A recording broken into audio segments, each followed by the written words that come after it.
Retired. Last I heard, he wanted to open his own restaurant. Restaurant? Yeah. Really? Yeah. I don't know what has come to fruition with it. That's interesting. Okay. Test 1 2 3. Yeah. Testing 1 2 3. Testing 1 2 3 4 5. Check 1 2 3. You got it? Okay. Okay. All right. Everybody was real happy next door, so you're doing good. Yeah. That's my next stop out here. So fingers crossed. Yeah. We can turn these off and on. If it's really hot. Yeah. That's his phenomenon. Oh, there's a story there. Yeah, wow. And then did you see? I don't know where it was. I think it was in Houston. They arrested some guy because he got stuck in a chimney. He crawled down some chimney. He said because some people were chasing him and he had to hide. And he got stuck in this chimney, and so they're talking to the homeowner, and the homeowner's going, "I kept hearing this noise in the chimney." He said, "I thought it was, raccoons or something." And so instead of opening the door and look up, and all I could see was a foot. Oh yeah. So what they had to do is to get him out, they had to go through the outside. They had to cut all the stone, and then yank him out. You're just like, okay. What the hell? That's job security. I'm telling you.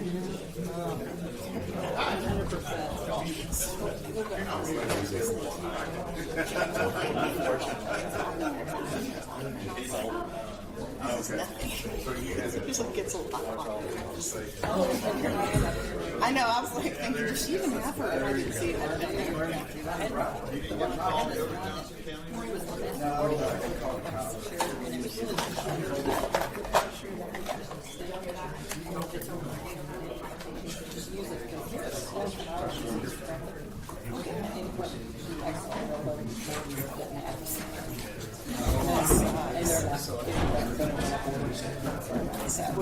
She had this one actually goes around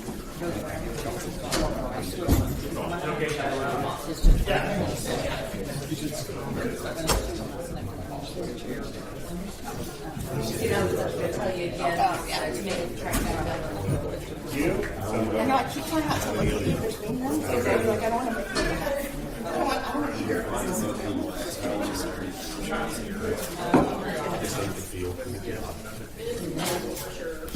I just have to keep working on my voice. Yeah. I've been told the older I get, the less it.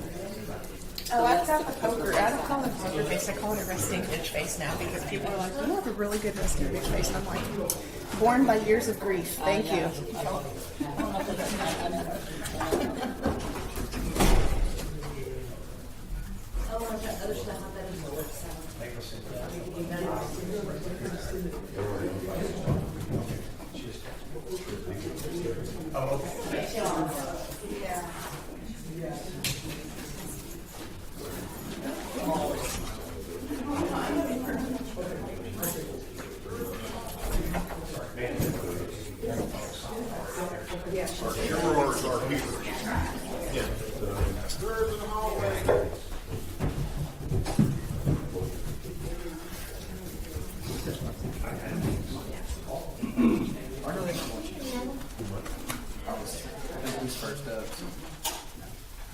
You know, y'all just stay in that home right there to the left. That's where Todd's kind of keeping them. Yeah, I put my bag there because Jay asked me to say something. Yeah. Right. It's just court office, I guess. No. It's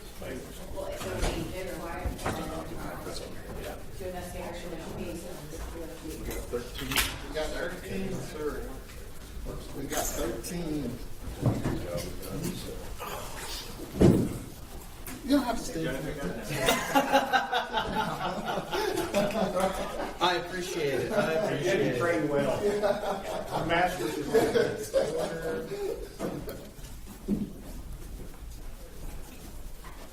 What do you got? You heard the gun already? There's one folder I didn't get to. Because somebody said that. You heard that? Oh, okay. Yeah. Yes.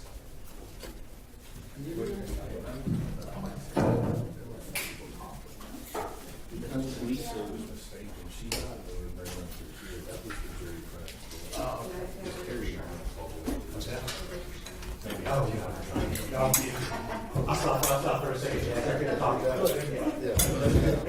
You got to say it loud.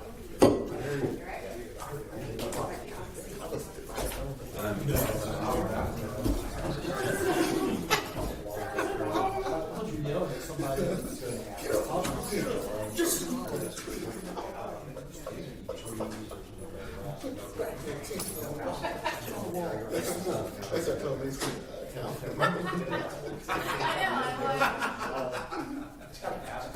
So you hit up, right?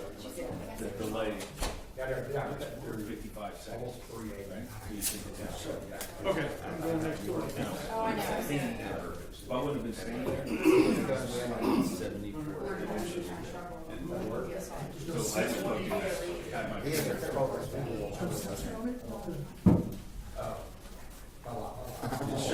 Yeah, it was coming down.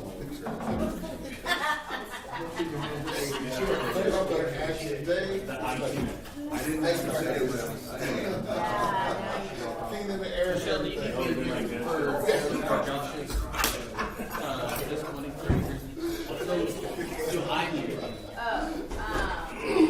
Because if not, I'm going to relabel all of these.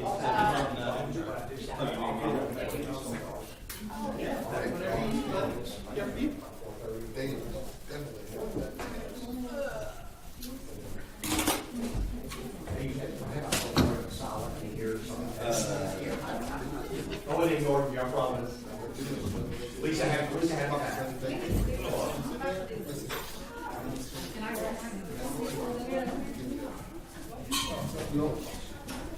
So some of these pictures are actually it's the check and then later I can give you the exhibits. You have the exhibits.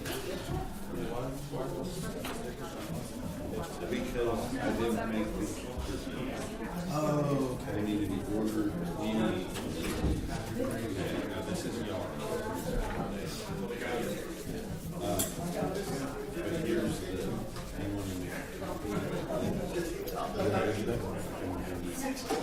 Tell them open the front door.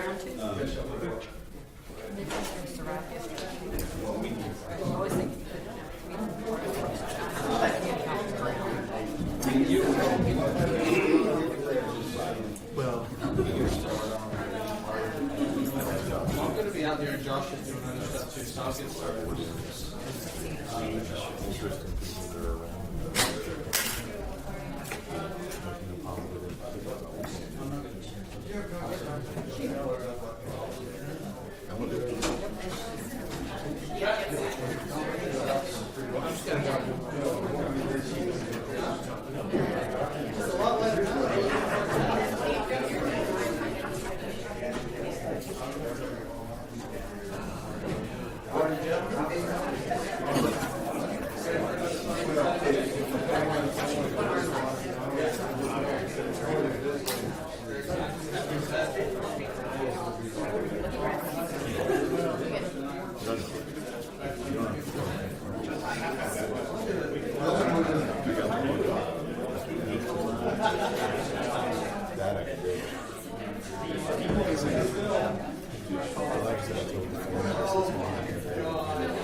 Believe it or not, you are not my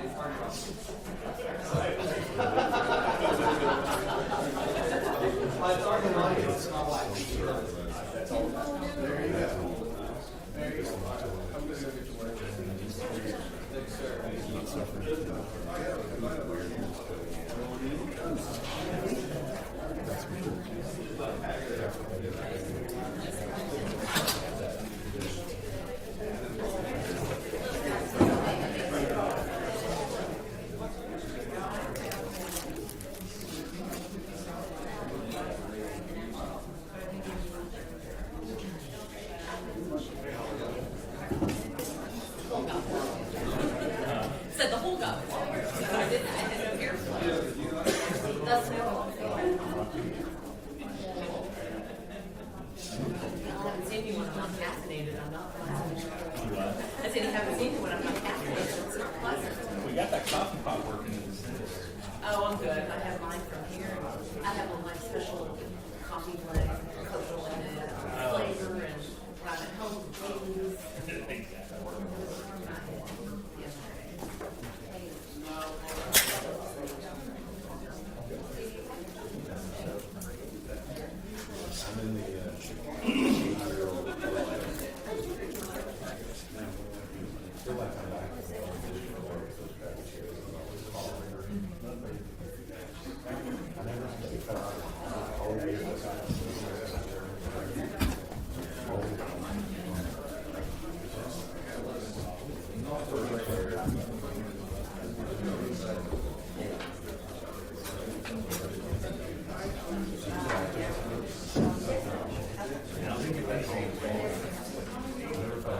Hey, I've got a response from Driscoll.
Oh, yeah.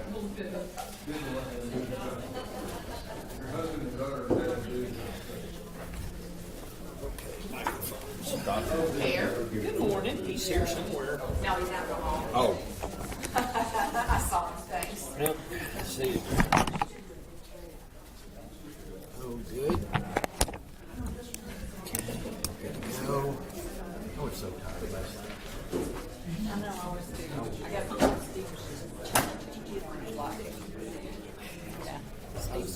Steve was being all chatty Cathy. And Well, I was about to sleep about now.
Somebody is.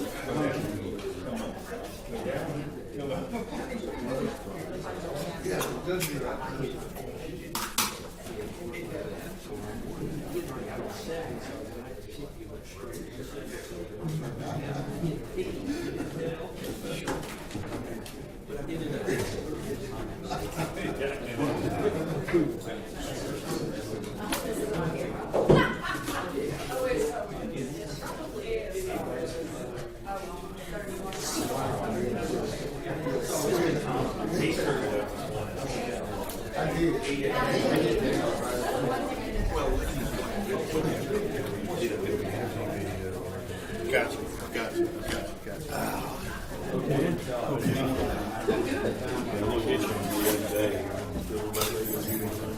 Sorry? Oh, okay. I am so happy. She said you were. I said, just get me through this document. I'm all yours.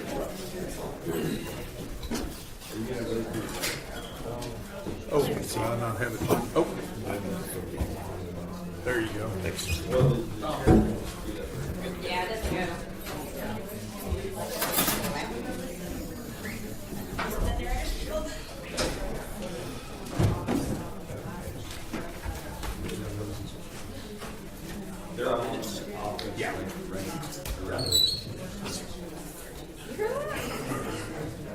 Can't take me anywhere, Judge. Fingernails on the chalkboard.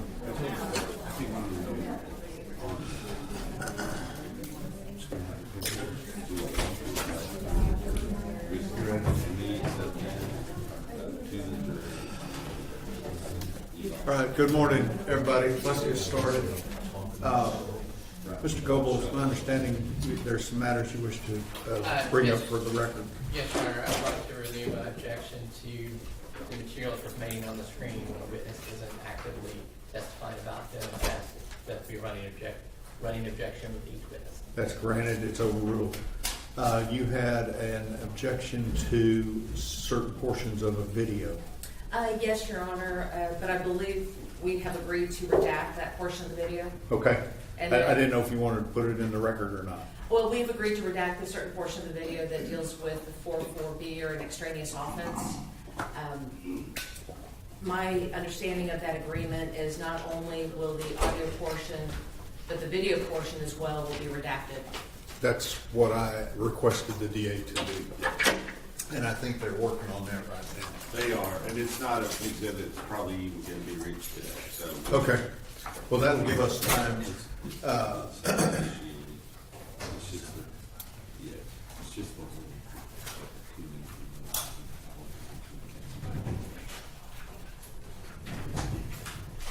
They're doing that right now. So when they get done, at some point, just make sure that the defense has an opportunity to review it. Okay? Are we ready for the jury? Ready, Your Honor. Why don't you call the next witness in and I'll swear him. Josh Espinosa.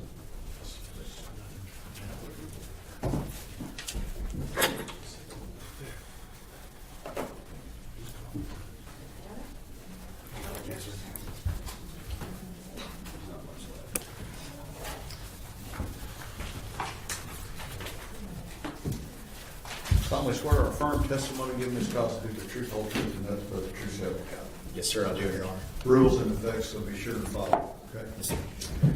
All right, Gary, let's go.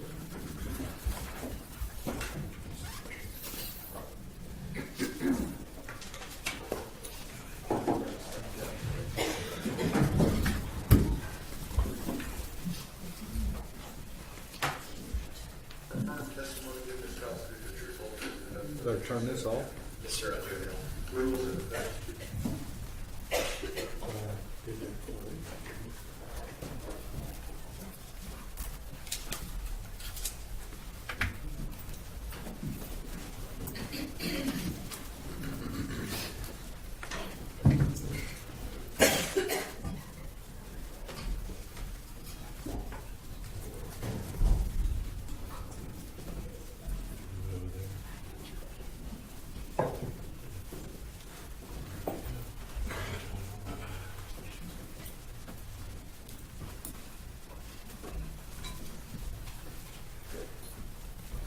Everyone may be seated. We are waiting on one juror.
Everyone can be seated. Thank you.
Okay, we're ready to go.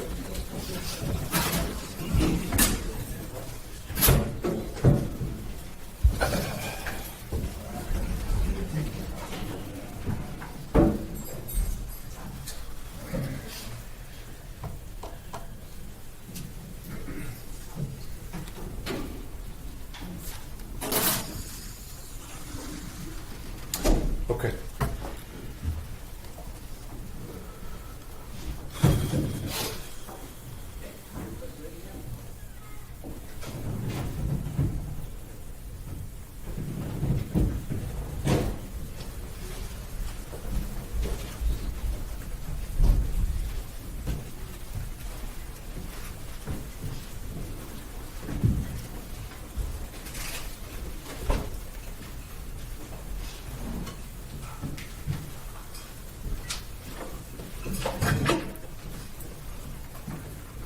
All right, everyone may be seated. Good morning. We are ready to proceed, ladies and gentlemen. This witness has been previously sworn to testify truthfully. Okay, Mr. Stanton. Oh, Ms. Dooley. Your Honor. Good morning. Can you go ahead and state and spell your name for the record? Yes, ma'am. Joshua, Joshua, Espinosa, Espinoza. And what is your occupation? I'm a Texas game warden. Now, what does a Texas game warden do? So Texas game wardens are state peace officers.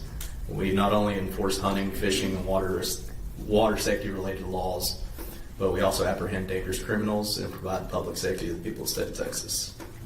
Now, are you a commissioned peace officer like our regular police departments? Yes, ma'am. So I hold the same commission peace officer license as any other peace officer, have the same arrest powers as any other peace officer in the state of Texas. Now, what type of training does a Texas game warden have? So Texas game wardens attend a training center near Hamilton, Texas. It's a 8-month academy. We train on the basic peace officer curriculum, everything from arrest, search, and seizure to firearms training to search and rescue training, boat operation training, quite a bit of extensive training. And what is a game warden's role in a search and rescue type of situation? So Texas game wardens often lead in search and rescue operations across the state, from major events from hurricanes, flooding occurrences. We actually have a dedicated search and rescue team. And are you part of this search and rescue team? Yes, ma'am. I've been a member of the Texas game warden search and rescue team for 10 years now.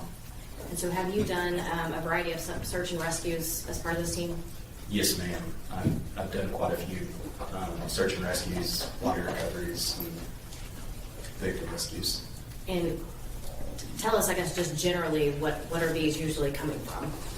So one of the very first events that I responded to was Hurricane Harvey, Harris County, providing victim rescues and that. And then most recently, the Kerrville floods, the devastating July 4th floods. So are these mostly, I guess, accident-based or? Yes, ma'am. Accident-based. Now, what areas do game wardens work? Do you have a certain district, a certain area? So we're assigned by county, but we have statewide jurisdiction. Okay. And so is Wise County part of your area? Yes, ma'am, it is part of my district. Now, at some point, were you requested, you personally and the game wardens in general, to assist on the missing person search for Athena Strand? Yes, ma'am, that is correct. One of the Wise County game wardens was on scene, and also I was contacted by game warden K-9 Sergeant Chrissy Thompson with our K-9 unit that she was going to be assisting in the search of Athena Strand in Wise County, and I requested permission through my chain of command to assist with the search. Do you recall what date that was? It was December 2nd, 2022, approximately 10:26 a.m. So the search had already been going before you kind of had come to assist? Yes, ma'am, that's correct. Okay. And what information were you actually given when you were, I guess, heading to the scene? That there was a missing child, 7-year-old child, Athena Strand, had been missing from a residence in a rural location in Wise County. And where were you asked to, I guess, report? I was asked to report to Athena's residence, which is, I believe, is 268 County Road 3573 near Paradise, Texas, a rural area. And when you arrived, what did you see? There was multiple agencies looking in the bar ditch, looking in the wooded areas around. I actually ran across 2 Fort Worth police officers and assisted them in searching a heavily wooded area after getting permission from the landowner. So at this time, you were mostly searching still in and around the victim's residence? Yes, ma'am, that is correct. Okay. At some point, were you contacted by a Texas Ranger? Yes, ma'am.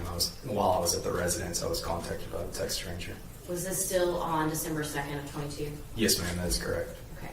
And have you worked with the Texas Rangers in any type of prior investigations? Yes, ma'am. We frequently work with the Texas Rangers and other agencies in assisting. And do you recall which Texas Ranger specifically called you that day? Yes, ma'am. Texas Ranger Job Espinosa. Now, recognize that those 2 last names are the same. Yes, ma'am. Any relation? Yes, ma'am. He's my big brother. Okay.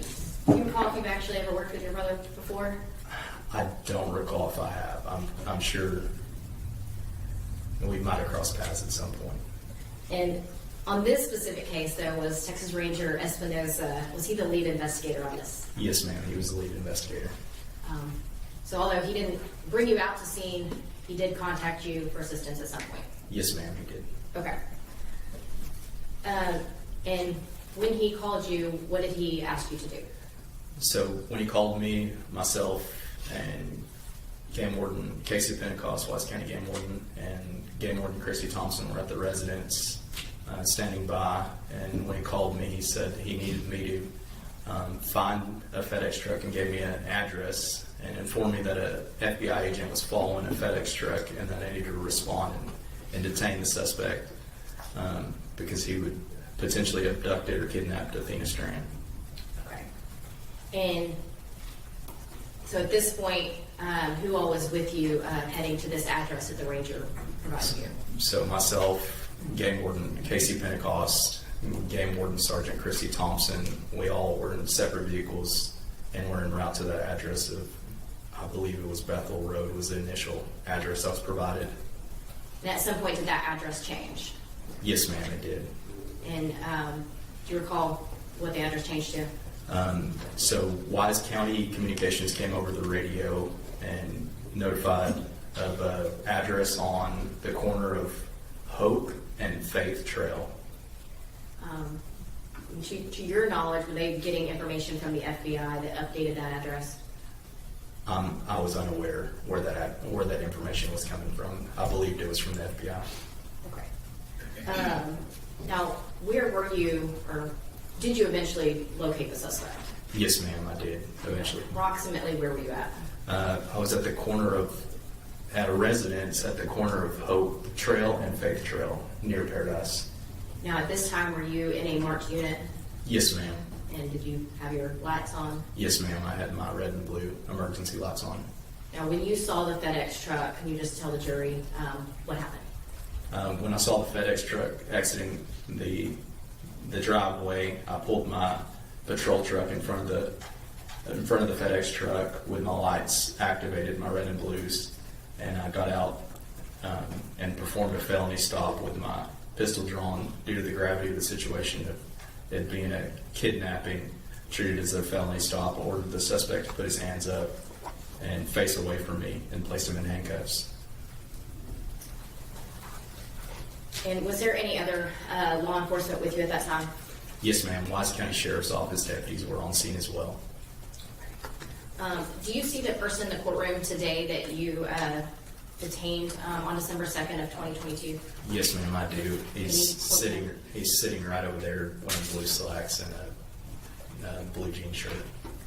Your Honor, let the record reflect that the witness did point to the defendant. Record so reflect. Now, at this time, you and the Wise County Sheriff's Office have handcuffed the suspect. What else did you do at that point? So I conducted a pat-down frisk for weapons of the suspect, and once I was sure that there was no weapons, I reached in his pocket and retrieved his wallet and pulled out his identification to positively ID the suspect. And what did you do with that identification or driver's license? With that driver's license, I radioed it over to Wise County Communications Dispatch that he was detained, that driver's license was the individual that was detained. And why do you guys do that? It's a matter of keeping a log with our dispatch. Once that part is done, at any point did you notify Texas Ranger Espinosa that you had found the suspect? Yes, ma'am. I called Texas Ranger Joe Espinosa via cell phone. And did he arrive on scene? Yes, ma'am. Once Ranger Espinosa and whomever he was with arrived on scene, what did you do at that point? Once he arrived on scene, Ranger Espinosa told me that he had left in such a haste and requested that I hand over my body camera because he had forgotten his recording device. So he took his brother's body camera? Yes, ma'am. Okay. At this point, did you essentially transfer custody of the suspect over to Ranger Espinosa? Yes, ma'am, that's correct. We talked a little bit about this body camera. Yes, ma'am. Were you wearing a body camera the entire time that you were with the suspect? Yes, ma'am. And does your body camera record both audio and video? Yes, ma'am. And did you activate your body camera prior to meeting the suspect? Yes, ma'am. And have you had the opportunity to review that body camera footage? Yes, ma'am, I have. Your Honor, may I approach? Yes, ma'am. I'm going to show you what's been marked as State's Exhibit 34. Do you recognize this? Yes, ma'am. And what is that? It's my body cam video on a flash drive with my initials. And this is the same footage that you have reviewed? Yes, ma'am. That's And correct. does it fairly and accurately depict the events where you detained the suspect? Yes, ma'am, it does. All right, this time the state offers into evidence State's Exhibit number 34 that's previously been provided to the defendant's discovery. Any objections other than those previously tendered to the court? No, Your Honor. Those objections remain overruled and State's Exhibit 34 is admitted. Thank you, Your Honor.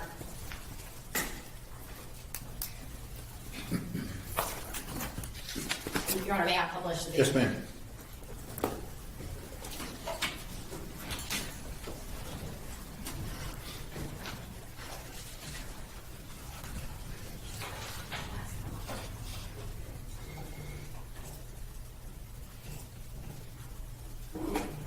Josh, just with notes, I'm going to ask you one quick question while there's no sound.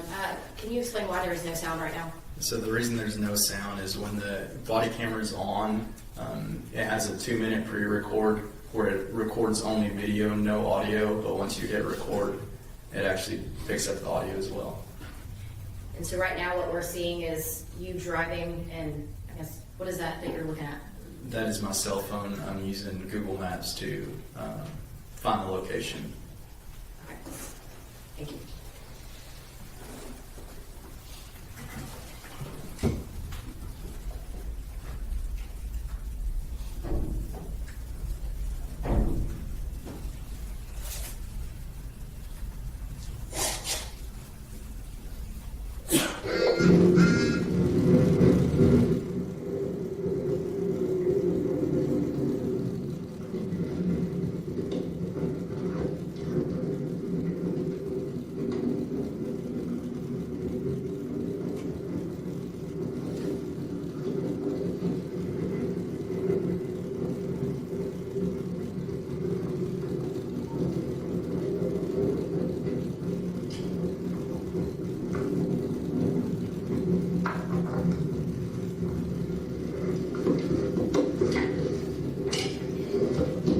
That's it right there.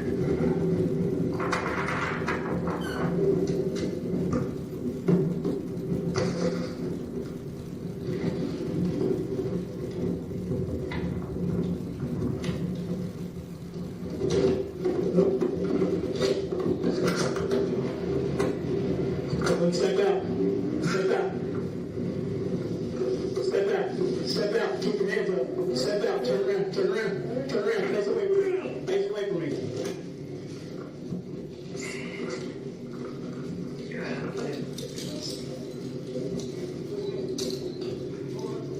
I smell marijuana.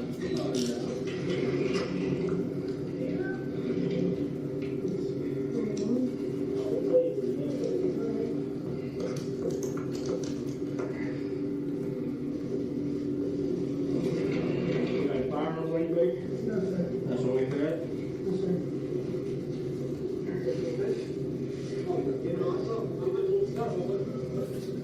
What is this? What you got in your pocket? Keys?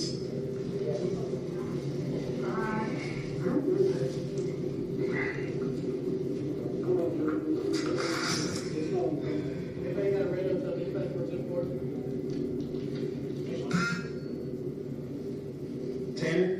Yes, sir. Okay.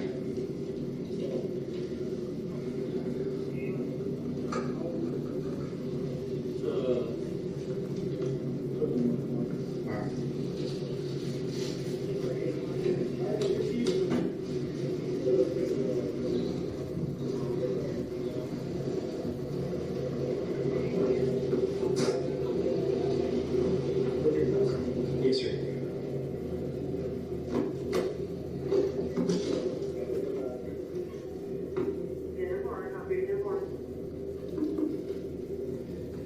$64.17 West County. I got a DL for the one in custody.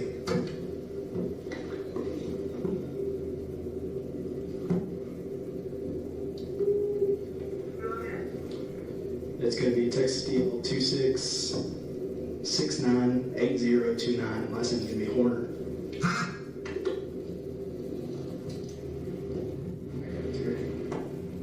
Good one. I'll take your card.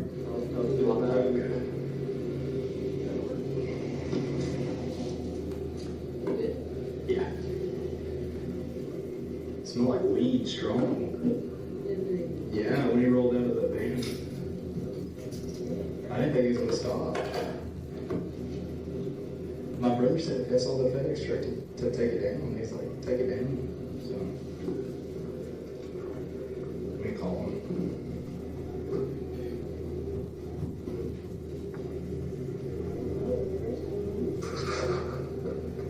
Hey. Yeah, we got him.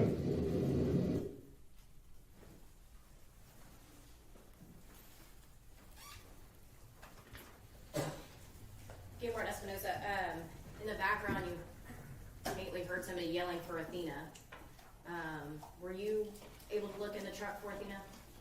No, ma'am. My concern was officer safety, making sure the suspect didn't have any weapons. There was Wise County deputies that actually made entry into the truck and looked around for Athena. And was Athena Strand found in that truck? No, ma'am. We spoke earlier about you handing over the body camera to your brother Ranger Espinosa. Yes, ma'am. On that video, when you handed the body camera over, will it show you on that body camera footage? Yes, ma'am. And why is that? Because of the 2-minute pre-record, it catches me taking off the body camera and catches me on video. And will that body camera footage show, I guess, probably your name on the body camera footage? Yes, ma'am, that's correct. other than handing the body camera over to Ranger Espinosa, did he have full control over that body camera as soon as you handed it to him? Yes, ma'am, he did. And you're on average. Yes, sir. Yes, ma'am. I'm going to show you what's been marked as State's Exhibit 35.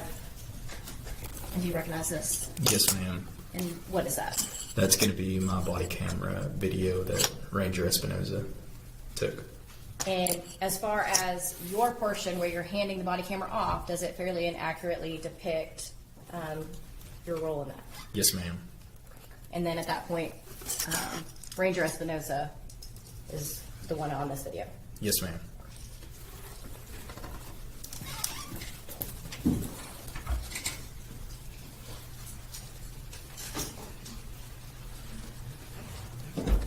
Once Ranger Espinosa takes custody of the suspect, did you have any additional role in the search for Athena Strand? Yes, ma'am. What did you do? Continued to search, was provided with a location. The best way I could describe it was a bamboo forest. We were tasked with taking the canine to that location to search for Athena, but were unsuccessful in searching that area and locating Athena. So Athena Strand was not found in the bamboo forest? No, ma'am. Okay. Were you sent to a different location at some point? Yes, ma'am. I was provided, I don't recall how I was provided the location, possibly the sheriff's office of Bobo's Crossing on the Trinity River. And we went to that location, but due to the nightfall and traffic conditions roadside, we decided it was unsafe to run the canine on that location. And you talked about canine. Was this your canine? It's Texas Parks and Wildlife Department game warden canine that's assigned to Texas game warden Sergeant Chrissy Thompson. It's her canine. And you were with her on that scene? Yes, ma'am, that's correct. At that time, who all was there with you? And it was just you and the canine unit, and who else? As well as game warden Casey Pentecost, Wise County game warden, and several other officers from the Wise County Sheriff's Office. At some point, did Ranger Espinosa and anybody else show up? Yes, ma'am. And can you tell us about that? Ranger Espinosa showed up with Mr. Horner, and Mr. Horner was able to inform Ranger Espinosa where he had put Athena. And was Athena Strand found at Bobo's Crossing? Yes, ma'am, she was. And were you there when her body was recovered? Yes, ma'am. You mentioned earlier that you've been a part of many body recoveries. Yes, ma'am. Was this different? It was completely different because this was murder and not just an accident. Thank you. Judge, I'll pass this. Cross-examination. Yes, Your Honor. Good morning, Officer Espinosa. Yes, sir. Just a couple follow-up questions. My name is Steve Goebel. I'm one of the defense attorneys for Tanner Horton. Yes, sir. You testified that you are trained in felony stops Yes, sir. and you're trained in detaining suspects. Yes, sir. And you detained Tanner without incident. Yes, sir. And he did not resist.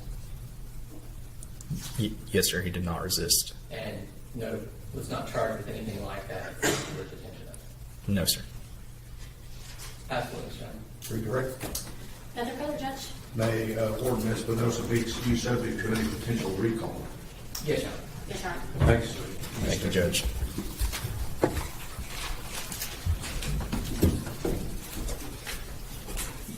Who do you have next? Texas Ranger Joe Espinosa.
Good morning.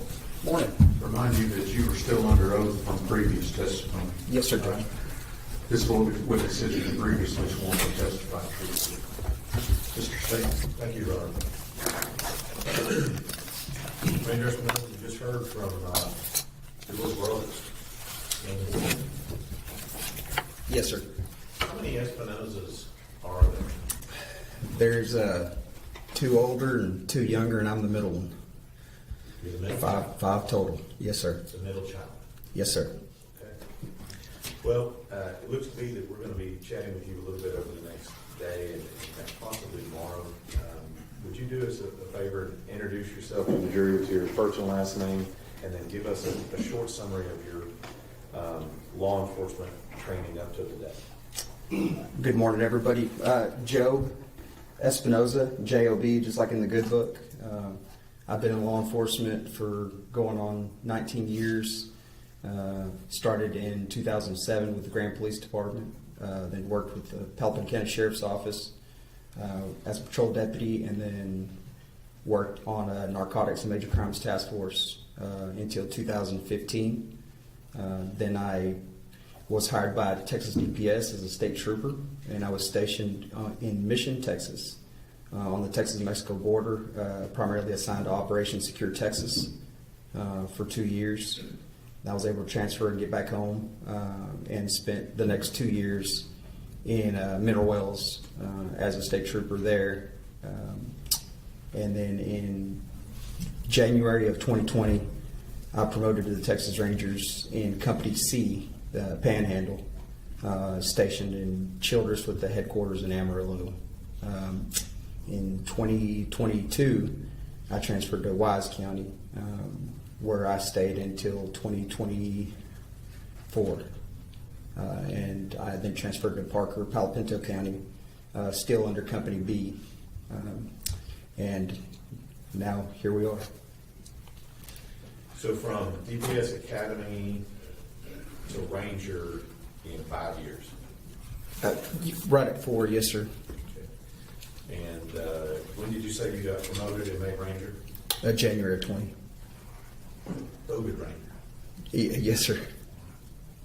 Now, you talked a little bit about some of the other cases you worked. You said you worked major crimes and things of that nature. Have you ever worked any homicide cases prior to the time you made Ranger? Yes, sir, I had. Okay. And then since you made Ranger in January 2020, have you similarly worked homicide cases? Yes, I've been involved in major crimes, unfortunately, all over the state of Texas, even in my tenure as patrol officer to a state trooper. And then obviously our primary function as Texas Rangers is to investigate major crimes, which would be homicides, ag assaults, robberies, bank robberies, kidnappings, sexual assaults. And I've often referred to the Texas Rangers, and I've heard them referred as an assisting agency. Is that an accurate description?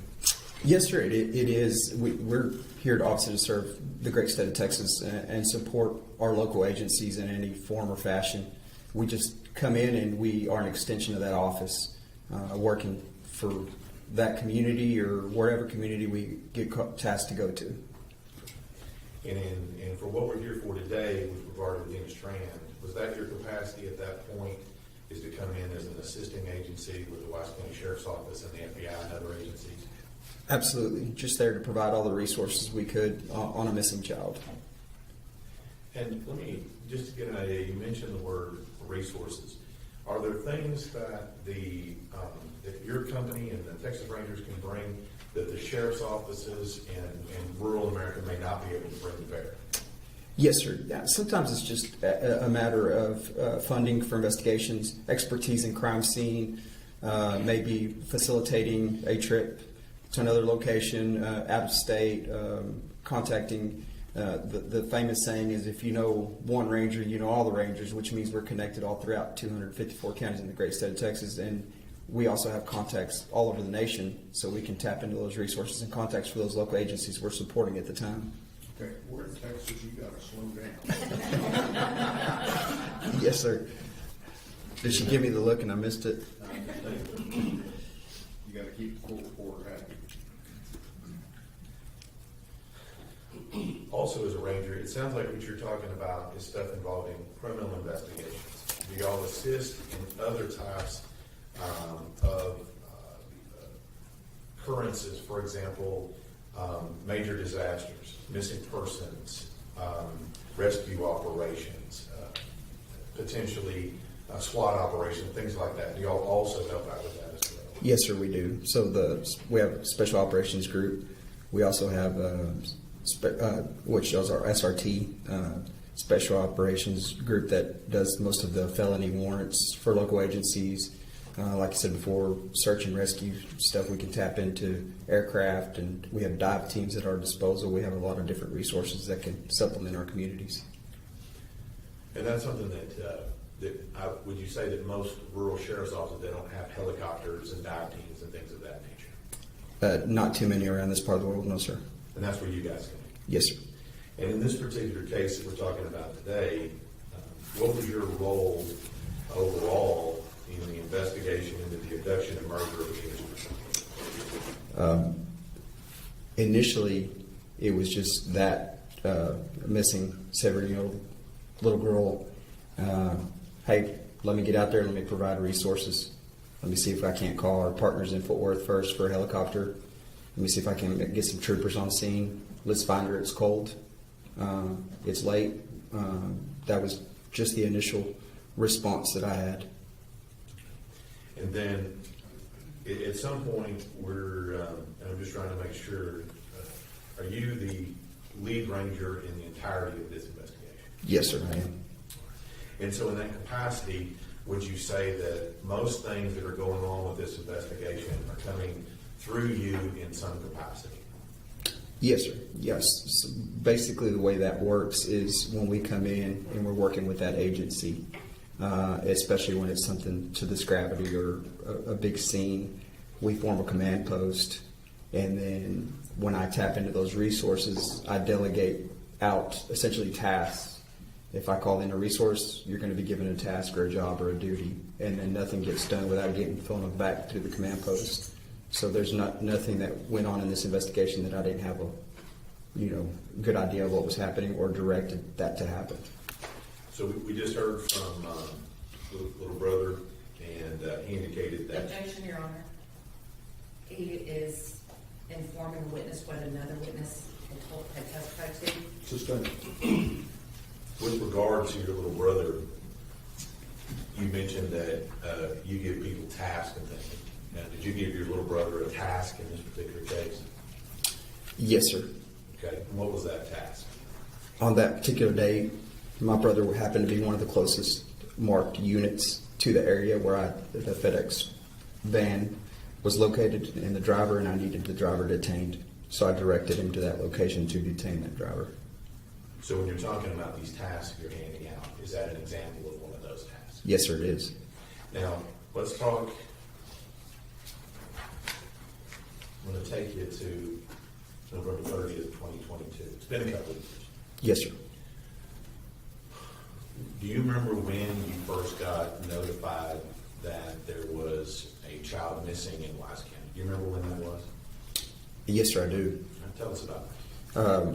I just actually got home from a training. It was pretty late at night, and I have, as the ranger for any area, I get notifications on my phone, state phone, which essentially says exigent things going on in the county.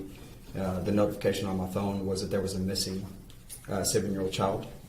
I contacted Wise County Dispatch and said, hey, what's going on with this? It's like, oh, they're saying this little girl wandered off from home, and she's missing.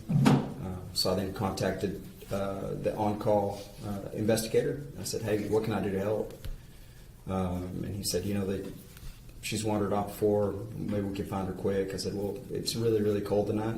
I'm a father, and this is my county. Let's find her quick. I don't want her to be cold. I don't want her to be lost. I'm going to come out, and I'm going to provide resources. And we've talked a little bit about resources that you might have available. So in this particular case, at that particular time, when you first get that call, what resources do you call in at that point to assist in locating little Athena? So I was advised by the sheriff's office. They had reached out to local fire departments. I tried to contact our helicopter at the time. They were unavailable, so we contacted Fort Worth PD's helicopter. And then I got every trooper that was working in the area to respond, just add more bodies to help look for her. And then contacted and put other rangers on standby just in case it was a prolonged incident, and went to the next day. Did it end up going to the next day? Yes, sir.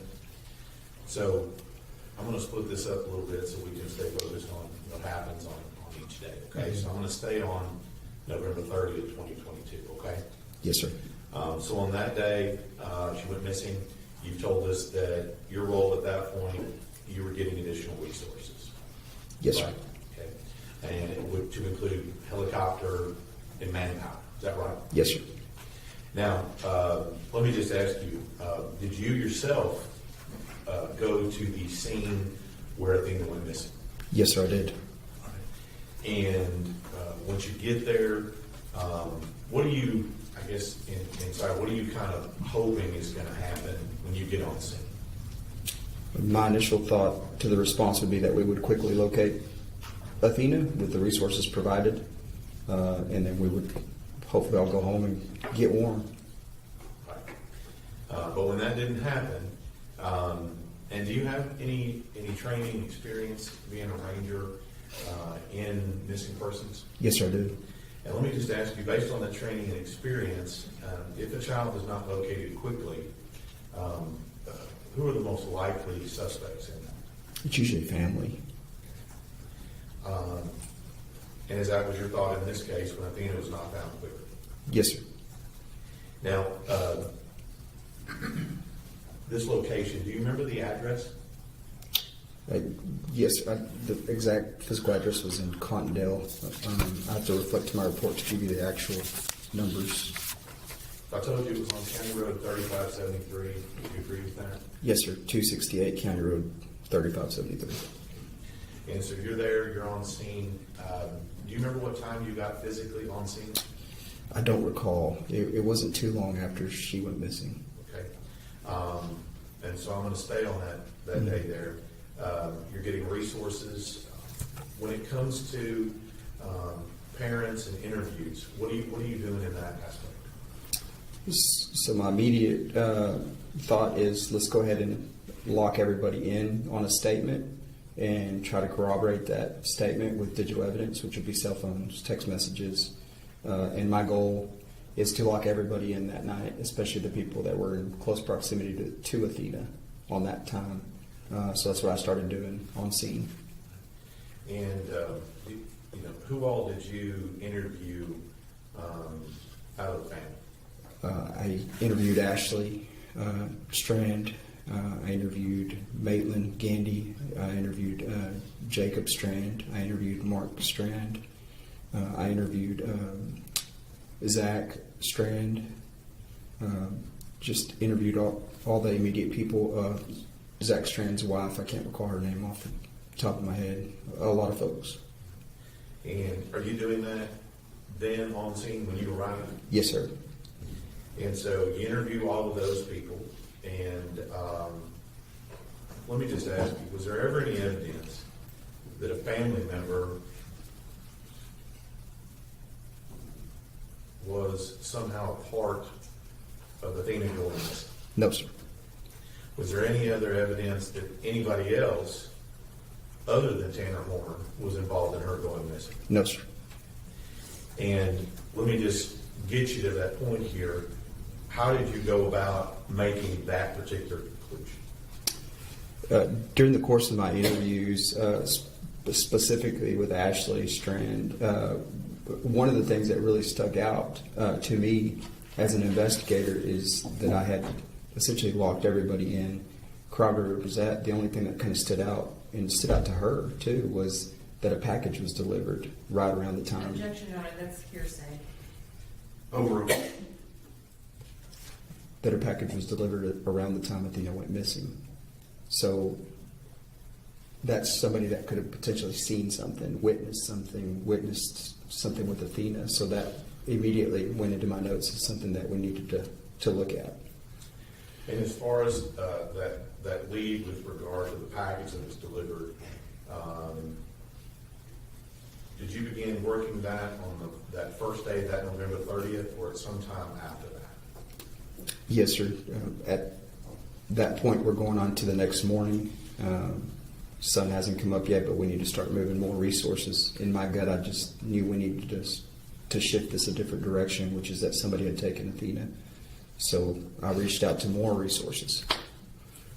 And when you say more resources, you said it's early in the morning.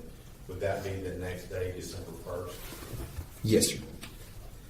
And at this point, have you been working steadily since you arrived on scene all the way until the sun rises the next morning? Yes, sir. What is going on with the search from the time that those resources arrived all the way until the sun rises that next morning, December 1st? We're still looking. Nothing's really changed other than I'm bringing in more resources. Is the helicopter still in the air? Yes, sir. Are the search people still doing search things? Yes, sir. So we talked about this package, okay? And who are you working with on running down that lead on that package? Who are you working with? So the next morning, just to elaborate on that, I called United States Marshal Service, DPS CID, the FBI CAS team. I got additional troopers. I got additional rangers, and I also got our Special Operations Group rangers to respond to the scene. And as I delegated the tasks, I was informed that there was FBI agents in Fort Worth that could be tasked with identifying who delivered the package to the residents. And my main objective was like, who delivered it? What did they see? And that's what I was going to ask you next is, what kinds of information were you looking for from those assets that you brought in? So again, like I said before, everybody was tasked, different tasks. The United States Marshal Service and DPS CID were tasked with the canvas, which would be essentially canvassing all the houses, registered sex offenders, anybody in the area. Troopers were tasked with the same thing. Texas Parks and Wildlife was tasked with water resources and canine resources.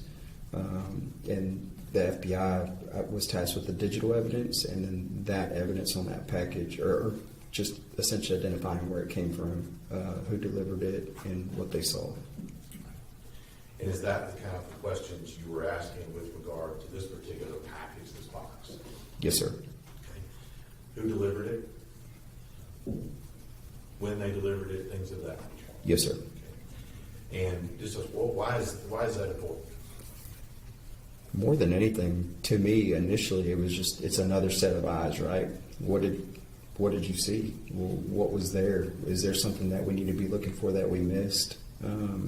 I need to know that from everybody in the area. That's the same thing with the canvases and everything. Is there something I'm missing here? Is there something we're missing? Did somebody see Athena? That's the main thing we're looking for. So you and the FBI and these other resources are working on this. And were you able to identify through those resources who the company was that had delivered the box to the Strand? Yes, sir. Were you also able to identify the person operating the vehicle that delivered the package to the Strand? Yes, sir.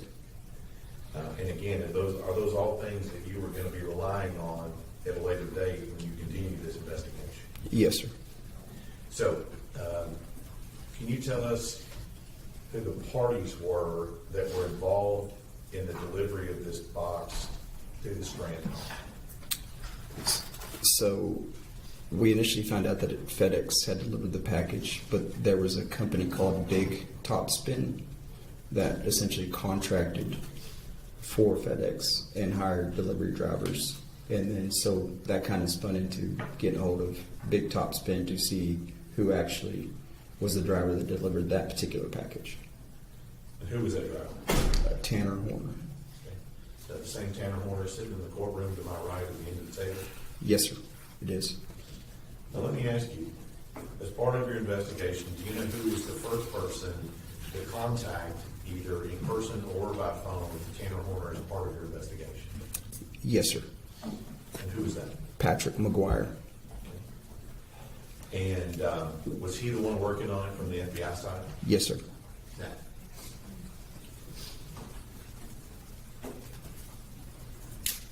We stop right here. I'm going to ask, so far, we are now midway through day 2. Yes, sir. You said the search is still ongoing. Yes, sir. So right now, midway through day 2, what has your investigation revealed at this point with regard to Tanner Horner in this case? That he was the delivery driver that delivered. Objection, Your Honor, that is all based on hearsay. Sustained. What do you know about the package that was delivered to the Strand home? Objection, Your Honor, that's also based on hearsay. That's sustained. So what information are you acting on as part of this investigation to make determinations about the package being delivered to the Strand home? Objection, Your Honor, that's also based on hearsay. I'll let him answer that. Go ahead. That essentially a driver from Big Top Spin delivered the package as a contract through FedEx. So when you got that information, what did you think? What was your thoughts about when you got that information about the package? We've now located who we believed was the delivery driver for that package. So the next course of action was, let's call him up, see what he knows, see what he saw, see what he says.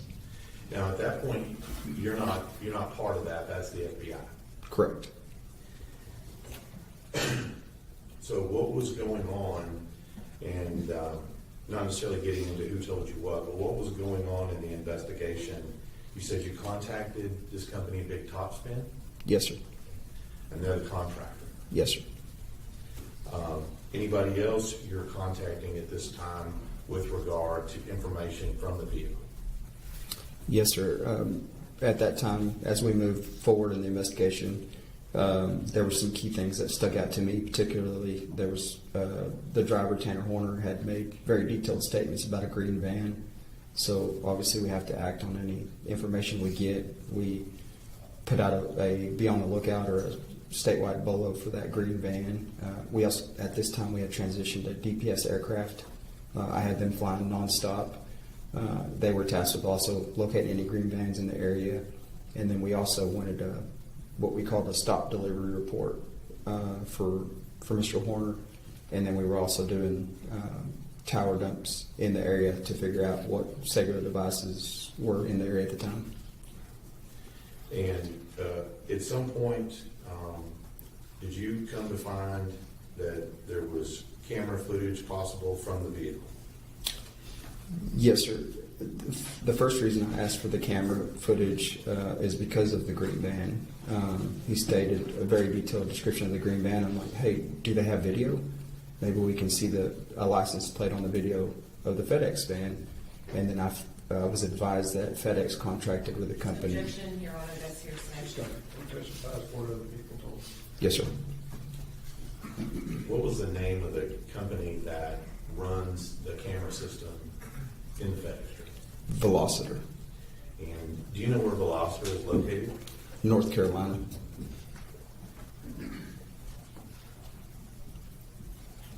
And who is your contact at Velociter? My contact at Velociter, I have to look back on the notes to specifically remember. Maybe first? Yes.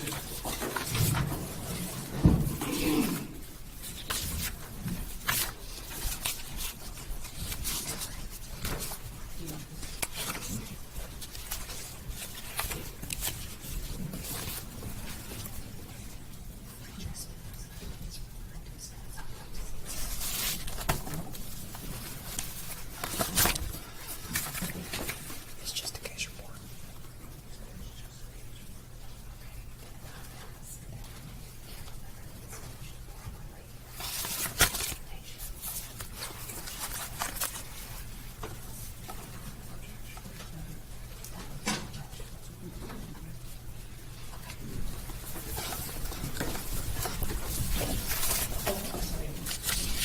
One more. Oh.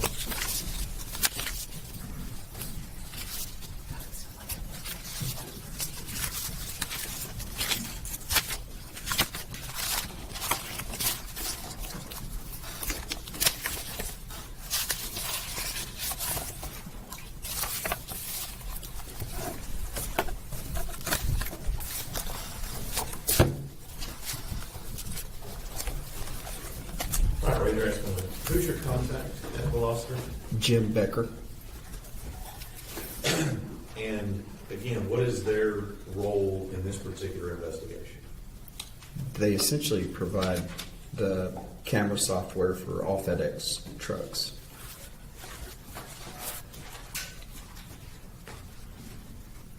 And during this investigation, I've asked you before about certain things you're relying on in your investigation. Was Veloster able to provide you anything that you were able to rely on in conducting your investigation? Yes, sir. Jim Becker, with the assistance of the FBI, was able to provide us video from the FedEx truck. And let me just ask you, how much video were you able to acquire at that time? At that time, it was just 2 short clips.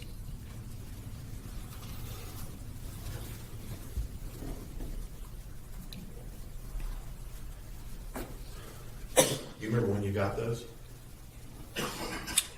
Yes, sir. As the investigation had shifted and we were in the process of detaining Mr. Horner, we received those simultaneously.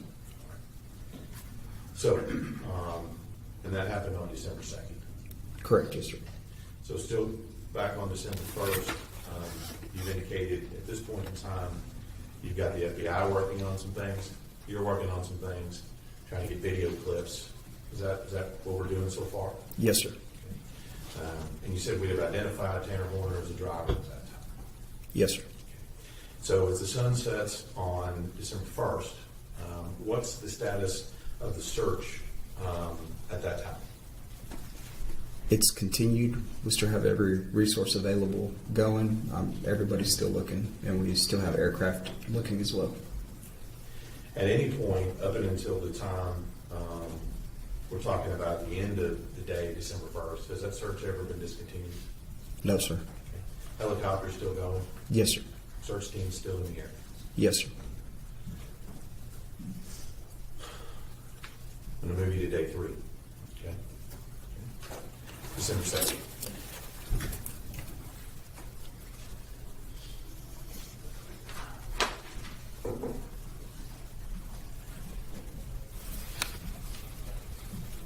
As the sun rises on day 3, December 2nd, 2022, where were you in the investigation into Tanner Horner? We figured out and locked in the majority of the people we needed to speak to, which were bus drivers, school teachers, neighbors, canvassed, everything we could. And there was things that really stuck out about Mr. Horner's statement. So we continued to work on obtaining video, and we continued to obtain more information on his stop delivery report that day and what his route was. And we also had the FBI CAS team working on the digital evidence for the FedEx truck in particular as well. Now, at some point, was he detained as part of this investigation? Yes, sir. And what did you rely on to detain him and question him in this investigation? One thing we figured out through the CAS team and the digital evidence, it showed... Objection, Your Honor, that's hearsay. Sustained. What information did you act on in making the decision to detain Tanner Horner? It was a combination... Your Honor, that's also hearsay. That's sustained also. What time was Tanner Horner detained? Approximately 3 p.m. Were you involved in making the decision to detain him? Yes, sir. And so, were you present when he was, at least sometime when he was detained? I arrived shortly after he was detained. Let me ask you, do you remember what time you first meet Tanner Horner? A little after 3 p.m. on December 2nd.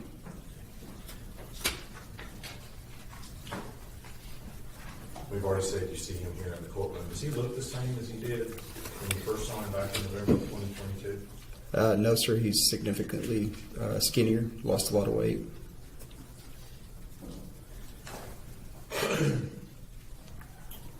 So once you have him detained, what do you do? I talked to him. Okay. You said you had gotten video clips. Yes, sir. What'd you see? I saw that Athena was still alive and that she was placed in that FedEx van by Mr. Warner. And based on what I was seeing, it was exigent. And I felt there's a possibility that Athena was still alive and we needed to bring her home.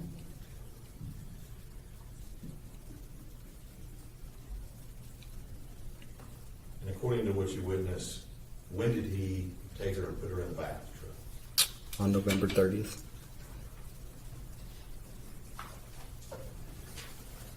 Now, let's talk about these two trucks and clear something up here. The truck that he was detained in on December 2nd, was that the same truck that he put her in on November 30th? No, sir, it was not. Okay. And were we able to acquire and locate the original truck that he was in on November 30th? Yes, sir. As part of my investigation, we secured the original truck he was driving that day and had it secured at the Wise County Sheriff's Office. Okay. The truck that he was driving that day, are you aware, and I'm just going to do this by license, but are you aware of the license plate on the truck that he was in on November 30th? Yes, sir. I have it documented as Nora Robert 4995, or that's NNR 4995. And that's the truck that he was in on November 30th? Yes, sir. That's the van that we identified that he was driving on the day that Athena was abducted. So to keep this straight, now we have two vehicles at play here. Yes, sir. Is that correct? Yes, sir. And we have the vehicle that she was abducted in on November 30th, and then we have the vehicle that he was detained in on December 2nd. Correct. Yes, sir. And I know you didn't conduct any of the CSI work on any of those vehicles, did you? No, sir. But did you make provisions to ensure that both of those vehicles were taken and placed in such a position that they could be forensically looked at and have CSI look at them at a later date? Yes, sir. I made sure they were secured for processing. And the other vehicle, the one that Athena was taken in, where was that at the time? We had been in contact with Big Topspin, who told us that it was being operated by another driver at the time. So we instructed them that it was important that we get a hold of that vehicle and that it be brought to the Wise County Sheriff's Office. And was that done at that time? Yes, sir, it was. Now, so now we have him being detained. You're making revolutions to get both the vehicles to the sheriff's office, correct? Yes, sir. You did say that you talked to him. We're going to get to that in a second. What else is going on in your investigation at the time that he is detained? Again, at the time, based on the video that I saw, I believed Athena was alive. And under exigent circumstances in public safety, I had our special operations group, SWAT team, essentially, make entry into the Horner residence under exigency simultaneously as Mr. Horner was being detained, and pretty much let me know if she's in there or not. Same thing with the detention of him, is let me know if she's in the truck. You used a term there, exigent circumstances. In law enforcement terms, what does that mean? Exigent circumstances is anything for public safety. It can be even in reference to a weapon, a bomb, or in this case, a kidnapping. If it means preservation of life, it allows us to go in there and make sure that somebody isn't in danger, and that if we can effectively save them, that's what we're going to do. And so does that allow you to detain people in furtherance of preservation of life? Yes, sir. Does it allow you to potentially enter a residence in the interest of preserving life? Yes, sir. And were both of those done in this case? Yes, sir. And with regard to entering a home during that time, whose home was entered and searched at that time? It was Tanner Horner's family home, where his grandmother and family resided. Where is that located, if you remember? In Fort Worth. And so you said that happened at the same time that he was detained? Yes, sir. That seemed to be something that's important to you, that we do it at the same time. Why is that important? Based on my training experience, especially with kidnapping cases, if you hit something, or by hit, I mean if you make entry into something sooner, and somebody there can give a heads up if she's not there in that house, and then it puts that person in danger. So we have to do it simultaneously, so nobody's forewarned, and we can keep any phone calls from going out, because ultimately it's about preserving life. So in this case, both the detention and the search of his home in Lake Worth, were those both done on that basis? Yes, sir. Now, with regard to the truck, was Athena located in the truck? No, sir. With regard to the Tanner Horner's home in Lake Worth, was Athena located there? No, sir. So at this point, if we press pause right here, we have Tanner Horner detained, and we have not located Athena. Yes, sir. So at this point, what are you hoping for at this point if we stop right here? Objection or irrelevance? Overruled. I'm hoping to find Athena alive. Now, you said as part of this, you arrive on scene and you talk to Tanner Horner. Yes, sir.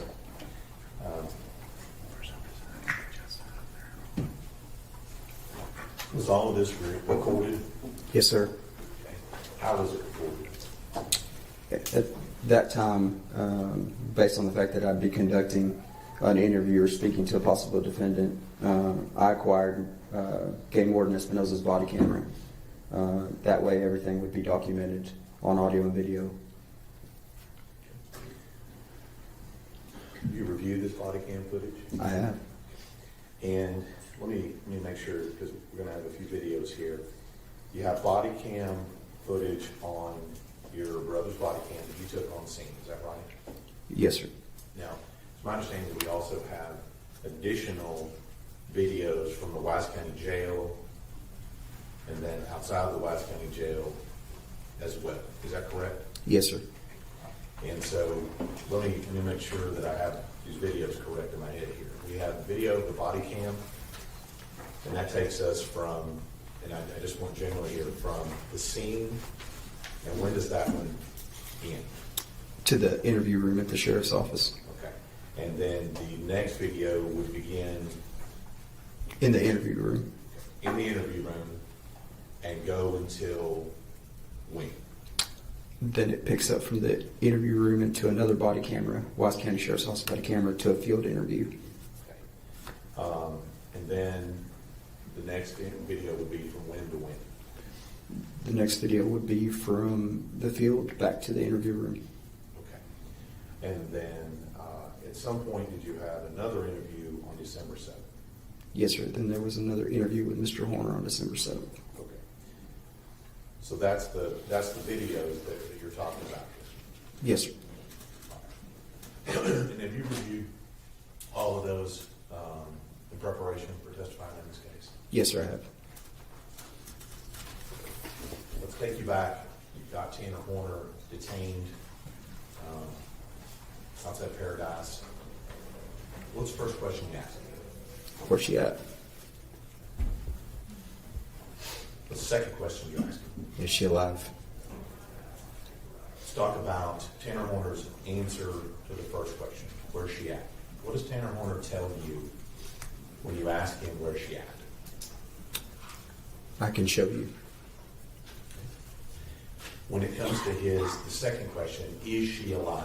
What is his answer to you? that she wasn't alive when he put her in the truck. Was or wasn't? Was not alive.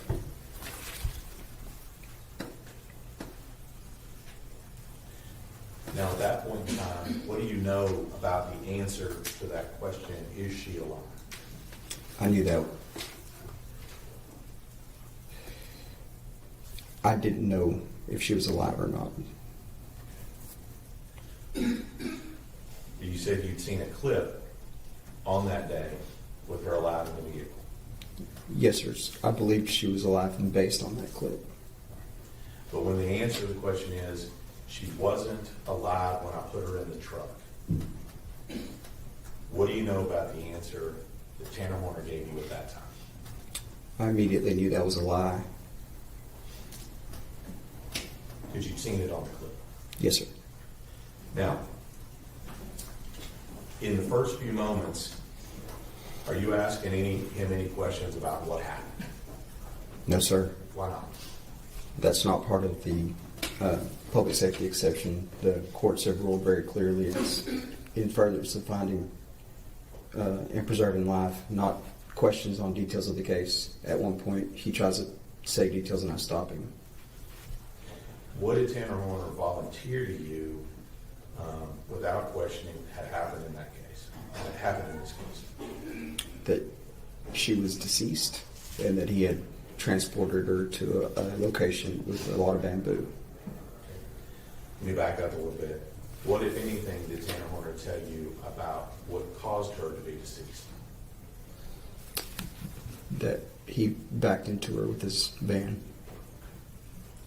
Now, when he says to you that he backed into her with the van, what do you know about that statement as well? I know that's not factual because based on the two clips that I saw, you can clearly see Mr. Horner putting Athena into the van. But that's just not true. No, sir. So, got Mr. Horner detained. You're on scene. What do you do next? We get in the vehicle along with Investigator Oliver and Ranger Briley, and we in turn have him direct us to the location where he put Athena, or stated he had placed Athena. Now let me ask you a couple of questions about that. Who's driving? Investigator Oliver. Okay. And where are you sitting and where is Mr. Horner sitting? I'm sitting in the back with Mr. Horner. Okay. And you said you end up at a location. You said there's some bamboo there? Yes, sir. Okay. Now, who is giving you the directions on how to get from where you are to where this bamboo is? Mr. Horner. And when he's giving you the directions, what level of detail is he able to provide you to guide you from your location where you are to the bamboo? Descriptive turn-by-turn instructions on how to get there. So is he able to tell you what roads to take? Yes, sir. Is he able to tell you what turns to make? Yes, sir. And he's able to tell you where he placed her body? Yes, sir. Now let's talk a little bit about this location. How long does it take you to get from where you detained him until you get to this location where he says he dropped the body off? I'd have to guess, but approximately 15 minutes. Didn't take you an hour to drive there? No, sir. All right. Is it still in Wise County? Yes, sir.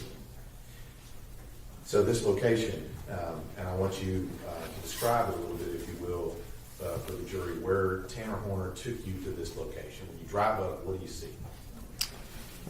We drive up, and on what appears to be the north side of the road is a heavily bambooed area, very, very thick with bamboo, and he indicates that that's where he placed Athena. All right. When we say bamboo, are we talking like 10 feet tall, 3 feet tall? What are we talking about here? It was 10 feet tall or more. Okay. And so you arrive on this location. What has Tanner Horner told you about why this location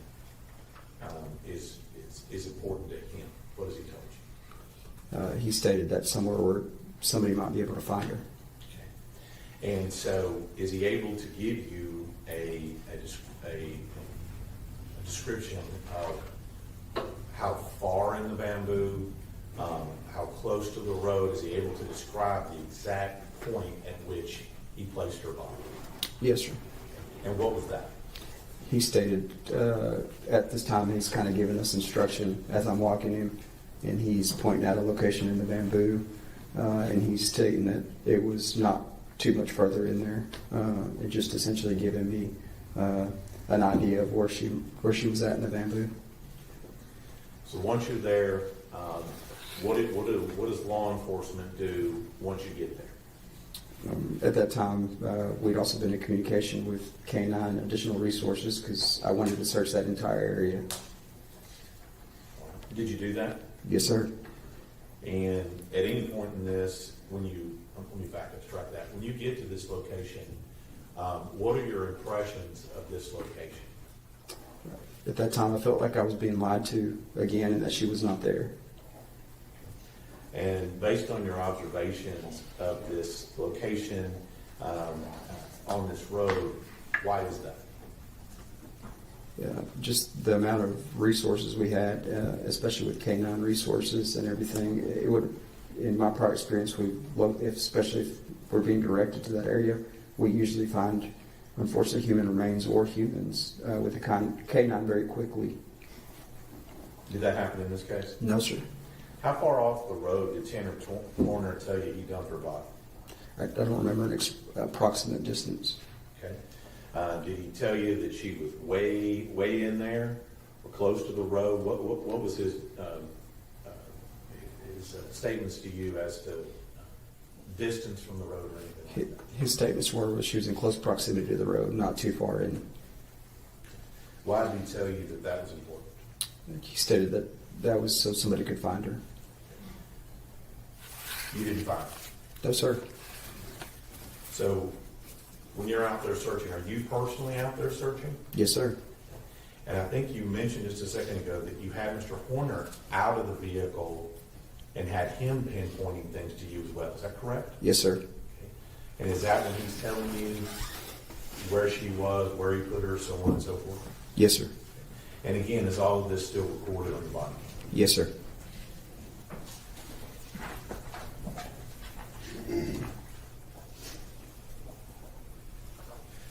During this time where you've been taken to this location where all the bamboo is, how many times do you think you asked him if this is really where he dumped her? Numerous. And each time in this that you ask him that, what is his response to you? That's the location. And what level of confidence was he giving you when you're asking these questions? High level of confidence. And in fact, was he able to point at some point to where he had put her? Yes, sir.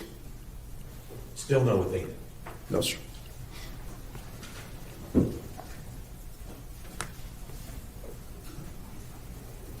How long do you think you stayed out there on the side of the road looking in this bamboo forest? Us personally, I believe we were out there for about 30, 45 minutes. You said at some point you end up back at the Vice County Jail, is that right? Yes, sir. Why did we go from the bamboo forest back to the Vice County Jail?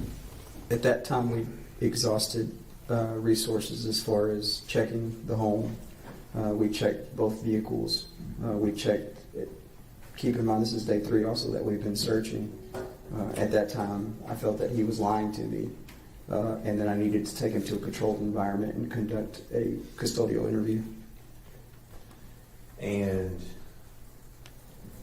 was that based on all that you had seen up until that time? Correct, yes, sir. And being out there in the bamboo and looking and not finding anything? Yes, sir. And the canine not finding anything? Yes, sir. And so when you said you're going to do a custodial interview, what do you do differently now when you decide to take him to the Vice County Jail? At this time, we're exhausted our public safety and our exigent circumstances. So at this time, I would Mirandize him, make him aware of his rights. Did you do that in this case? Yes, sir, I did. All right, let's stop for a few minutes. We'll take our morning break at this point. We'll come back at 10:35, 15 minutes. Stretch your legs. We'll call you back in just a few minutes.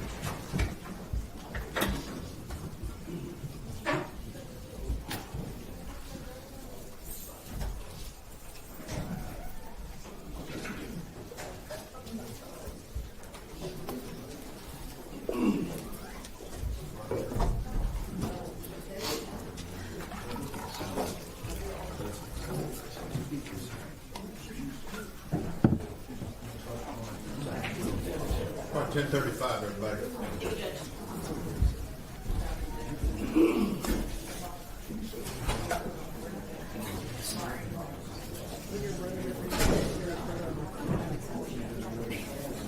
Was he fast too?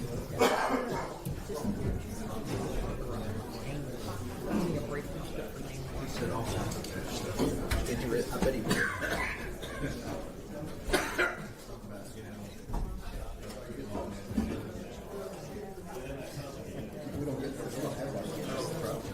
I've already reset him, but I've already emailed him. Okay, just let me know.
Shut the audio down because the court's not in session. So, because we don't want any personal conversation.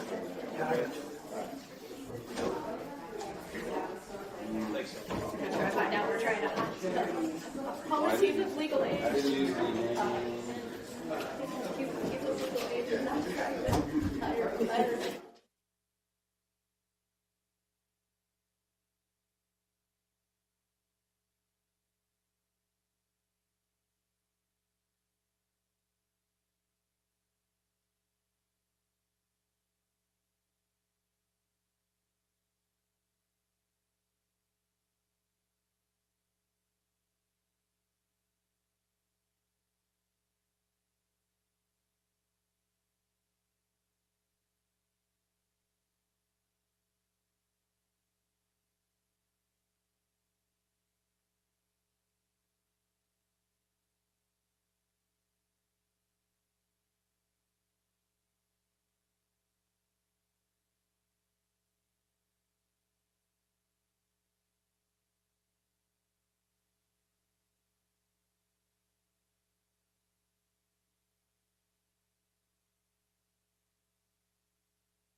has its probably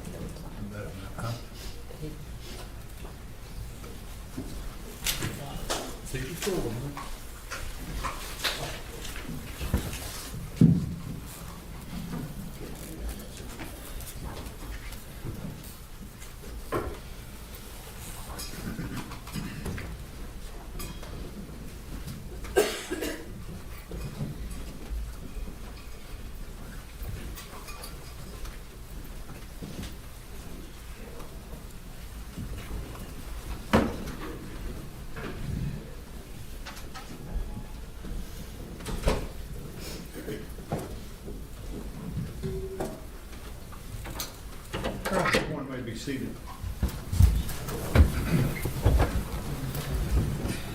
For 27 years I've been watching juries coming in and out, and it is so fun to see who kind of likes to move around and who likes to sit in the same seat. So we are ready to proceed. Mr. Stain. Thank you, Ron. Brandon Espinosa, we were talking, I think we ended where you had now Mirandized Mr. Horner, and you're heading back to the jail, is that right? Yes, sir. And is that also recorded on the body cam that we talked about before? Yes, sir, it is. Now, during this time, are you having a conversation with Tanner Horner during this time while he's in the vehicle? Yes, sir. Okay. And just to make sure here, when you're coming back to the jail, is it the same parties that are still in the vehicle? Yes, sir, it is. And that would be who still in the vehicle at that time? Be Investigator Joseph Oliver and Ranger Danny Briley, myself, and the defendant, Mr. Horner. Okay. And so during this time, what kinds of questions are you asking him on the ride from this location he took you to back to the jail? Just asking if he was sure about the location where Athena was, and just kind of recapping what we talked about previously. At some point, did you ask him any questions about the condition of Athena's body when he dumped it? Yes, sir. Okay. And at that time, what did he tell you her condition was when he dumped her body? I believe at that time he stated that she had some bruises on her body. Okay. What about whether or not she had any clothes on or not? I believe he gave a clothing description, but I can't remember any other details other than that. Let me just ask you, when you asked him, did he tell you she was clothed or not clothed when he dumped her? Not clothed. Now, again, all of this is recorded here. Were you there at the scene when her body was recovered? Yes, sir, I was. And during this time that you're talking, in between the time that you went out there, you got the body cam, during this initial conversation, if you remember, what was Tanner Horner concerned about or worried about that he expressed to you at that time? In which interview you speaking? In the first interview, the one from when you initially detained him all the way back to the jail. What was he communicating he was worried about? I don't recall. Now, during this time, what was Tanner Horner's demeanor during this time when you're coming and questioning him at the roadside and you're coming back to jail? What was his demeanor? He was pretty composed for the most part. He was articulate and he continued to speak to me.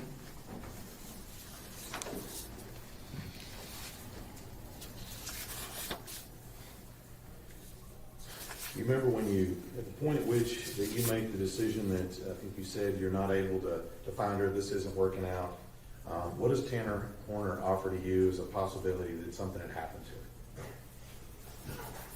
to her? Potentially somebody had picked her up. And again, looking into the future, where was she when you were interviewing him at this time? She was at Buggles Crossing in the river. Now, we talked a little bit about whether it was things were audio and video recorded. Judge Rayner? Yes, sir. I'm going to show you what's been marked as States 35. Can you tell me what that is and whether or not you reviewed? Yes, sir. This is Joshua Espinosa, the game warden's body camera, and it's labeled Field Interview 1, and it has my initials on it. And what do those initials tell us? That I've reviewed it. And is that true and correct depiction of what you saw and witnessed on that first video we talked about from the detention until you get back to the jail? Yes, sir. If we offer States Exhibit 35. Any objections other than those previously given to the court? No further objections, Your Honor. Those objections remain overruled and States Exhibits 35 is admitted.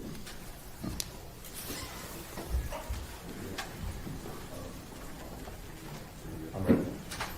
Let me publish, Your Honor? Yes, sir. Thank you.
Listen, where's she at?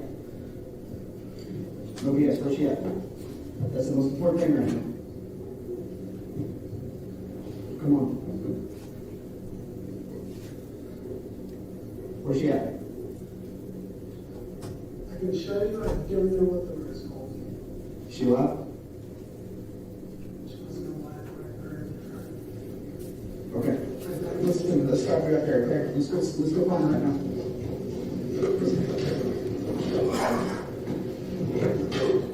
Take me past your side. Goes. All right, brother.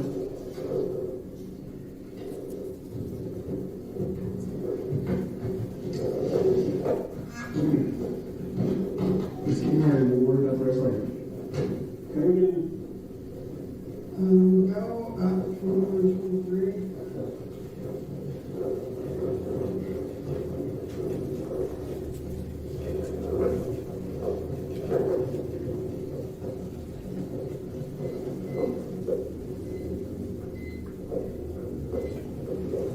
Well, I say, there's no way.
I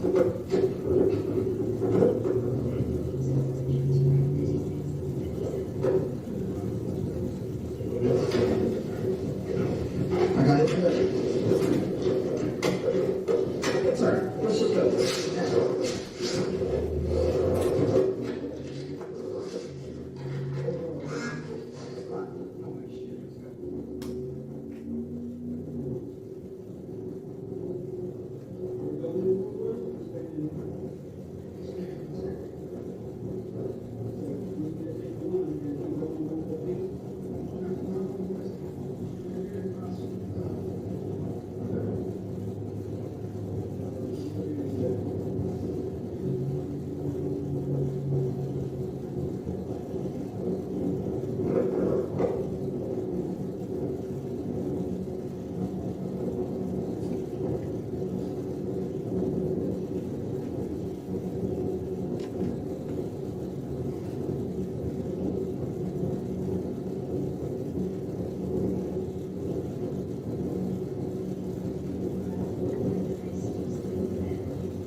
On this, that big, okay.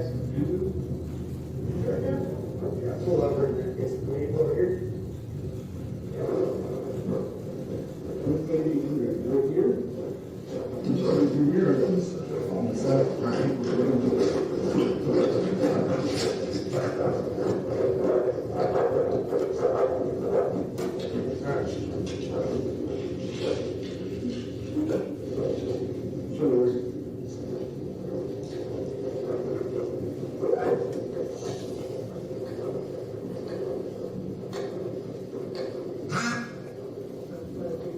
Try to feedback. Barry, can you hear it?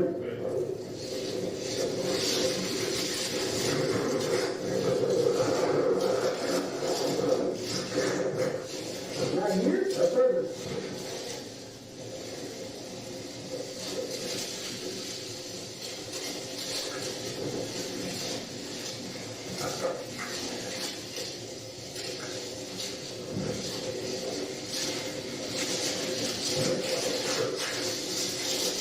You sure you want to read it? Because that's not broke down in everybody.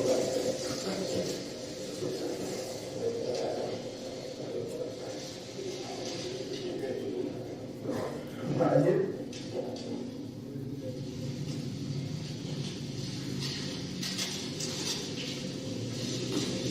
Are you sure this is close?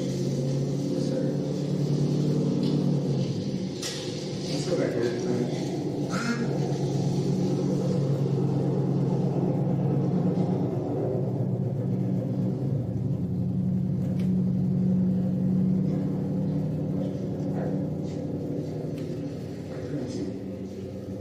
Listen to me. Now that we have a general idea what she's at, all right? Listen, that's the most important part. We're going to make you wear your rights real quick, all right? You have rights to assault and make a mistake. Any statement you make will be used against you in court. You have rights to an attorney, and you have the right to have an attorney present. If you can't afford an attorney, one will be appointed to you. Do you understand your rights? Yes, sir. Okay, you have the right to terminate this interview at any time. You understand your rights? What was the last part? You have the right to terminate this interview at any time. Yes, sir. Okay, listen to me. This was the hard part. We're over the hard part, okay? So now with that, the most important part is just make sure we're here. We're good? No?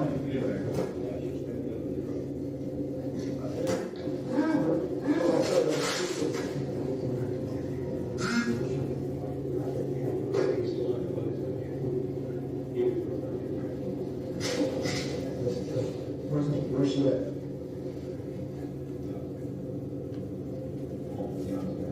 That's right here. That's right here? Are you sure? Are we dismissing it? You're saying it's right here. This spot. She gave another spot that was just like this? I mean, she could be a little bit further down, but this is where. Well, they're checking here. We're going to drop them down.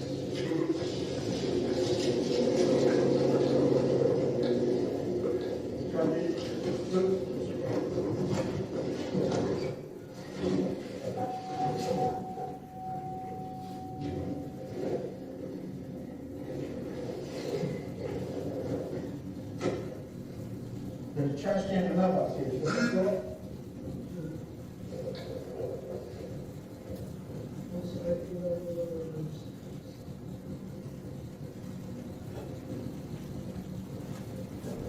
So, you need to go this one.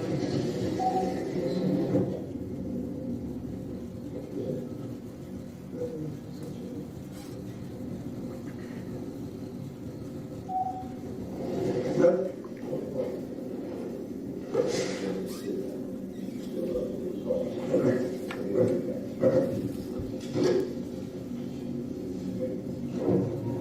We just want to make sure we find her. If she's alive and go somewhere, that's even better. She's not? Okay. We'll get into all the details later. Are you sure she's not just let out? You're positive she's in there?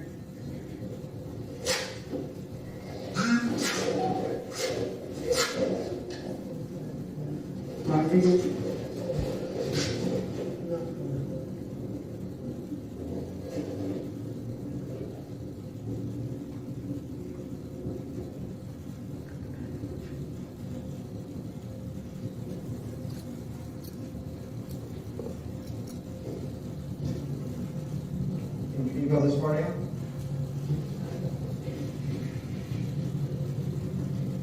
No, nothing.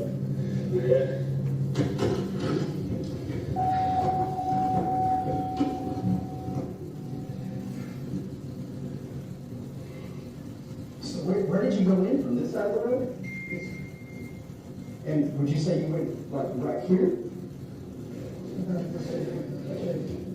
You stand 5 feet.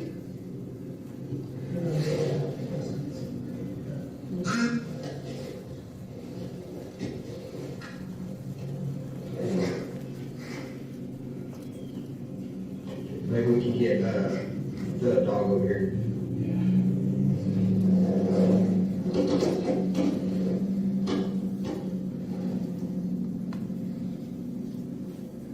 Hey, I'm gonna get you a location. Can we get you and the dog over here? All right, bye.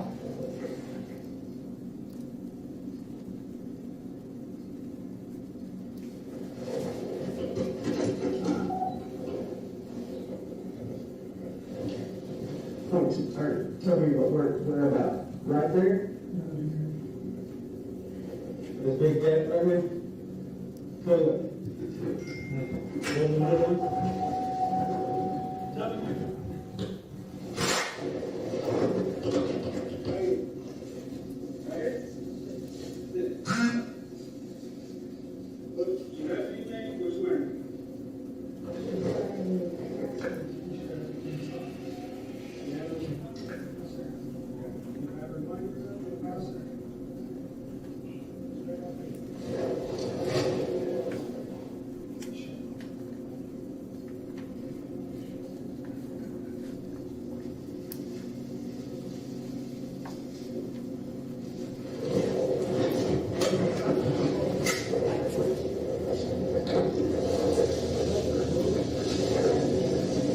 That's about how far she was.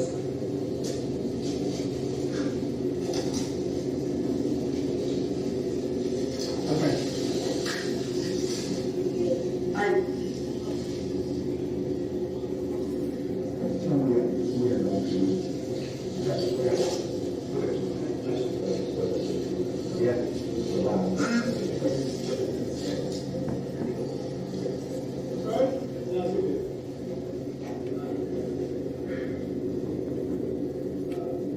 So, let's just say, was there any confusion about where you might have put it? And she's not alive. Okay.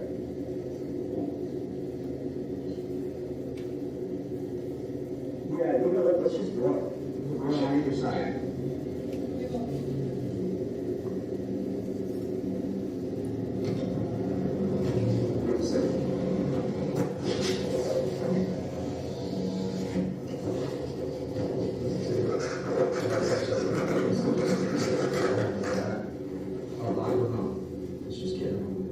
That's all that's important. You understand that? That's all that's important. Trust me. You can trust me.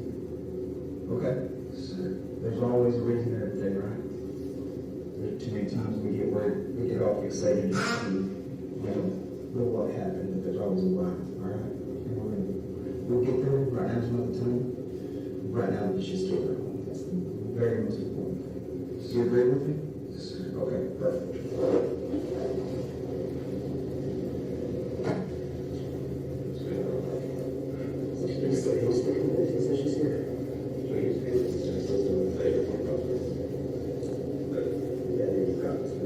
We're just trying to get resolution here.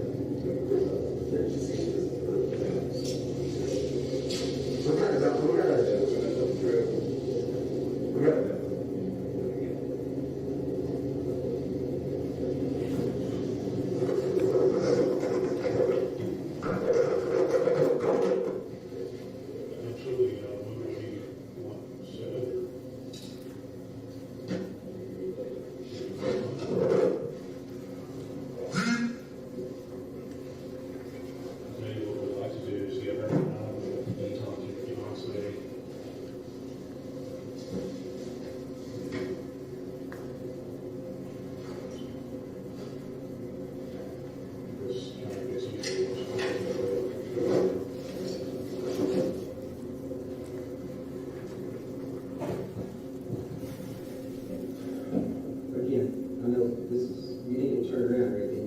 driver's your web, your FedEx driver, right? Yes, sir. So you're 100% positive it's right here? Yes, sir. No ifs, ands, or buts? Okay.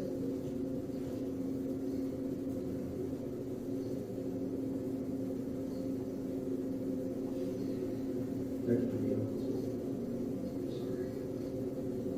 We'll talk about all that here. Remember, what's important, stay, keep your eye on that, okay?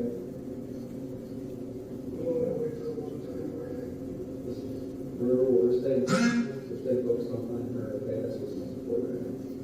Let's find her, and we'll get into any of that stuff. And I'll answer all your questions, and I'm sure you got other questions for me too. Right? Yeah? You just...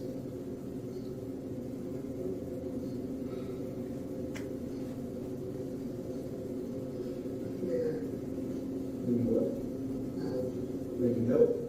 Now, listen, if she's right here, we're going to find her. If you're being truthful with me, and you're being honest with me, which I hope you are, we're going to find her. If you're being 100% honest with me, this is where we're going to find her.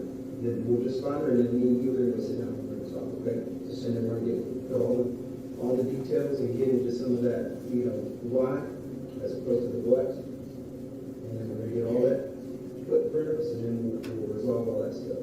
Then we'll let you start making some phone calls, fiance, whatever you want to do, okay? I promise you that. Yeah. Absolutely, yeah, man. That's a small picture, right? That's a small thing. We'll get to that. We'll get you that moment. Time's on our side. We got nothing time. Okay? Just be patient with me. This is priority number one. Okay? Thank you. Thank you for being honest and getting here. Okay? I just wanted that. I just wanted to go home. That's it.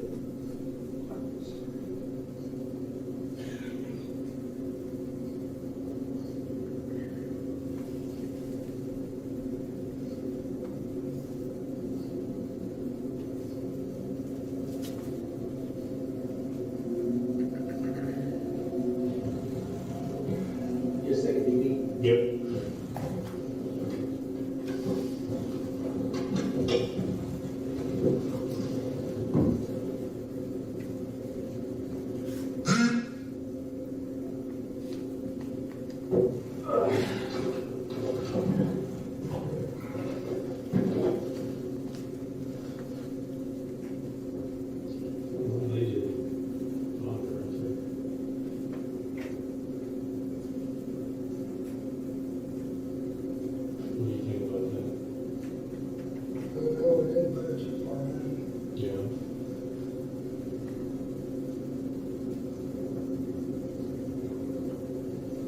What time of day was it?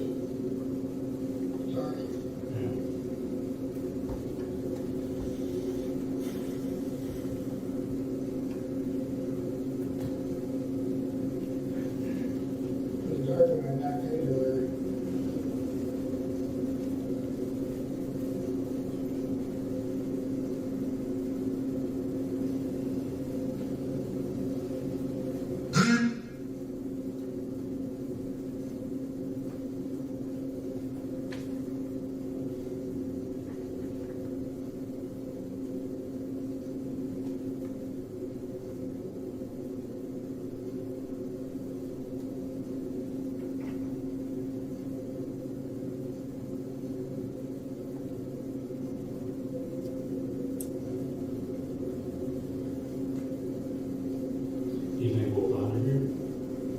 We should.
discipline, so I have different, like, routes every time, most of the time.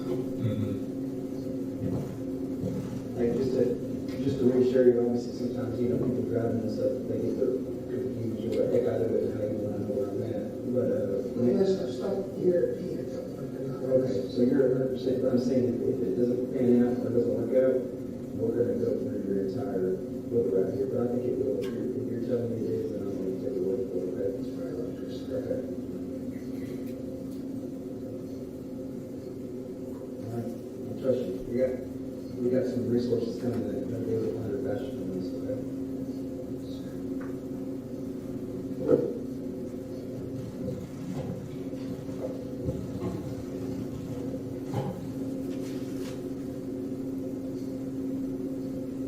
He's a good dude. The guy you're talking to there.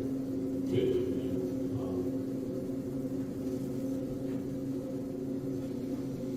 He can tell me straightforward, man. Tell you something that's not, you know, I mean, I think you doing the same with him is probably the most valuable thing you can do, honestly. Just been doing this like 25, 26 years. Most of my life. Yeah. I'm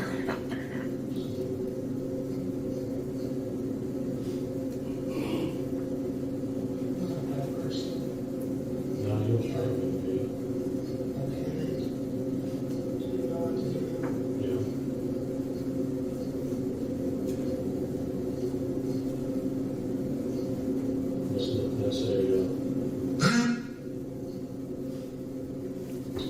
That's a normal thing, you know. It's just not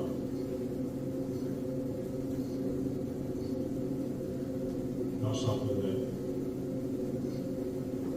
I mean, you never set your life on this, so what you're gonna do, you know, trying to make a living out of it.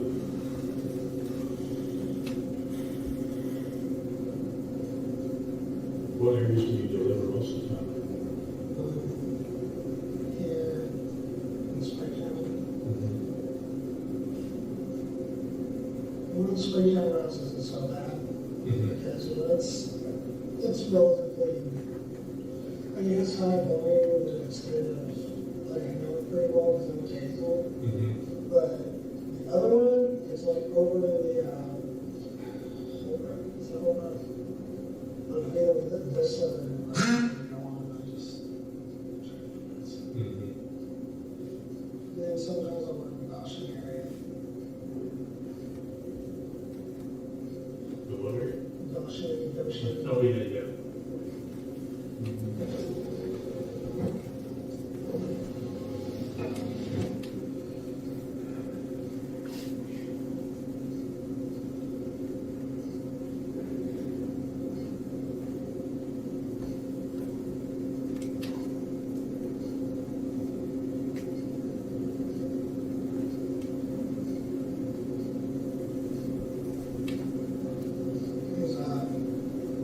We got running or? Yeah. I don't even know who that is.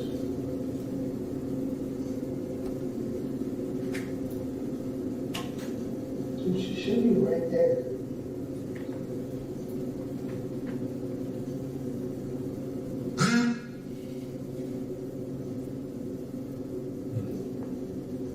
Any other, I'm not familiar with any other cartels on this road? I can think of, I mean, this pretty much just goes from 51 to 114. How far is 114 from here? About a mile back up.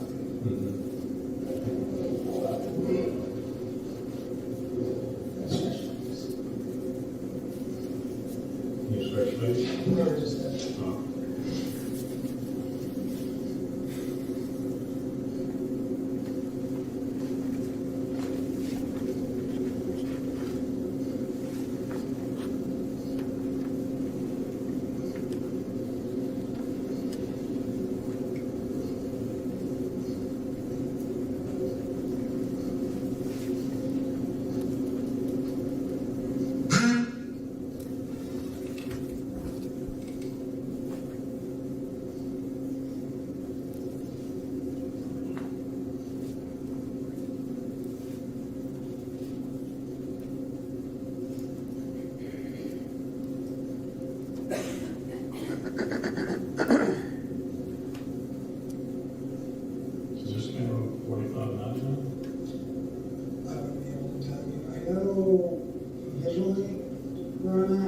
but I can never remember actual like names on here. Mhm. So, this is all county road this, private road that. But don't remember any numbers.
Well, get the dog get out. I'll have the dog get out here, we let the dog go and find her. Any injuries on her? We need to take care of backing her up with the truck. Okay.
I'd say just whatever you have to say, just make sure it's your reality. Does that make sense? It's your reality, your truth. That's probably the most important thing when we're talking to Joe. This was my reality. This is my truth. This is what happened. It's a less exhaustive process for you.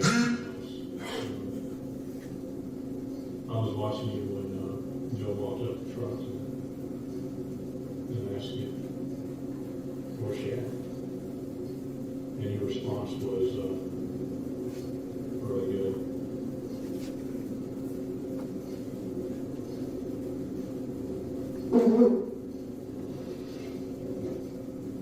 Doug just beat. No, he didn't.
Is it weird that even right now I just want to pet the dog? No, it's not weird. Sorry, I deal with dogs a lot when I'm doing this. So, Oh, yeah? yeah.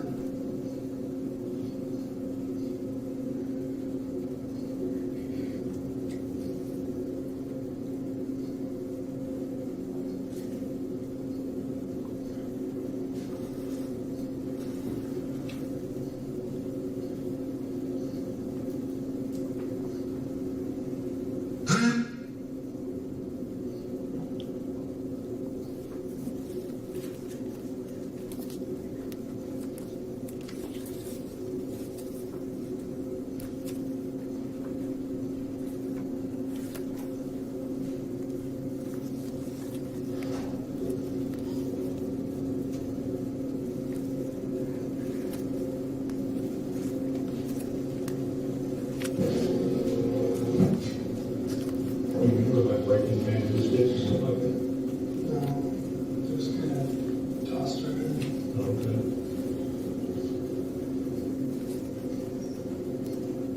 I couldn't move way too far back.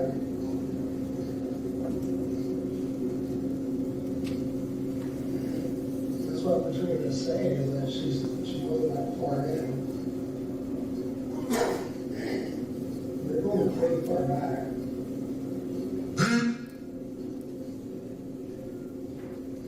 Like, I didn't even get in the game itself.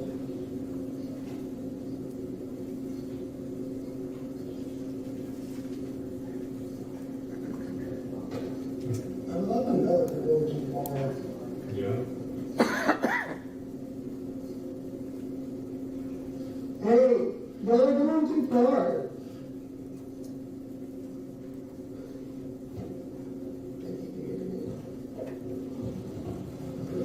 Hey, y'all are going too far. Too far? Yeah. I didn't even get in the game of it. I just kind of tossed her in.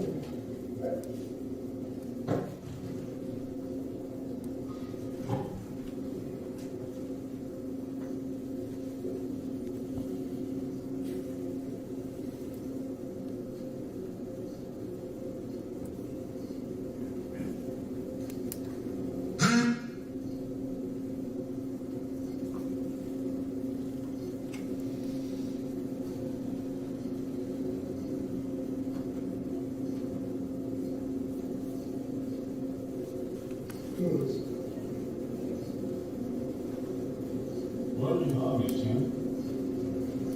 Music, video games. Lately, I haven't had time to deal with either of those things for the most part. My main goal has just been get out of my grandmother's house. I mean, I feel like I can get our son back, but I don't really know when I'm going to see my son again now.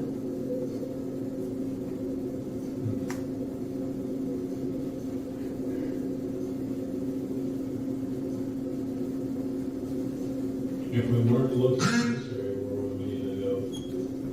I'm 100% sure I was here. Okay.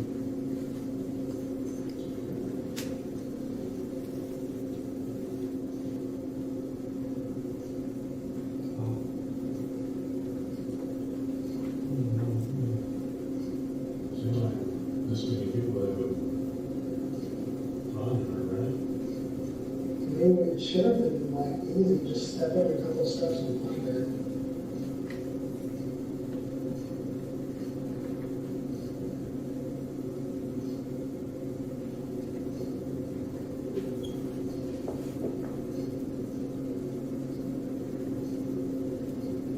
Where'd you get back into it? I think it's her dad's house, I think they were saying.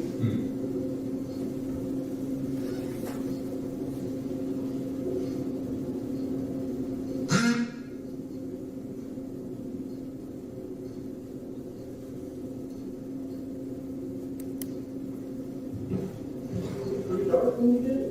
Yes, sir. It was pretty dark. Is that any of your keys? No, sir. Like I said, I stopped by this exact little brush area in the Philippines sometimes. thinking about pulling it out and just letting them walk it, what do you think? Yeah, man. Will you come this way? So let's just start like right up here. Oh, hang on a second, actually. I think that thumb's still running. Oh, okay.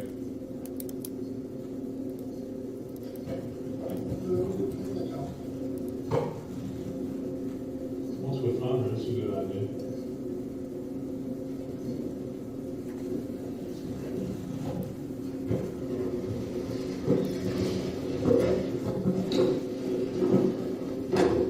Everyone see that, what we're talking about, there's no confusion? Yeah, no confusion. He's gone up to 100% on this. Okay. He was talking much on it. Just stop right here on the side. He's got on this side? Yes, sir. Clear out, and try to just finish this. Okay. How many cars pass by?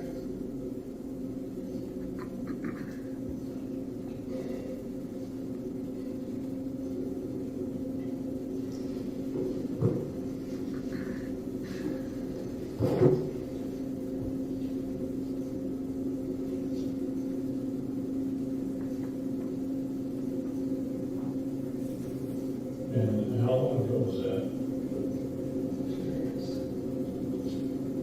So 2 days ago, we're talking about that was, and it was about what time, do you remember the time, just have to figure out how bad it was? Maybe about 6:37-ish.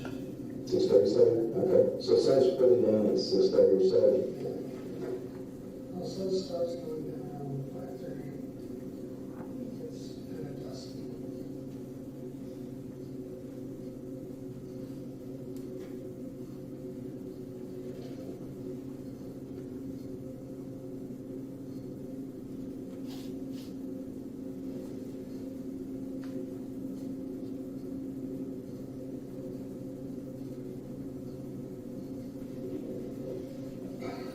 You all right?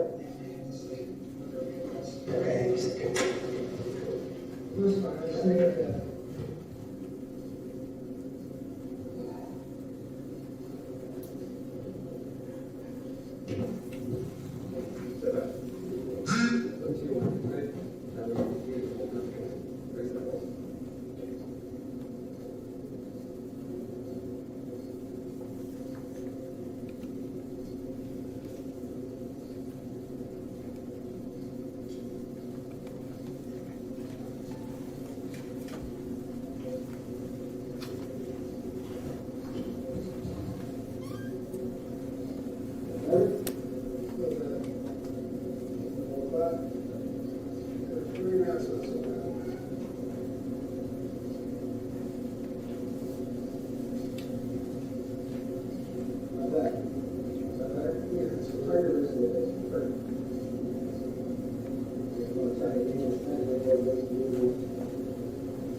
Yeah, a little too good. A little too good. Yeah.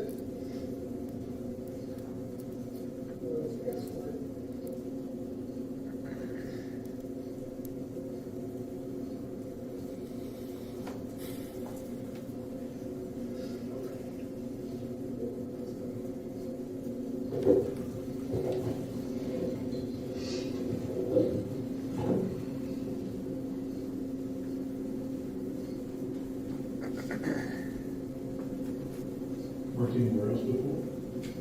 Worked anywhere else besides FedEx before? Let me see. FedEx, before that I did Amazon. I've been since my son was born. Because, during my 20s, I fucked around a lot. You know what I mean? When I was young, didn't have any kids, all that stuff. Now I'm 31, I was ready to settle down, I had a kid, and I fucked it all.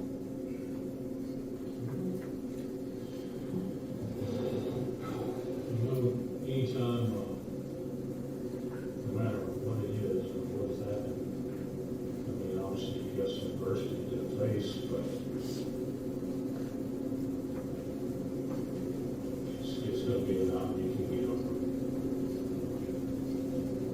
just give these guys what you know, and, Realistically, what am I looking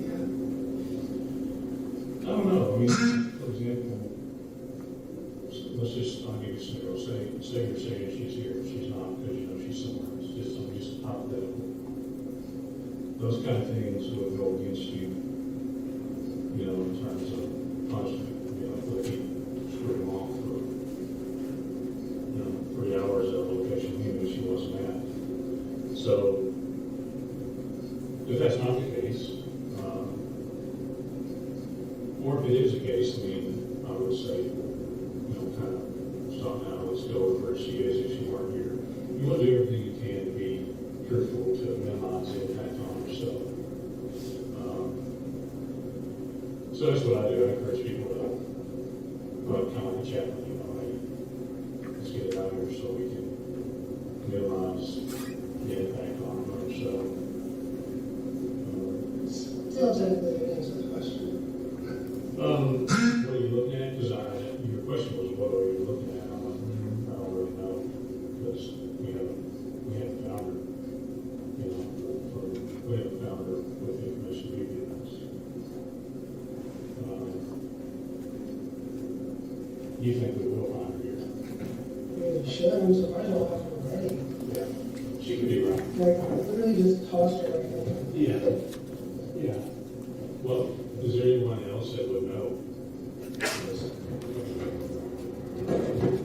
Okay, I think we're going to bring the talk so we can figure out some detail. What do you think? Now let my checkbook be down something. Go ahead. Go ahead and go get it. Yes. Yeah. Okay. What you said, probably over here? What we can retrace the steps. Okay. Because I can tell you how to get to places, but I can't tell you. We're being in the past. We're being in the passenger side of it? No.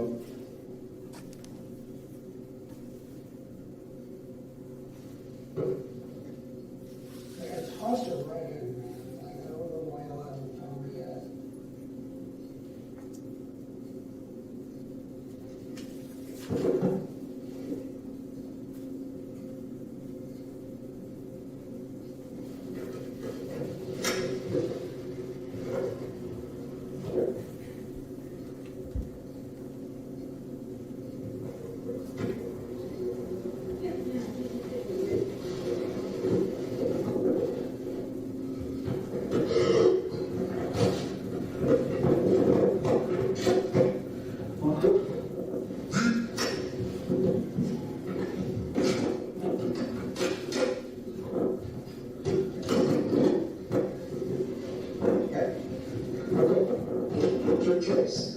Yvonne? Yeah. What do you think?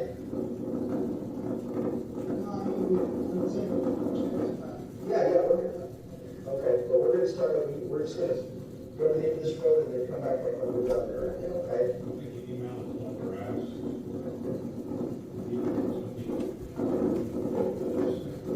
Me and Pete walk this.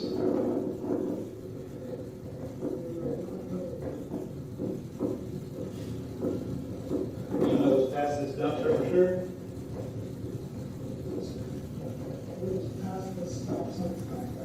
Okay, let's turn around. Hey, hang on a second, go right up here. I'm gonna ask this fellow something. In case.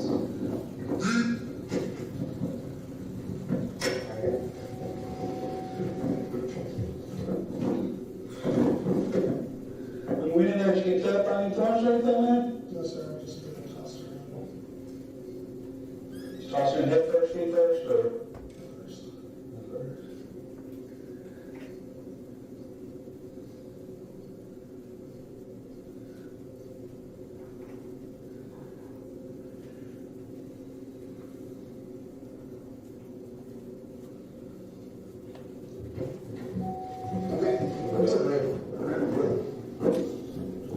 We're gonna get some help, so what's the grade?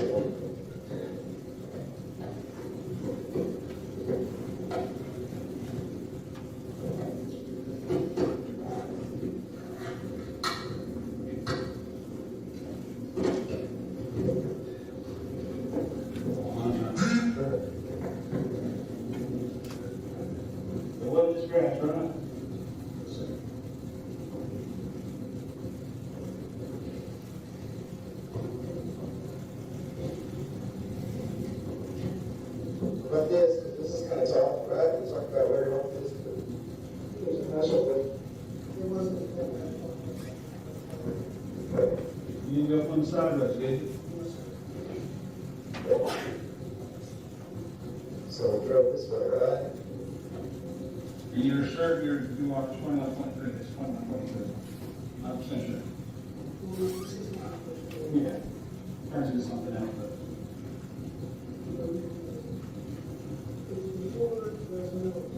Before the middle post, so right in that area.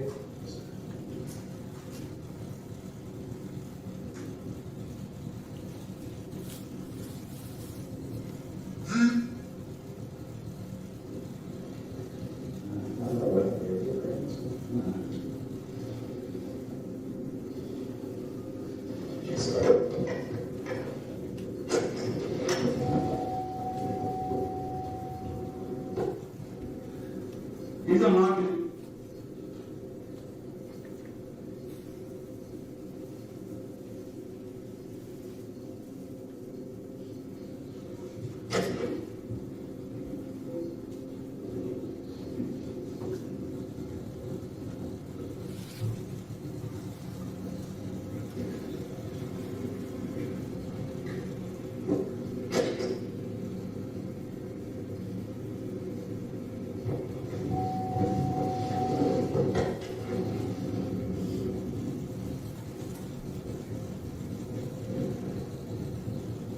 Anything look familiar?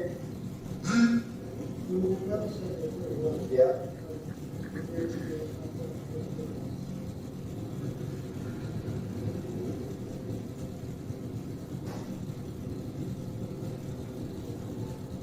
And because it turns into a curve right here. Did you go this way after you jumped the rope?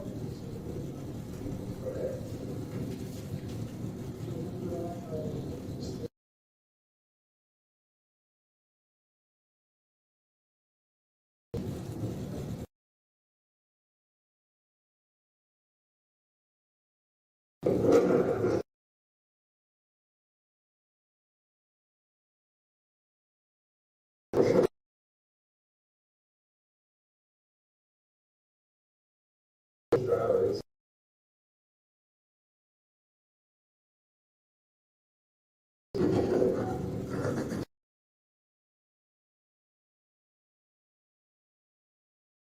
Which means it's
those types of training. Now, if you're talking about 30, were you ever the other night? Oh, I was sleeping in it. Oh. Yeah, I kind of live in the shadow of my grandparents. That's why it was so Okay. You live in the shed at your grandparents' house? Where's that at?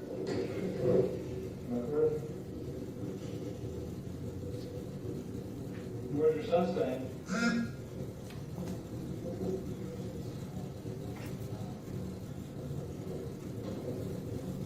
Tanner, did you keep any of your clothes or anything like that? No, you didn't?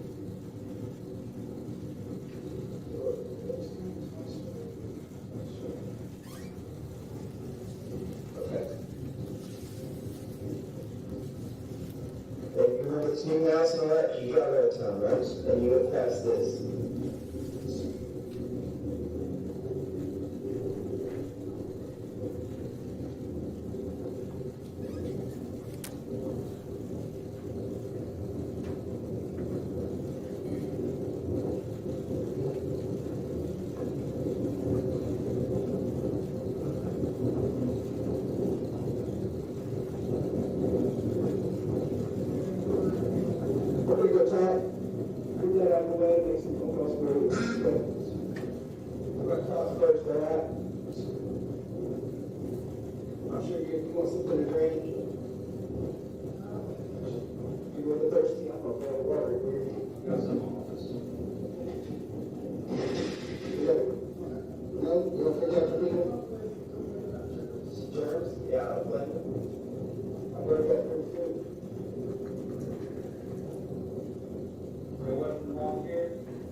It's got a low battery. You go turn on the battery, so you can. That's good.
I trust you, actually. I know you told me the truth, you did it. You're saying nothing.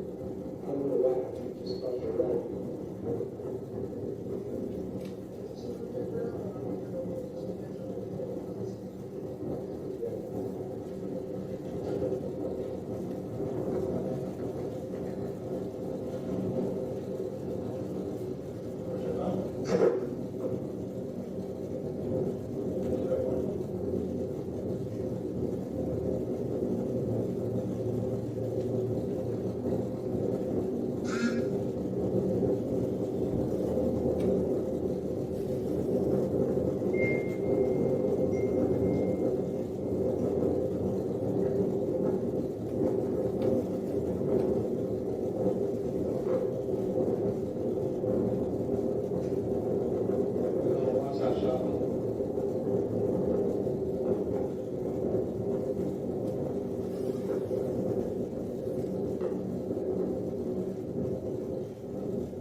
I'm pretty thirsty myself.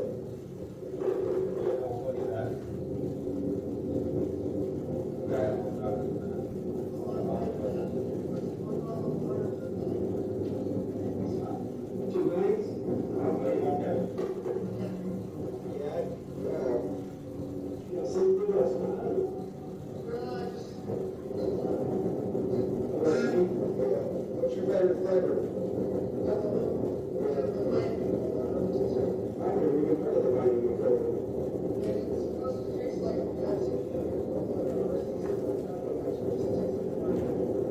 She tastes like what?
go to the chief.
What's the biggest thing of the liver? Is there a certain one? Size? Pretty much anything.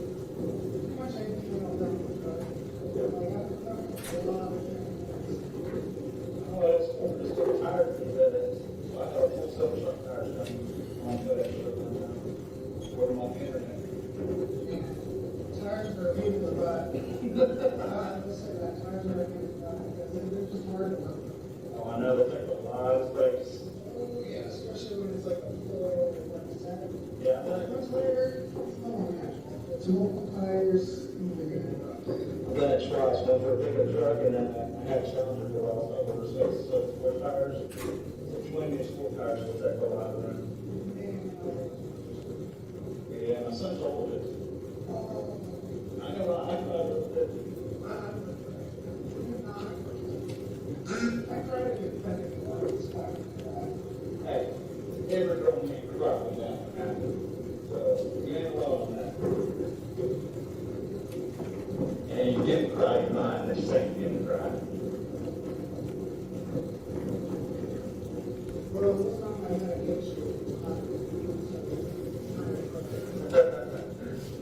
Right now, the medication I'm on kind of makes it more on this like, what's the word? Relax. I wouldn't even say relax. It's a serotonin. Even killed. Almost not being a little bit. Yeah, even killed. Even though. You don't get too excited. You don't get too excited. You don't cry. Not too much. Yeah. So I have to get put back on the medications because I overdosed so that's. How long was that? I want to say about 5-6 months ago.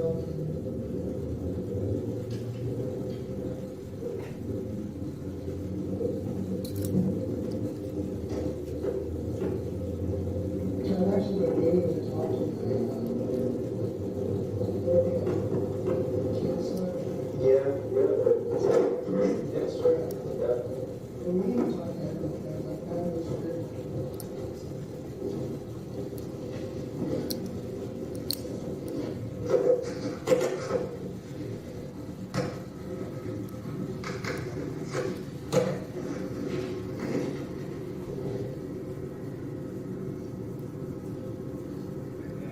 That's all we're doing. Chief's I got another paper with me. Thank you.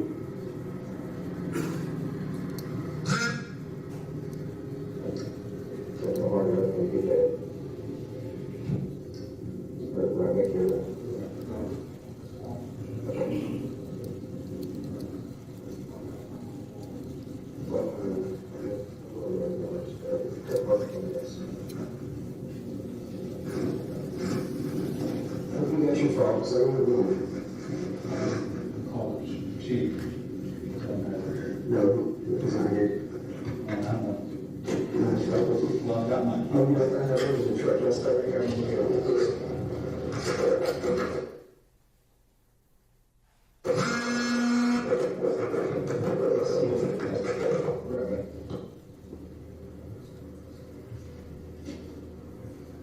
All right, Mr. Berry, let's stop for right now. We will take our afternoon, our lunch break. Your lunches are here. We'll start back up at 5 after 1, okay? All right.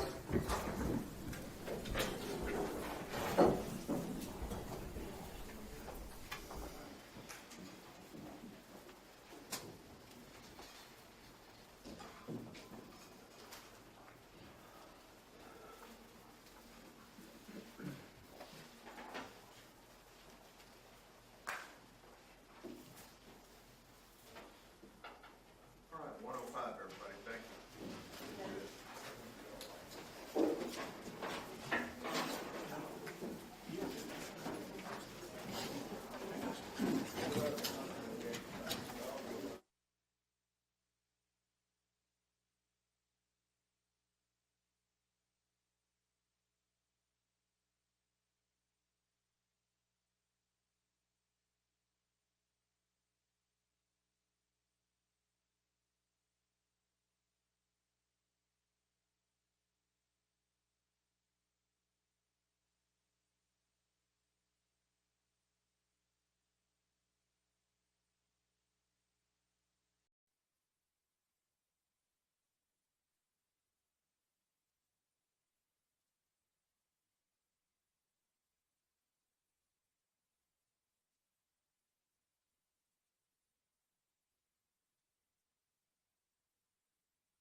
Hello, I'm Megan Boyd, bringing you continued coverage of the Tanner Horner trial. Now, Tanner Horner pleaded guilty on Monday to killing Athena Strand in 2022. The punishment phase is now ongoing. The jury will decide if Tanner Horner gets the death penalty.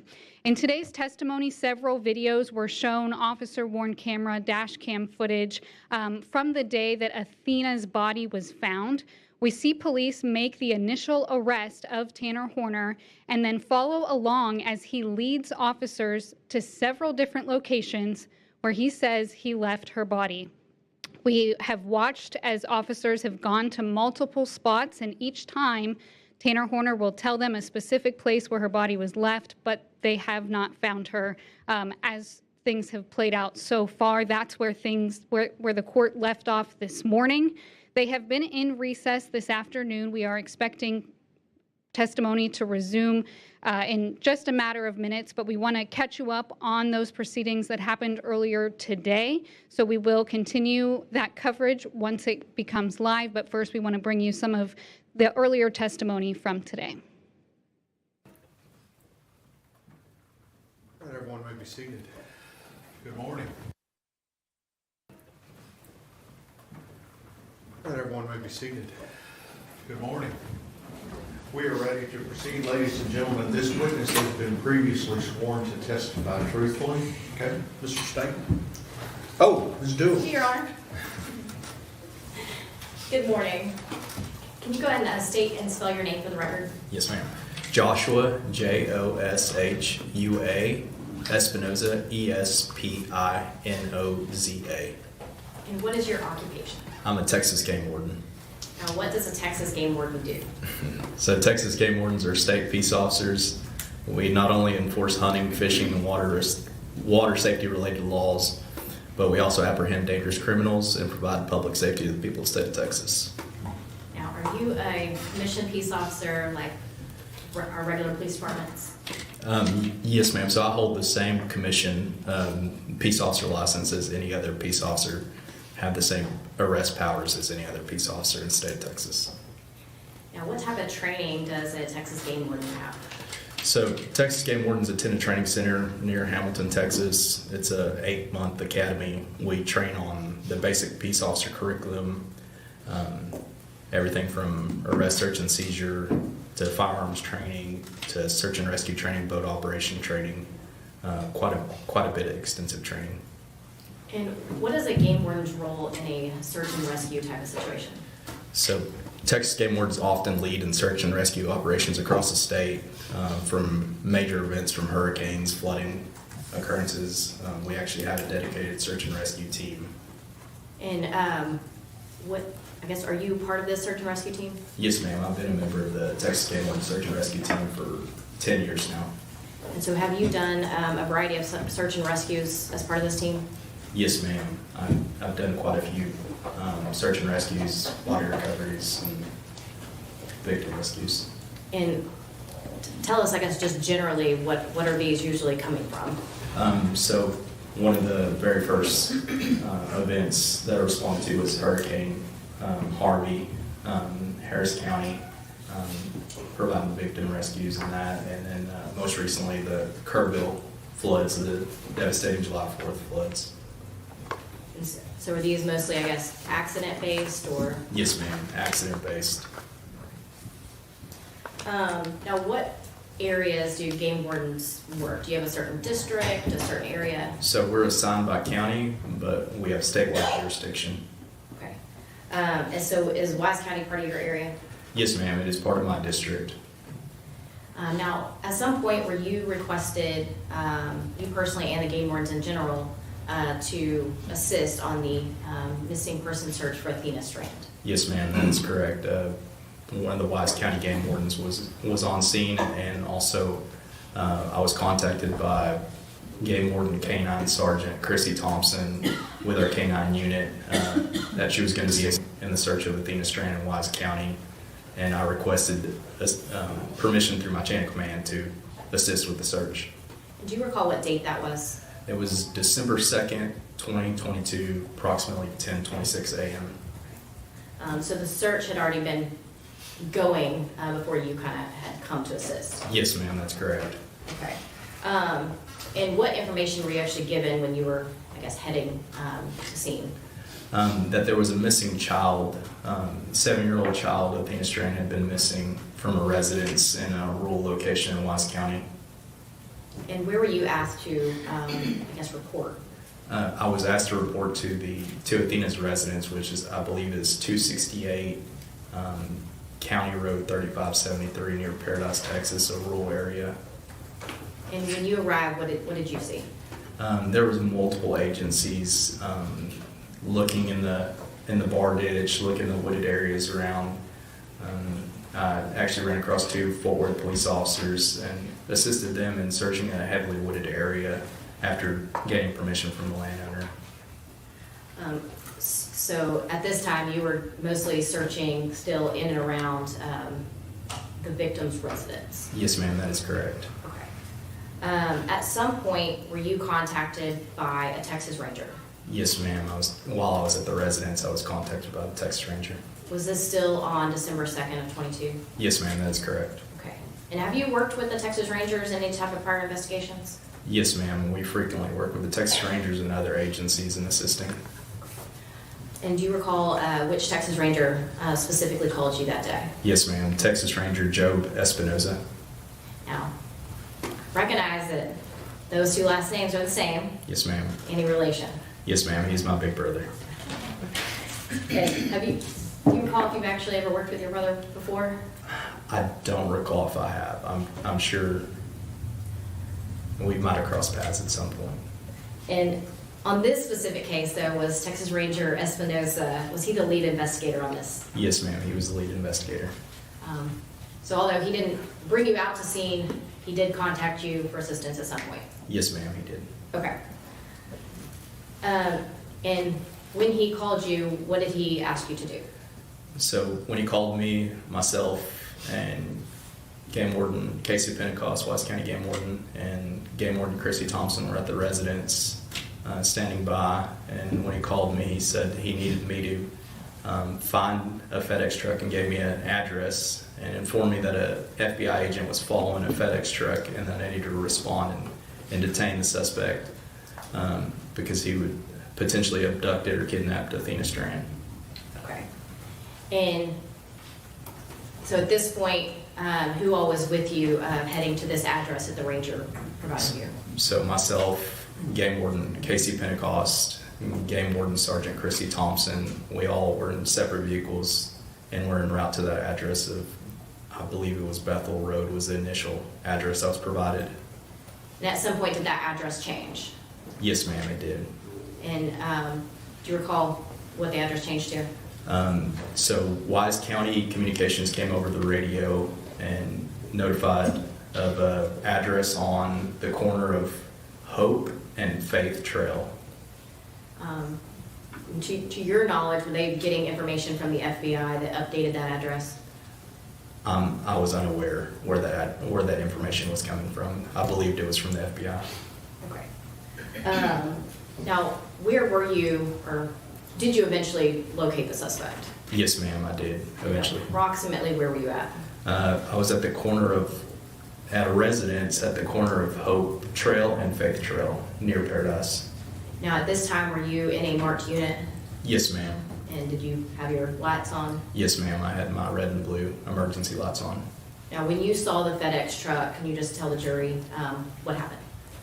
When I saw the FedEx truck exiting the driveway, I pulled my patrol truck in front of the FedEx truck with my lights activated, my red and blues, and I got out and performed a felony stop with my pistol drawn due to the gravity of the situation of it being a kidnapping, treated as a felony stop. Ordered the suspect to put his hands up and face away from me and placed him in handcuffs. And was there any other law enforcement with you at that time? Yes, ma'am. Wise County Sheriff's Office deputies were on scene as well. Do you see the person in the courtroom today that you detained on December 2nd of 2022? Yes, ma'am, I do. He's sitting right over there wearing blue slacks and a blue jean shirt. Your Honor, let the record reflect that the witness did point to the defendant. Record, so reflect. Now, at this time, you and the Wise County Sheriff's Office have handcuffed the suspect. What else did you do at that point? So I conducted a pat-down frisk for weapons of the suspect, and once I was sure that there was no weapons, I reached in his pocket and retrieved his wallet and pulled out his identification to positively ID the suspect. And what did you do with that identification or driver's license? With that driver's license, I radioed it over to Wise County Communications Dispatch that he was detained, that driver's license was the individual that was detained. And why do you guys do that? It's a matter of keeping a log with our dispatch. Once that part is done, at any point did you notify Texas Ranger Espinosa that you had found the suspect? Yes, ma'am. I called Texas Ranger Joe Espinosa via cell phone. And did he arrive on scene? Yes, ma'am. Once Ranger Espinosa and whomever he was with arrived on scene, what did you do at that point? Once he arrived on scene, Ranger Espinosa told me that he had left in such a haste and requested that.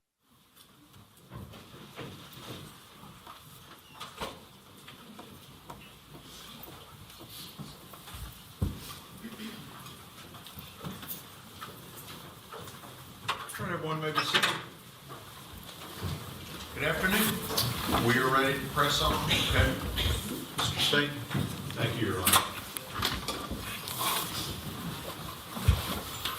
All right, Ranger Espinosa, we got through that grind of the video for an hour or so. Apologize for that. I'm glad we can ask you some questions about it now, and we'll move on. Let me ask you, that video that we were watching before from your brother's body cam, where does that video terminate geographically? It ends at the Wise County Sheriff's Office. And is that where you told me before that then the video from the Wise County Sheriff's Office then takes over? Is that correct? Yes, sir, that's correct. All right. So the next video in the chain here that we're talking about is now at the interview at the Wise County Jail. Yes, sir, that's correct. Okay. Just want to clarify, we've got several videos here. I want to make sure we're on the right one. All right. Let me go back a little bit. Some of that video we were watching here, some of that stuff was a little hard to hear, and I want to clarify a couple of things when we talk about that.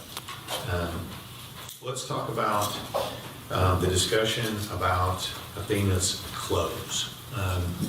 From that video, what was Tanner Horner's first statements to you about whether she was clothed or not? In that incident, he stated she was clothed. Okay. And then what did he then later on in the video tell you about her clothes? That she was wearing a t-shirt and jeans. And what did he tell you he had done with those? If you remember. In that particular video, he didn't state anything, that he'd done anything with the clothing. All right. So let's talk a little bit about the story that Tanner Horner told you about the incident that led to him killing Athena Strand. What was his story throughout this first video about what he had done to her and how she ended up in the truck? The initial story was that he had hit her with his FedEx vehicle and ended up taking her because of that. So what do you know about the statement to you from Tanner Horner that he backed into with the truck? What do you know about that statement? I knew that to be a lie. With regard to his statement to you that she was deceased when he put her in the truck, what do you know about that statement? I also knew that to be a lie as well, based on the video. How long did this wild goose chase in the bamboo go on? I believe almost 2 hours, close to 2 hours. All right. And so we heard on that video there's a lot of discussion about, I think I heard you ask several times, is she in here? Is she in here? Right? Yes, sir. And is that what you were describing before in the first part of your testimony, that you guys were all out there on the road looking and then having conversations with Tanner Horner as you're looking? Is that what's going on? Yes, sir. Some of it was hard to see, in and out of the truck. Okay. So when you're out there and you're searching, do you take any resources that are looking for Athena and bring them to this bamboo area? Yes, sir. At that point, we had other resources in other places, K-9, additional officers, and I went ahead and concentrated those into that area since that's where he was telling me she was at. I felt obviously we needed to check it and confirm that she was or wasn't there. So during this entire hour, I noticed on the video that you guys drove up and down the road several times. Is that right? Yes, sir. And you guys, it appeared to me, and I couldn't see it all, that either you or some other people went into this bamboo area multiple times. Yes, sir. Several officers went in and out of the bamboo, including myself, including Investigator Oliver, several Wise County deputies, game wardens, agents. Everybody was in there trying to find her. And is it correct that Tanner Horner's story to you was that he just kind of barely put her in there a little ways and you should have found her? Is that right? Yes, sir. Correct. And what was the word that he used multiple times with regard to what he had done with her body? Do you remember the word that he used? Tossed. Tossed. And did he tell you whether he tossed her head first or feet first? In that video, he stated he tossed her in head first.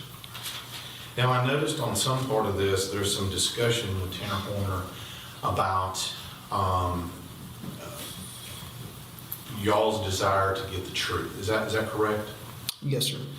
And is it also correct that you had told him that in the beginning that you just want to know the truth? Correct. Yes, sir. And in this particular situation, at this location at the bamboo forest is what I'll call it here, because that's kind of what it looked like. When he's telling you that she's in there, what do you know about that statement? That was a lie. Because where was her body eventually located? At Bobo's Crossing. Which is that anywhere near this bamboo area that we're talking about? No, sir.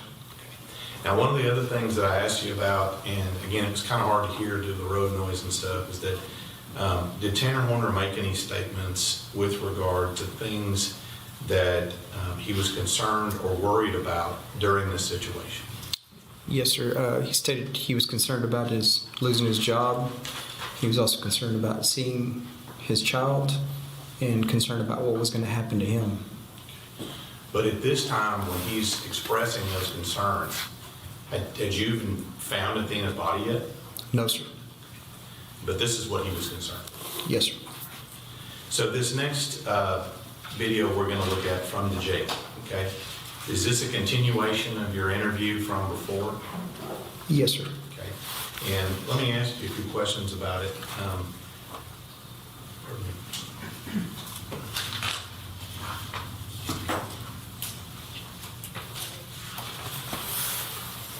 So this particular interview at the jail, who is participating in this interview? Present during the course of the interview is myself, Investigator Oliver, and Ranger Danny Briley. And throughout the majority of this interview, are you conducting the interview or somebody else? I'm conducting the interview. And do you know about what time you got back to the jail? I believe around 4 p.m. approximately. Okay. And so you get to the jail. I'm going to fast forward a little bit. Is there an interview room or someplace in the jail where you interview suspects? Yes, sir. Yeah. Most of the interview rooms that we conduct our interviews in are audio and video recorded in a controlled environment where we can have a table, chairs, board to draw on if needed, things like that. And so when you get to the jail, are y'all in that interview? Is that where this interview room? Is that where this takes place? Yes, sir. And so when you get in the interview, what's the first thing you do when you get in the interview? Go ahead and advise Mr. Horner of his rights. Again? Yes, sir. And this is in addition to what you told him when you were on the roadside? Correct, yes, sir. So you're in there and you're conducting this interview. About how long do you think that interview was in the jail? Almost 2 hours. Now, help me, correct me if I'm wrong here, we have the interview in the jail, right, and when that's finished, or at least the stopping point, where do you go next? We go back out into the field to try to locate Athena again. Back to the bamboo again? Yes, sir. So we have an interview at the jail, that goes on for some time, and then you elect, we're gonna go back out on scene. Is that the progression of events? Yes, sir. So let's go to the jail interview, and I'm going to hit a couple of things in here. In the jail interview, once you get him in there and start talking to him, what was Tanner's story as to why he was at Athena Strand's home on November 8th? Why was he there? To deliver a package. And what was his story to you with regard to his contact with Athena Strand? That he was there to deliver the package. He hit her with his vehicle. He panicked and he took her with him, asked her to get in the vehicle. Okay. So I'm going to break that apart a little bit. He said he hit her with a vehicle, said he panicked, and then you said he asked her to get in the vehicle. That's what he told you? Yes, sir. Now, we know before, you testified before, that one of the very first things you asked him was, what? Is she alive? Is she alive? And what did he tell you then? That she was not. Okay. But now, what's he telling you now? That she was alive. Okay. And that you're saying, he says, I'm going to get this correct here, that he asked her to get in the truck. Is that right? Yes, sir. To the best of my recollection. Okay. Now, with regard to whether or not you asked her to get in the back of the truck, what do you know about that statement? That's a lie. Now, with regard to Athena's physical status, whether or not she was injured or not, what did Tanner Horner initially tell you in the interview that we're fixing to watch here about what her physical status was at that time? I believe he stated a few bumps and bruises. Okay. But not dead like you said before? No, sir. Now, with regard to any communication between Tanner Horner and Athena there at the Strand home, what did he tell you with regard to whether or not they had any communication at that time? When I asked him if he communicated with her, he stated that he did, and she told him her name and also asked him if he was a kidnapper. So that's coming from Tanner Horner? Yes, sir. Now, let's talk a little bit. When you're talking to him and you are asking him, does Tanner Horner blame anyone for all of this happening? At one point, he tries to say that the van didn't have a backup camera or a sensor, so he believed that contributed to this happening. Okay. Anybody else? Not that I can recall. Okay. Now, I'm going to ask you to, I'm going to try to make this as detailed as possible here. At some point, do you ask Tanner what he did to kill Athena? Yes, sir. Okay. And to the best of your recollection, what did he tell you he did to kill her? Through the course of that interview, he stated that he first attempted to break her neck, and then he strangled her with 2 hands. Okay. How many times did he say that happened to you? I can't remember the exact amount, but it was numerous times that he stated during that interview. Okay. That he had done that? Yes, sir. So he says that he attempted to break her neck, didn't work, and so that he used his hands. Yes, sir, correct. And he said 1 hand or 2 hands? I asked him whether he used 1 hand or 2 hands, and he stated he used 2 hands. 2 hands. So, and I just want to make sure, so now we're in the second interview. What is he now telling you that he did with her body once he killed her? He stated that he had her in the back of the van for a short period of time and then took her to the bamboo. Now, during this interview, what are you trying to do during this interview? I'm just trying to find Athena. It's just trying to figure out where she's at. With him, after he dumps her body in the bamboo, we talked a lot about that. Where does he say that he went next after that? He stated during the course of that interview that he went to the Loves to get some cleaning supplies for the truck, and then he went back to the station. So just for those of us that don't know, is it Love's a convenience store? Yes, sir. Is it also a truck stop? Yes, sir. And is there a Love's in fairly close vicinity to where that would have been happening? Yes, sir. Do you know where that one's located? I can't remember the approximate address or location, but we had investigators follow up with that location as soon as we found that information. All right. So a Love's truck stop, that's what he said, clean up the truck. What did he tell you that he was cleaning up? He stated that he was cleaning up vomit and feces. Whose vomit? His vomit. Whose feces? Athena's.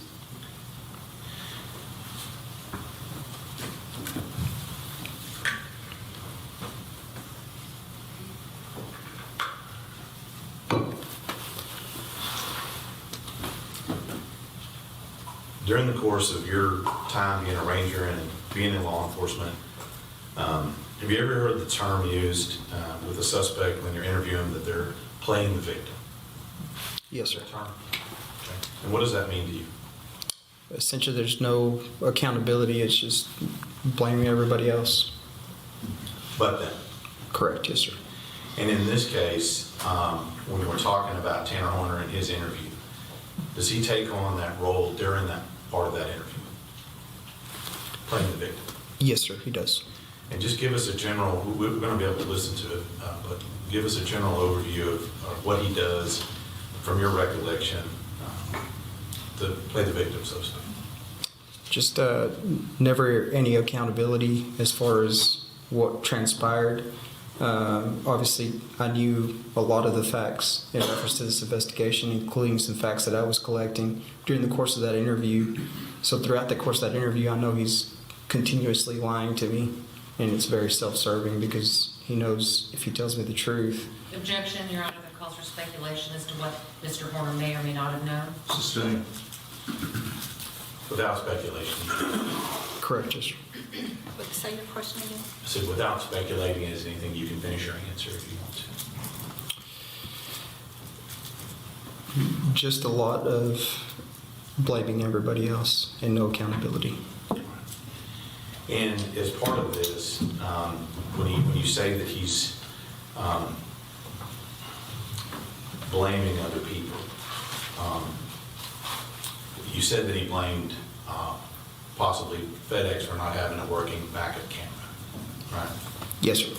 Which, from what you're telling me, would have led to him backing into her, right?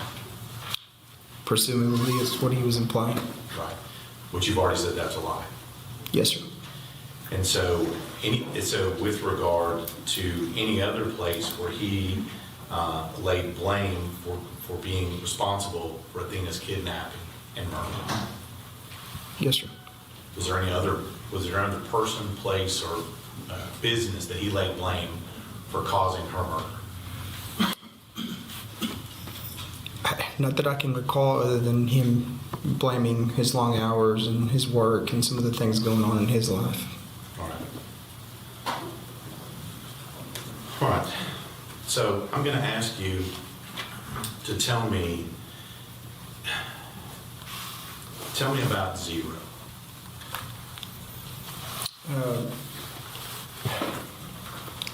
During the course of these interviews, Tanner implied that he was sometimes referred to as Zero, which through the course of my investigation and through the time that I talked to Tanner, it was something he made up. that an alter ego that he made up for himself, and stated that sometimes he would be referred to as Zero. And so during this investigation, that's when this person, alter ego, comes up. Correct, yes, sir. And at one point during the questioning, does this made-up person come up? Yes, sir. Throughout the course of these next couple of interviews, the name Zero and that fake personality or alter ego comes up. Did he tell you how he made it up and how he created it? Yes, sir. Tell us about that. He stated it was something that he and his wife had discussed in the past, and he named it after one of his band, and actually had a tattoo on his arm that had Zero on his arm. So he created it and he named it? Correct, yes, sir. He made it up? Yes, sir, to the best of my knowledge, yes, sir. Okay. And so during any of this, when we're going to hear this, how does Zero come up in the course of your investigation? At one point during the course of this interview, he writes something on the board. When I step out of the room, I asked him what that was about, and he stated it wasn't him, it was Zero. We talked briefly about it, and then throughout further course of the investigation, when I was hitting roadblocks, again, all I'm trying to do is find Athena. I played his game, and I spoke to Zero. So during this course of interview, all you had to do was just start talking to him like that? Is that what you're telling us? Yes, sir. And did you miraculously get answers when you started talking to him like that? Yes, sir. At that point, I did. And how long did he play this game? Until after we recovered Athena's body. Okay. And I know we've said that there are multiple interviews that are done, including one that's a re-interview on December 7th. Is that correct? Yes, sir. Is he still playing this Zero game all the way until December 7th? Yes, sir. Did you believe any of this? No, sir. Then let me ask you, Ranger, why play into it if you don't believe it? It's obviously a common technique that we use to maintain that rapport and to play into that, because ultimately it's about locating Athena and getting the truth. And if whatever he wants to be called, I'm willing to do that, as long as it means actually getting to the truth. So what you're saying here, you'd have called him Yogi Bear if it got to the truth. Is that what you're saying? Yes, sir. I'd have called him anything as long as I could find Athena. Now, during this interview that we're going to see here in a minute, tell me a little bit about Tanner Horner's ability to understand and answer your questions. Is he able to do that? Yes, sir. He is. And when I ask that, what I mean is that you've indicated that you're going to ask him some questions in that interview. Is that correct? Yes, sir. And his answers to those questions, were they responsive to your questions? Yes, sir. What I mean by that is, if you ask him what happened next, right, was he able to explain what happened next? To a certain extent. Okay. And so during this interview, when you're going through it, whether you're talking to Tanner or this person he made up or what have you, is he able to understand those questions and provide answers? Yes, sir. Okay. And then also, let me ask you, during this interview, what's his demeanor during this interview? His demeanor through the course of these interviews was very laid back. I mean, he wasn't worked up, had a cool, calm demeanor, cooperated, spoke, was articulate, joked around, made jokes at times, made jokes inappropriately sometimes. And again, I was able to maintain that rapport and continue to talk to him. When you said he made jokes, do you remember anything he was joking about during this? There's not a particular joke that I recall, but obviously when we watch the video, it's very apparent when the jokes come out that are not appropriate. judgment. Yes, sir. Show you State's Exhibit 36. Do you recognize that?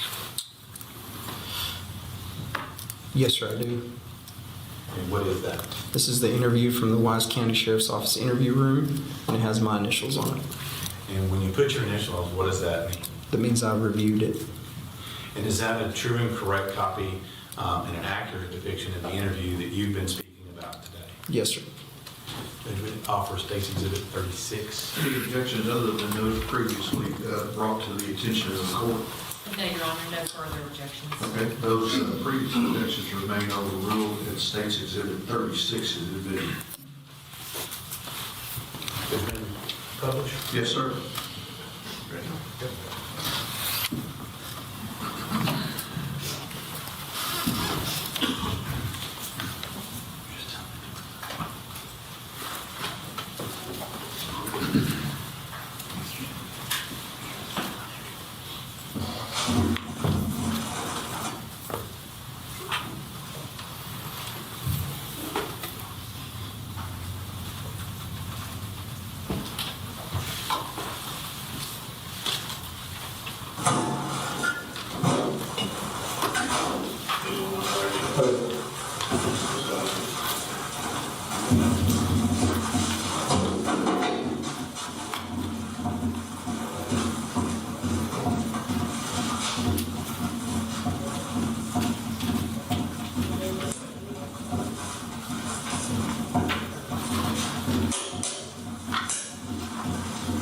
All right, give me a second.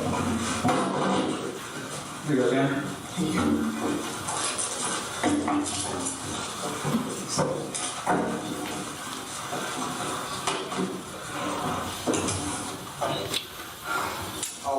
Yes.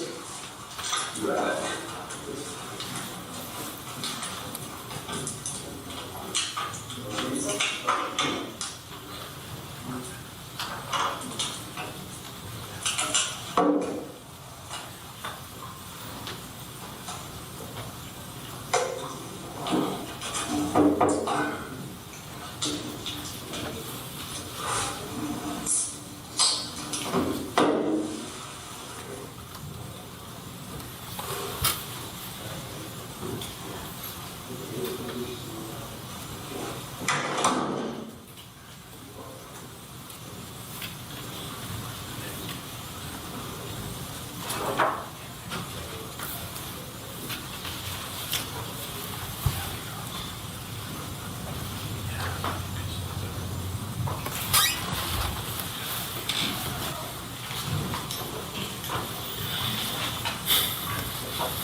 I'm running to you on the side of the road. It's going to be this. 13. I had to, like, All right, Tim? All right, let's get them handcuffs off you.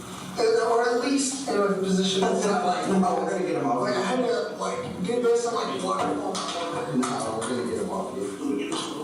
Okay.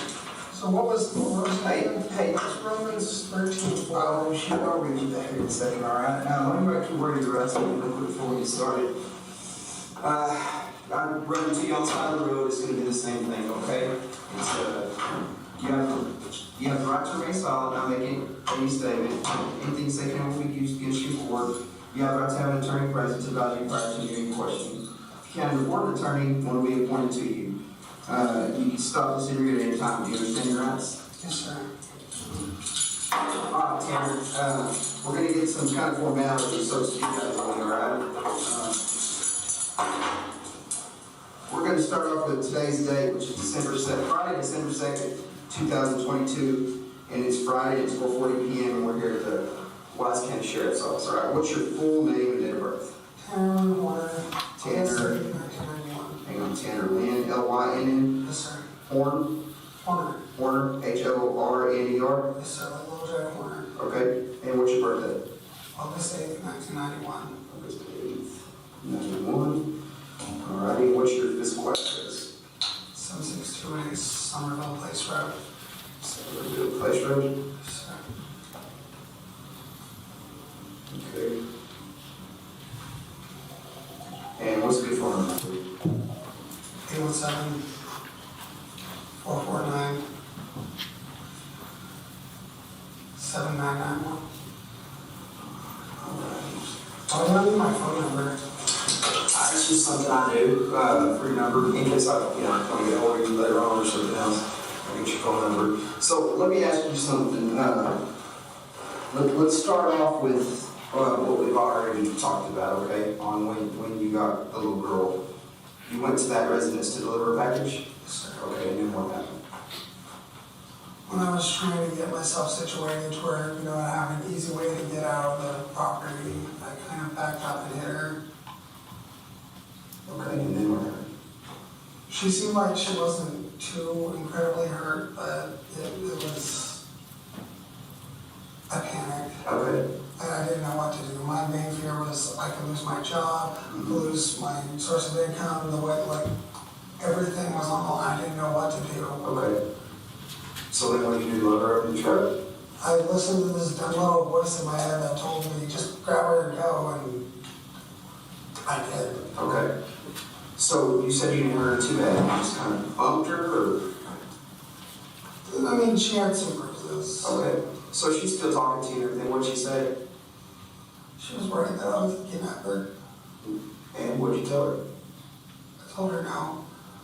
She kept asking where we were going. I didn't know what to tell her, so I would just talk to her about random things. Mm-hmm. I didn't.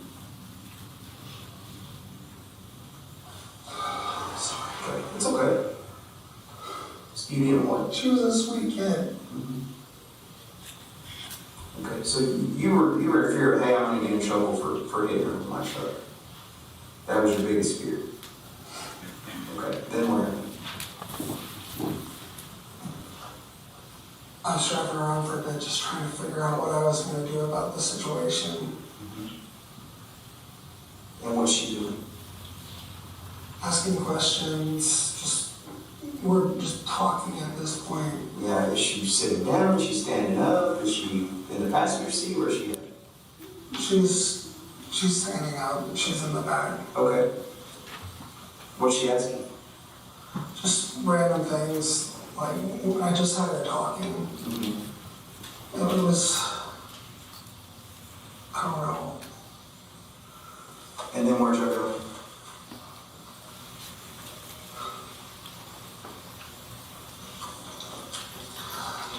We went down this private road and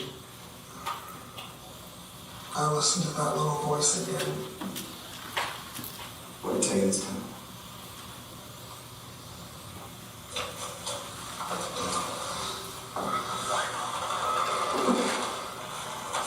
Remember what I told you?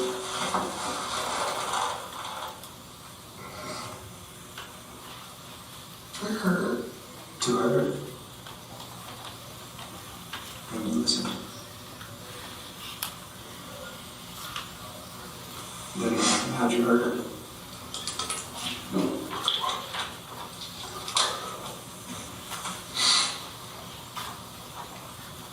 It's okay. It's alright. It's alright. How'd you hurt her? No, it's not alright. Well, no, it's alright to tell me. It's okay to tell me. You gotta get it off your chest. How'd you hurt her?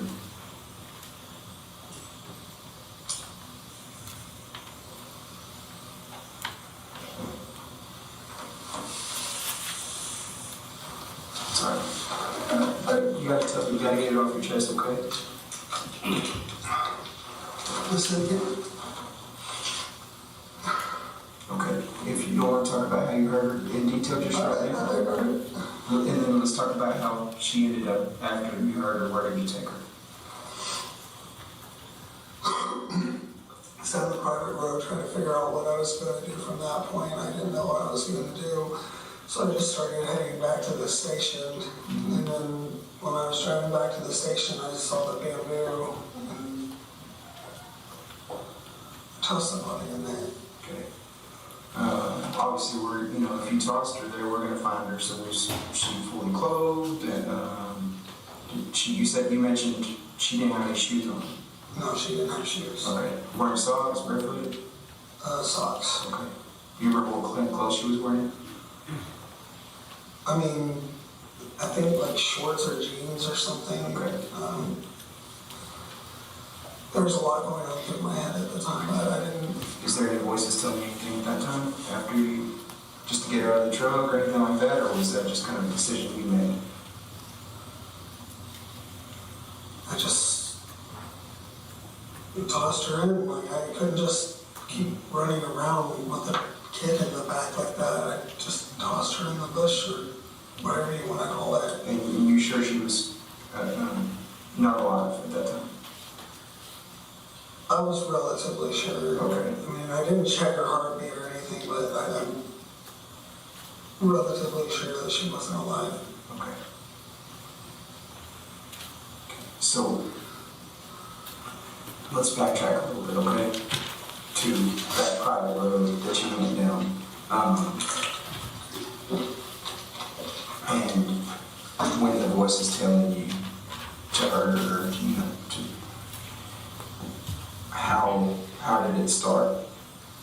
Did you say anything to her? Did you explain that you had to do what you had to do? Can you give me something on that? I just told her to turn around and you choked her? One hand or two hands? Two. Like, was she facing away from you while you were choking her? and started off, I tried to. Oh, you tried to break her neck? I tried to break her neck, make it as quick and painless as possible, but it didn't work. She started crying.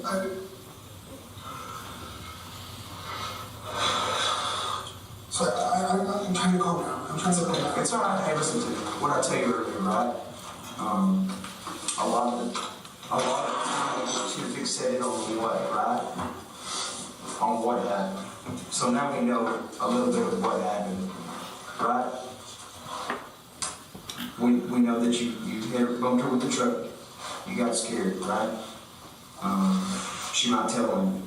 So you got her in the truck. When you got her in the truck, let's talk about that. Did you just pick her up into the truck, or did you ask her to get in? I asked her to get in. Okay, so she listened to you, got in the truck, and then you drive from your route immediately, start kind of headed back to the station, right? No. After that, that's when we went down the private road because I was trying to figure out what I was going to do. Okay. What do you think the time frame was from there? Like, I don't know. Not very long, like 5, 10 minutes, 30 minutes? I wouldn't know how to. Okay. But don't worry, we're not going to get Unless I'm like sitting there looking at the time, I have no idea how much time has passed. Mm-hmm. Okay, so. I don't even know how long it's been since you guys stopped me after that delivery. Yeah, okay, so your perception of time is not too good. So you get in the truck, she's standing up talking to you. You gotta drive down the private road, and that's when the voice tells you, hey, you need to hurry up, you need to get rid of her, right? Am I right? Correct, if I'm missing something. And then you ask her to face away from you, and you try to break her neck at first, but she started crying. When you said try to break her neck, did you like try to spin it? How did you do that? Try to spin it? Like spin like one hand on the chin, one hand on top of the head, hand on the side of the head, or how? Like. Okay, and that didn't work? Yes, sir. Okay. But she was facing away from you when you did that? Yes, sir. Okay, so then... I didn't want her to see it coming. I didn't... Okay. So then... I couldn't take it if she was sitting there in pain. I wanted to do it as quick as possible, and it didn't work. And sorry. Yeah, and now, we accomplished that, trying to find out where she's at, right? We haven't found her yet, or that I know of, so now we're going to get into some of the why. Why did you mainly hurt her because you didn't want to get in trouble for hitting her with FedEx, or legally, or what?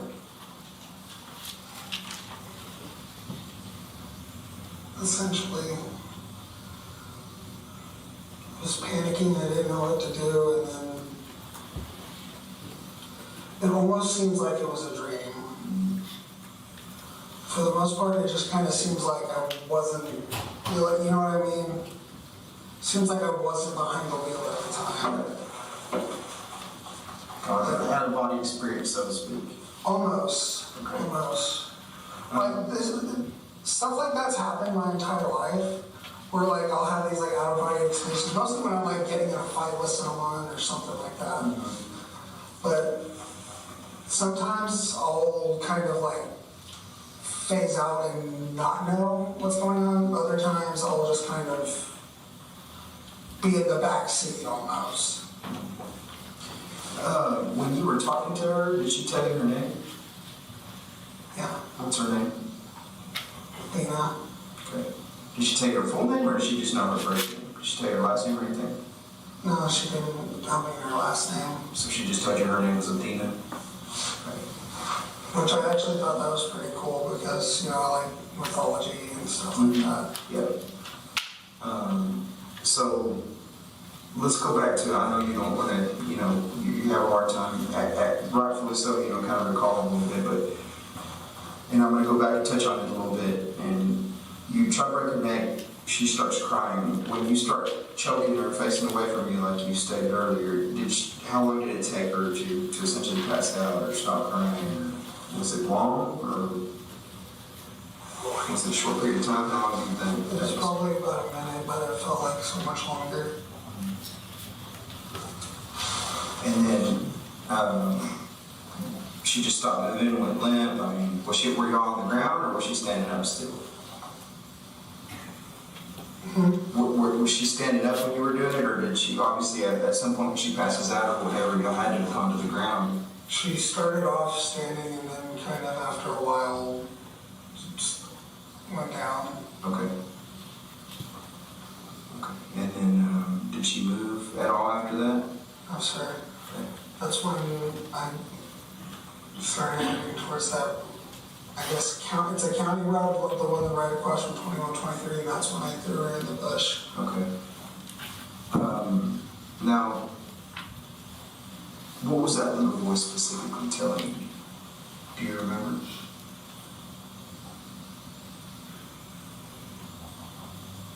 That we needed to stop her from pretty much telling anybody.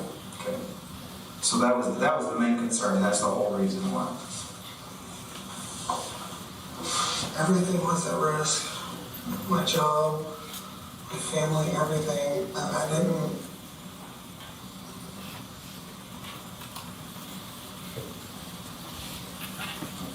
You didn't know what to do. You panicked. Right?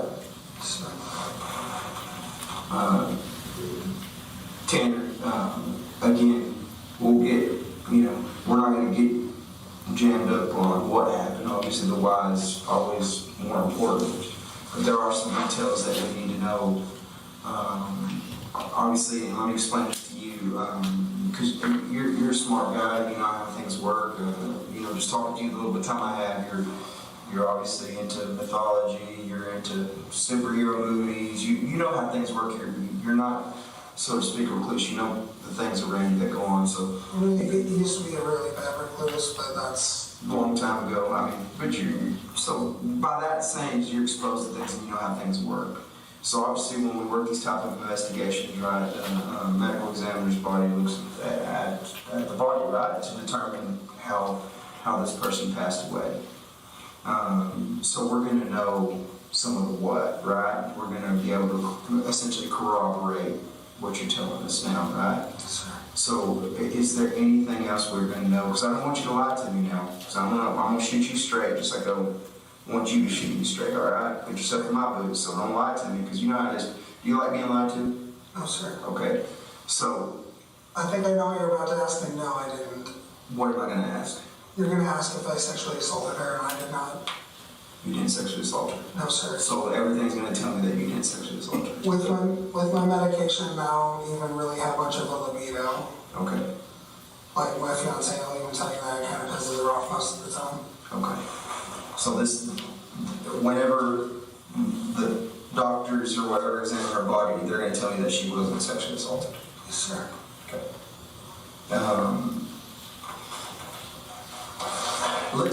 Let's go back a little bit into the private road. Was it pretty close to where she lived?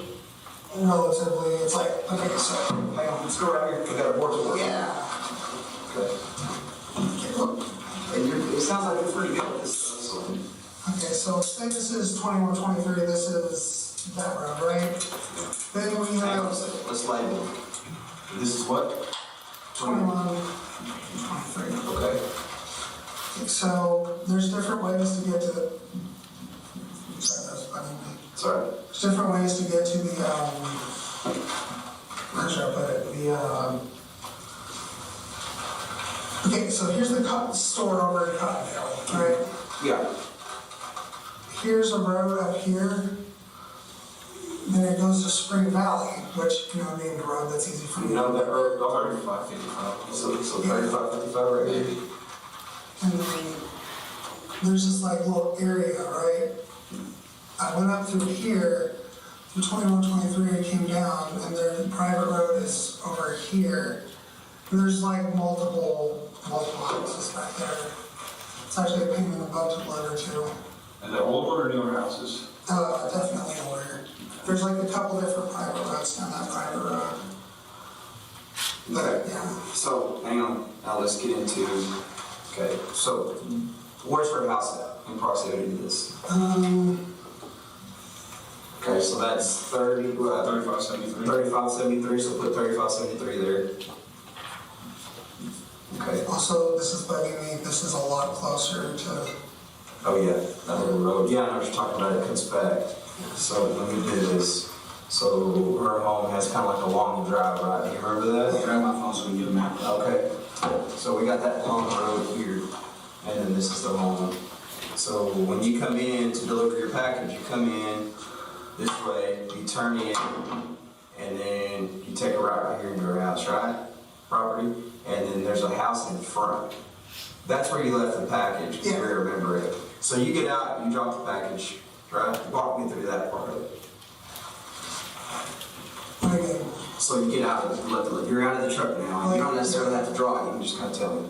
Yeah, so I went in through here, pulled that way, and then that's when I backed up and I hit her.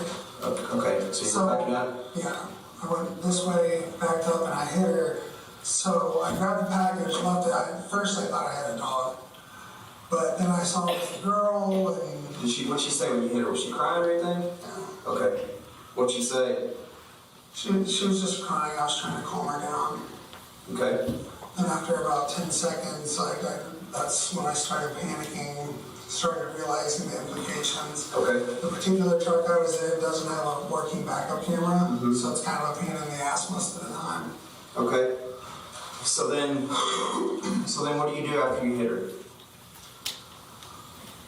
You start panicking, you said it's about 10 seconds. What do you do with her? Told her to get in the back of the truck, we're gonna go on a quick ride, and then, we're talking the entire way. Okay, great. So when she gets in the truck, does she jump into the driver's side, passenger side, or where? The back of the truck. Oh, the back. Okay, because you got it open, because you got the package out. So she gets out, you shut it. Again, I don't want to put words in your mouth. What, do you go in with her and shut it that way, or do you go around? Yeah, I shut it through the back. Okay. And then you walk around and get in the driver's seat? Yes, sir. Okay. The side door on that truck doesn't work. Okay, and then now show me your route out. So I was up in that private road. From right here. So you go So I went, this? Yeah, you come back. I went through the private road. So you go back this way on the private road? Yeah, the private road itself say this is, can I see that? Yeah. Yes. Okay, so here's Spring Valley. So I had the two roads, sorry. I had the two roads in front of me, yes, 100%. So, where were we? Crap, okay, there's Spring Valley. Okay, so the private road is right here. I went to about, I was in this area. So we're here, 35, 75, which road did you come up? It comes up 35, 55. So you come up 35, 55. Yeah, I came up 21, 23, I came up through here. Okay, so you came the back way then? Yeah. Okay, and then you come in and then you go up to, it shows private road 3549? Yeah. So PVT, what is that, 3539? 3549. 3549. I'm sorry, I don't know that. No, it's all right. Hey man, it's part of it. So you come around, you come back down this road, which is, what is this one? What did we say? 3555. 3555. Okay, so you come around, you come 3555 to private road 3549, and then you go all the way to the end of it. Is there like a little cul-de-sac, no houses there, or what? It's weird. So there's just like, okay. I'm sorry, I can turn the rotation off. Let me see if I turn the rotation off. Oh, you know it. Okay. Okay, this is an iPhone. Yeah, let me see if I can do that settings. Are you trying to, so let's just say, we're looking at it though, just private road, so this is where y'all are at. Y'all are there how long, you think? Probably about 20, 30 minutes. Okay. So 20, 30 minutes there. First I was going to try to leave the body down there, but people kept driving past. Okay. So I was just like, maybe not right here. Okay. So you were going to dump her off right there on that private road, but decided, hey, I need to go further. I wanted to put her somewhere where someone could find her easy. Okay. In all honesty, man, I'm a parent. Like, yeah. I want my kid found. Yeah, that's what, man, look at me when I tell you this. This is what I'm trying to do right now. I want to bring her home. That's why we're going through this, because I want to bring her home. Okay? So look at me. You got to help me bring her home. Okay? You going to do that? Sure. Okay. There you go, Tanner. Let's cream off something. Okay, so with the way the private road is, it's okay. You go back, and it's a hell of a drive. This is like a hill right here, but right here is about where. It's all right. You can leave that pin there. Okay. Is that the right pin, you think? Or should it be on the other side? It's somewhat, and I was trying to pin it on the road itself. Let's do this. We got this one out. And then try again. Well, I was trying to get it on the road, but I don't think that'll work out too well, but. That's about closer than you get right there. Okay. So we were there, I was sitting there like trying to figure out how I was going to get rid of the body. And then after I remembered that bamboo bush, that's when I was just like, that's where I was going to drop the body. So I started heading out. Oh, okay, there's 21, 23. Started going through here. So you're going 21, 23. You walk me through it. Tell me the next road you did. 51? Yeah, 51, and okay. then 51. And then you go right over to 51, right? Mm-hmm. Okay. So this is 51, and obviously it's not to scale here. So you jump it here. Okay. So that's where the bamboo brush is. Okay, so the bamboo brush is right here.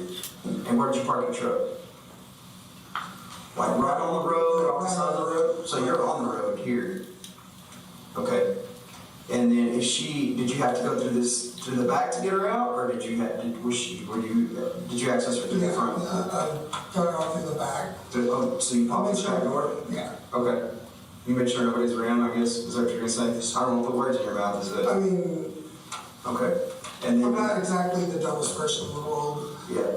Okay, so this is kind of like a little lot here. So let me actually label it. And then this is the bamboo. And then you said, so when I say this lot, I'm drawing it here, because from here to about here, and then the T-posts start right here. Right? Is that what those are called? Yeah, T-posts, yeah, the green posts, because the top of it is like a T, so, or if you look at it from the top, it's like a T. So, and then you said you like, I mean, you didn't even walk in far into that bamboo here? I didn't even really walk into it, I just kind of stayed like right in front of the bamboo and tossed around. Okay. And then what do you do from there? Let's talk about what your next course of action is. Got the truck, I sat for a minute, thought about everything, I ended up throwing it in the back of the truck. Like it was. Did she bleed or anything in that truck? I don't know. Okay. Possibly. Okay. Is she gonna have any like cuts or anything like that on her when we find her? I mean, I did kind of throw it in there as possible. Oh, so you're talking about just cuts from the bamboo or whatever, not from something you did to it? No. Okay. I'm not some psychopath, so. At least I don't think I am. So then after you dump her, she's fully clothed, right? Sure. Okay. Then what's your next route home? And you can draw that down here. And obviously, if it's too complex, we don't have to. Just kind of explain it to me. So I went 114, pretty much all the way. I had to stop a couple times because. Where'd you stop? On the road. Okay, just on the road? Yeah. What'd you stop for? Okay. Did you throw outside the truck, up outside the truck or inside the truck? A little bit of both. At one point I got it on the side of the truck, and then I stopped at Love's to kind of clean out. Okay. Yeah, the truck still smells like throw up. Okay. And then, so that's 114. Yeah, 114, I stopped at the Love's / McDonald's, put in M for McDonald's, L for Love's, and then I head back to the station. Okay. What time did you get to the station? I have no clue. Really late, later than normal? Later than normal. Which would be after 8, before 9? I wouldn't say after that. 9? I wouldn't say that late. I don't think. Okay. At some point in this deal, did you ever turn off your phone? Did you ever get off the radar or anything? I mean, my phone died there for a bit. Okay, where'd your phone die at?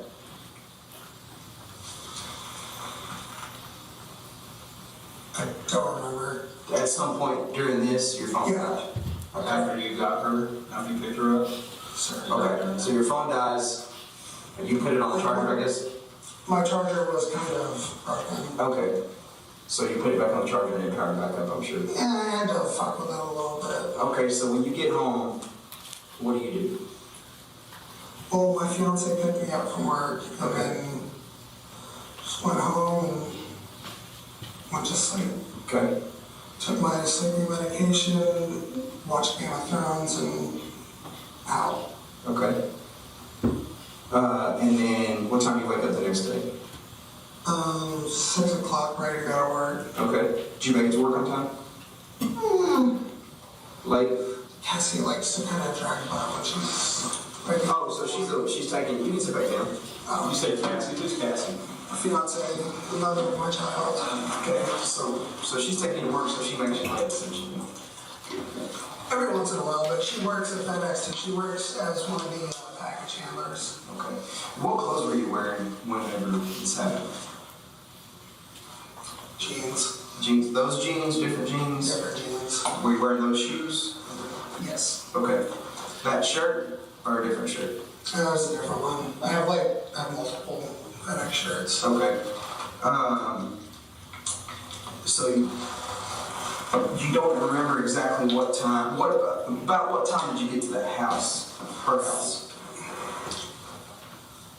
I think you actually have the timestamp on when I did that delivery. I'm not sure.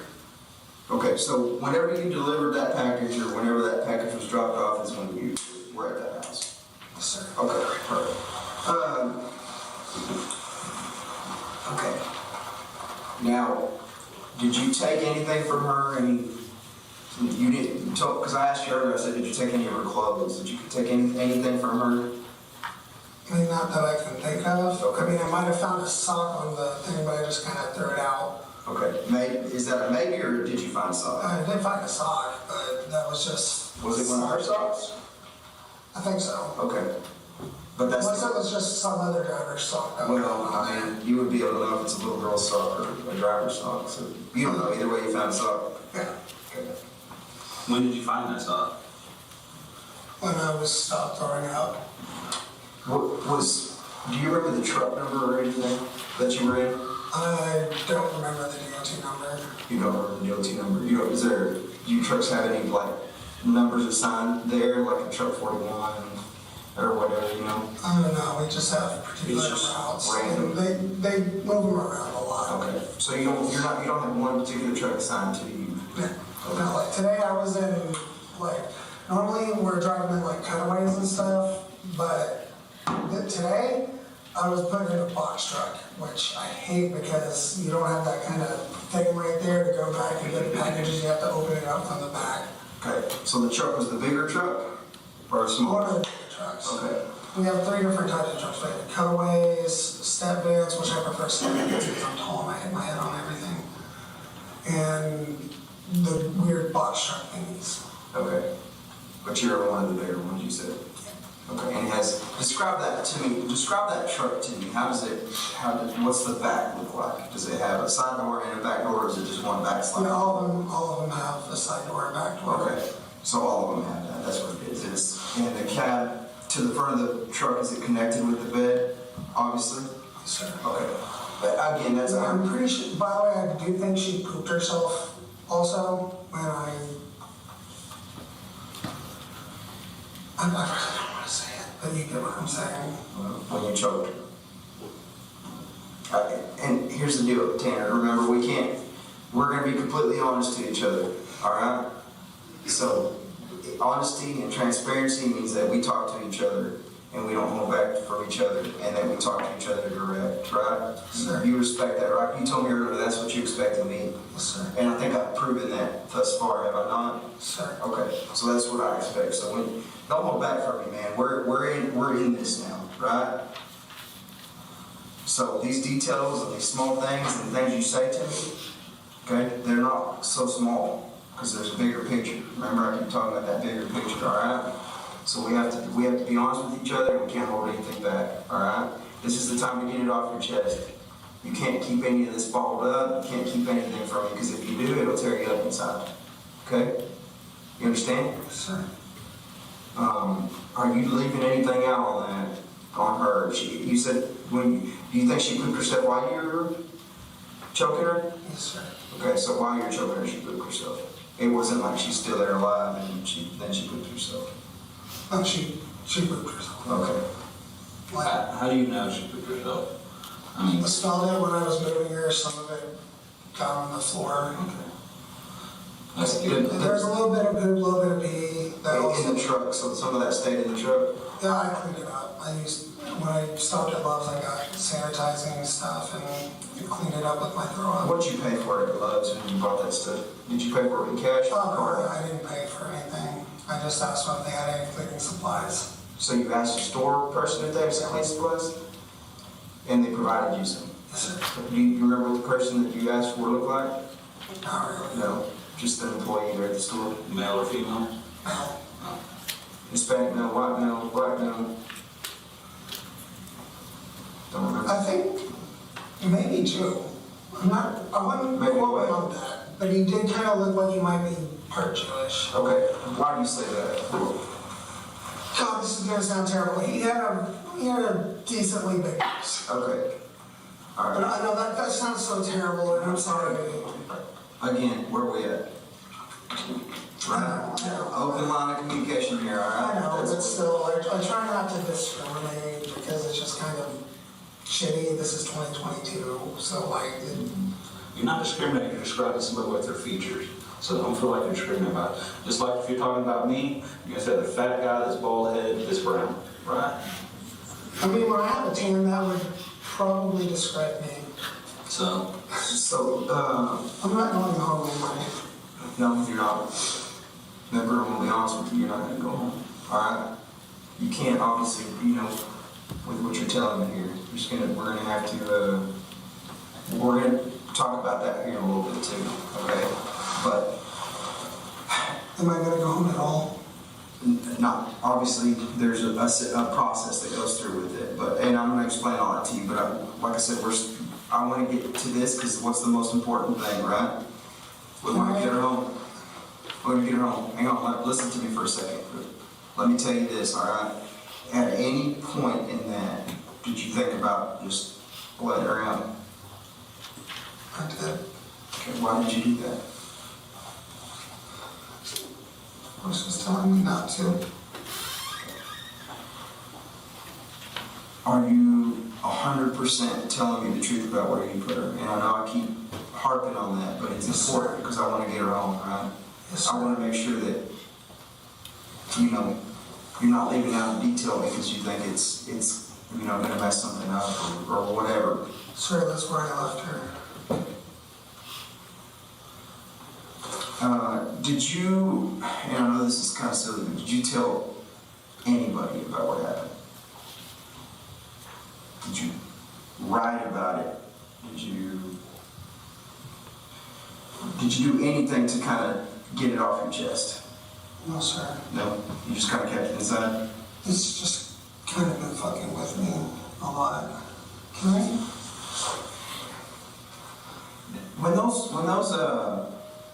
When those police officers came to talk to, those agents came to talk to you, did you ever think about telling them what happened?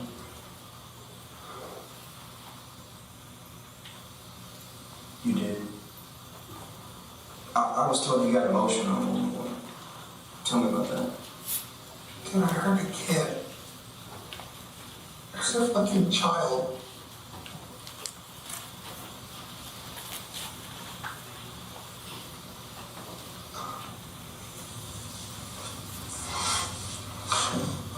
Can y'all just... Need a minute? Can y'all just shoot me in the head? No, we can't do that. We can't do that. Please. You need a minute? No, I just want to be with my family. You'll get a chance to talk to your family and kind of explain it to them, okay? And tell them what's going on and fill them in. We're going to give you that opportunity, all right? If you want to do that tonight. We were just...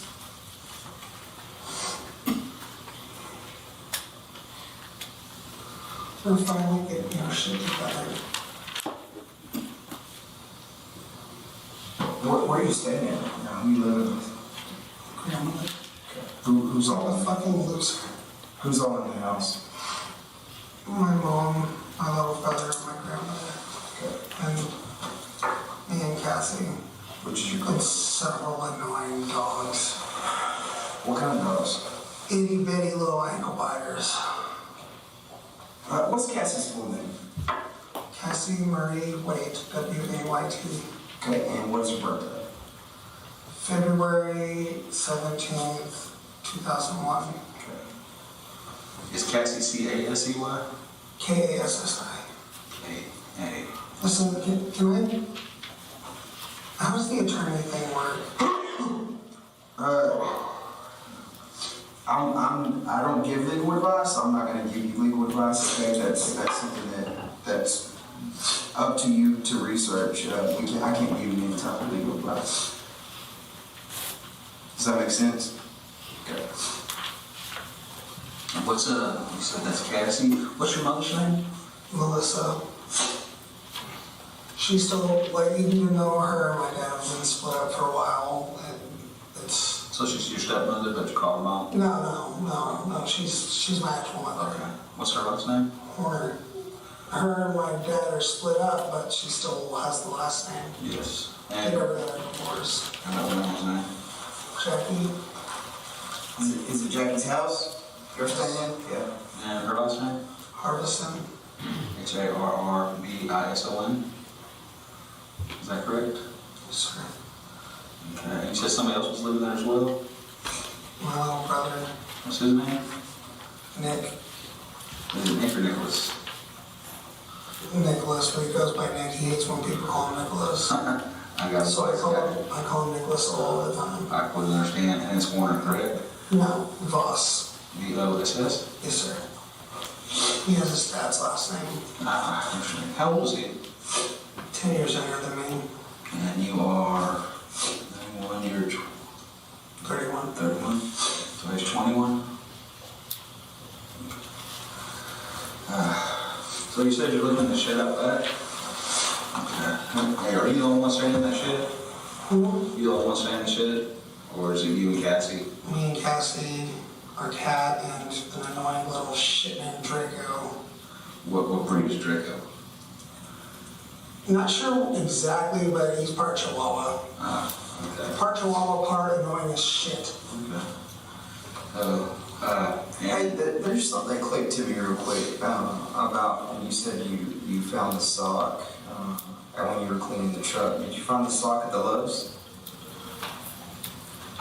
No. No, it was on I found it when I pulled over to go throw up. On South Road. You remember where that was? Somewhere on 114. Yeah. And then you just threw it out there on South Road or what? Yeah. Okay.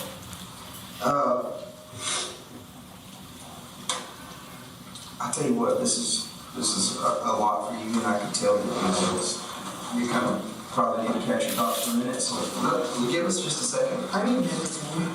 Nicotine? I'll tell you, I can do that. Let me get you a cigarette or something. A cigarette or tobacco? Chewing tobacco? What do you like? Cigarette, for sure. Let me find you a cigarette, and then we'll talk a little bit more, okay? Hang tight. Obviously, you can't go anywhere, so stay in here for me, okay? Did y'all grab my stuff out of the... Yeah, I got it. Yeah. And I'll get your phone and all that good stuff, okay?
Andrew Espinosa, I'm gonna pause this video for a second. Hang on. Just a second.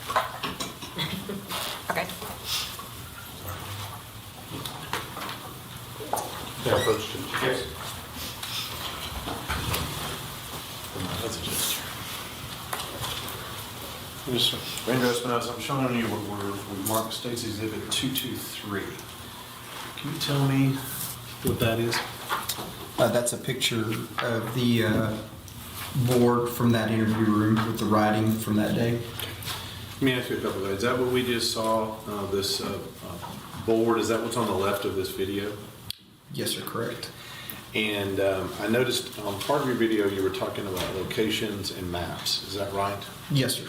And is what you wrote and what Tanner Horner wrote on that board? Yes, sir. As far as the maps are concerned? Yes, sir. But I noticed on there he got up and he wrote something else. Yes, sir, that's correct. Now, what he wrote, is it also on that? Yes, sir, it is. And is that a true and accurate depiction of what you saw when you're in that room just now as we watched? Yes, sir, it is. Okay. Judge, we'd ask to admit States 223.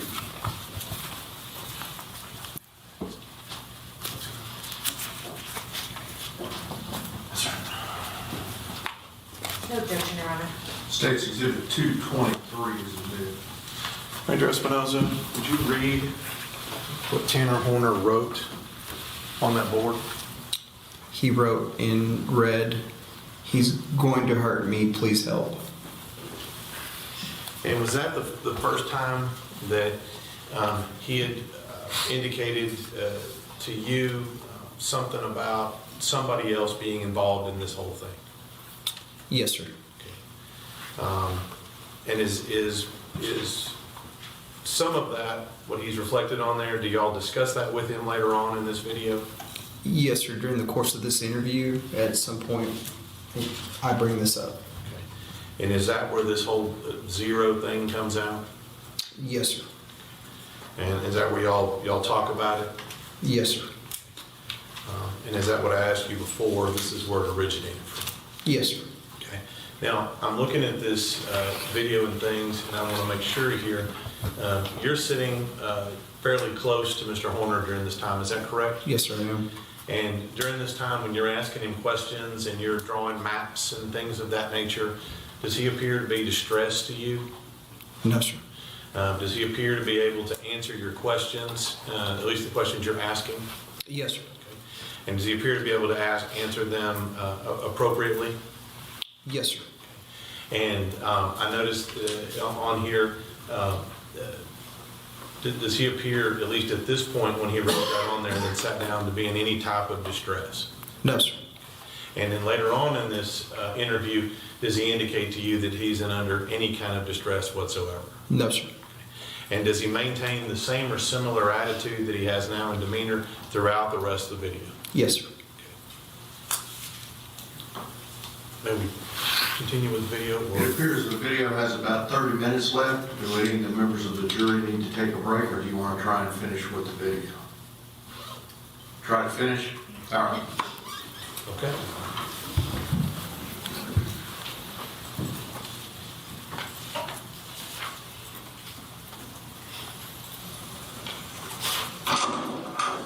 All right, Tanner, I got working on the smoke for you. You heard Danny Riley, he's also with the Rangers. Obviously, he's been helping me out on the steel case, so and he had a couple of questions for you. Obviously, we're trying to remember, like we've been talking to you on the side of the road, and here we were trying to just clear up a few things. Yeah, you've been from the get-go, just like straight up, you're cooperating. We don't want this to be a long ordeal. We want to let you know what's going to happen here. You want to know what's going to happen here. We want to go ahead and take her back home, like Joe was saying, right? I mean, that's our goal, right? All of us, I think. Let's think about anything we've left out that's kind of holding this process up. Just think about that for a minute. What is that? What would be holding it up in your mind? No. Okay.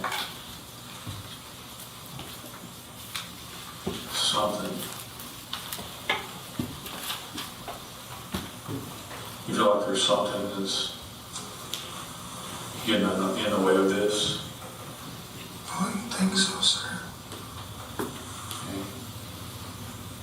Why would you not think so? I told y'all where I put her. I told y'all all the details of everything that happened. I don't know what else there is. Okay. So the details you're providing, I wasn't ready, right? So I don't want to, sure. I don't want to go on and on, but you took us down the road earlier, right? We crossed over, we were on 21, 23, we crossed over 51. We know your phone was turned off. Can you explain that? Like, turned off? Died. Okay. Died. My charger was messed up. I couldn't get it back home for a bit. Okay. How long was that? Probably about 30, 40 minutes. That's my guess. Yeah, that's at the time of when? What's happening when your phone is not on? What do you mean? Like, what are you doing at the time that your phone is not on? I want you to be truthful about that. Body. Okay. And just because you and I will both be truthful with each other, I want to give you everything I got. I want you to give me everything you got. I want to test your truth, okay, for a moment. The phone was turned off because you're hiding a body.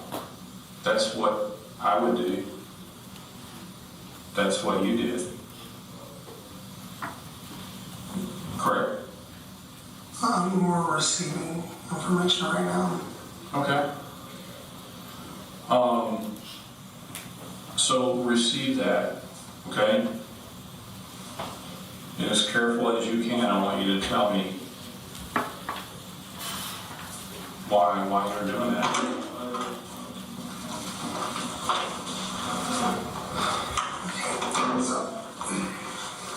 I'm gonna go ahead and do all this. I'm glad this is still up here. Thank you. So when I came in here, I went like this, and then I backed up, and then I hit the girl. She was on the ground crying. I felt bad about her, tried calming her down. This voice in my head told me, dude, we're gonna get in trouble. I had to do something with her. So I told her to get in the truck. And for a long time, I was trying to figure out what the hell I was doing. I didn't know what my next step was. Was I just going to drop off somewhere? I don't know. We went to this private road, and I parked for a bit. Was talking to her on the way there, and all this other stuff. Film the mic for me on that, please. I don't like saying it, but Well, you don't have to say it very descriptively. You can say what you did to her, though. I killed her.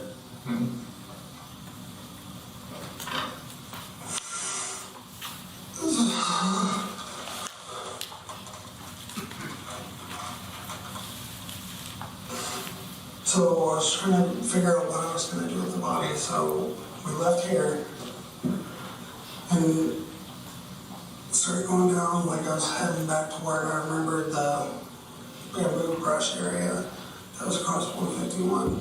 We're up 151, that was across on the other side of 51. So I stopped there, waited for a couple cars to pass, took her out the back, and I put her in there. Just kind of tossed her in. Sorry. And the phone was turned off where? I'm not sure exactly when I died. Sometime when I was driving over to here, I think. Over, where you saying you're at?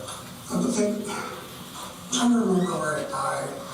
I was really paying attention to my phone. I was worried about other things at the time.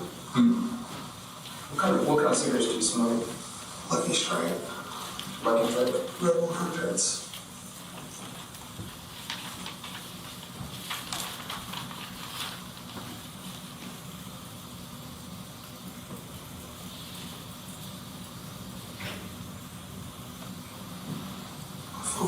for a bit.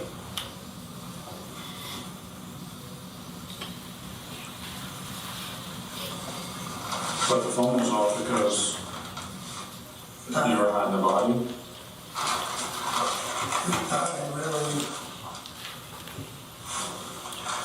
I heard you say earlier you were hiding the body and that's why the phone was on. That's why I didn't try getting it back on. That's why I'm That's why I didn't try getting it back on. Oh, It's not like my phone dies, I'm just like, oh shit, my phone's dead, and I try to bring it back really quick, but wasn't too worried about getting the phone on as soon as I could.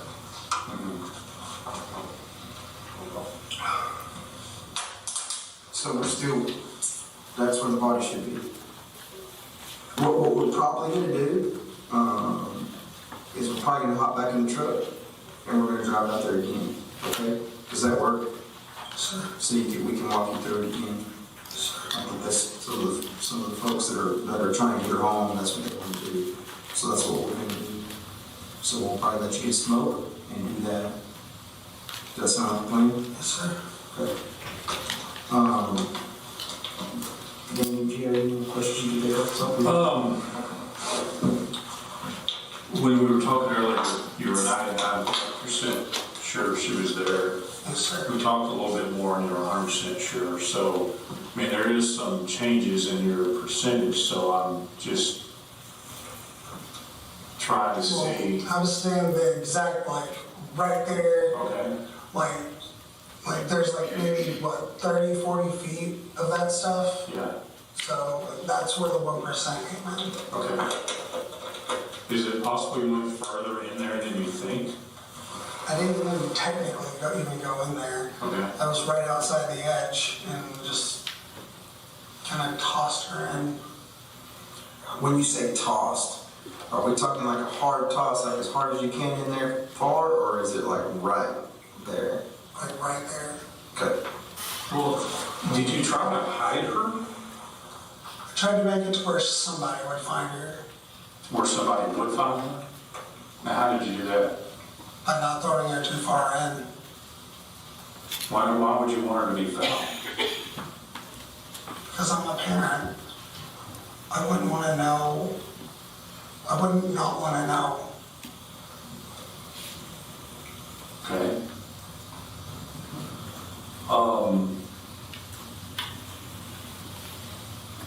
During the next couple of days, you didn't return? No, sir. Why? You're a parent. I didn't want to know. I didn't want to know what was... I was hearing updates about this constantly. I was just going to ask you that. Fucking with me. Did you see it on social media? Did you see it on the news? My grandmother, she sent me stuff about it at one point. Then, I was passing that road yesterday and I saw a bunch of people down the road. So I kind of already knew what was going on. Well, you met with FBI the other day and you didn't tell them you're a parent. And you didn't tell them the truth. Right? They were looking for her then and you're a parent and you didn't tell them. That wasn't So, that wasn't you. What do you mean? That wasn't me. What do you mean that wasn't you? They didn't talk to you? They talked to me, but they didn't talk to me. Okay. Interpret that for me.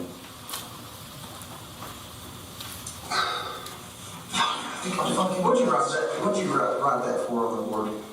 When we stepped out, you wrote that.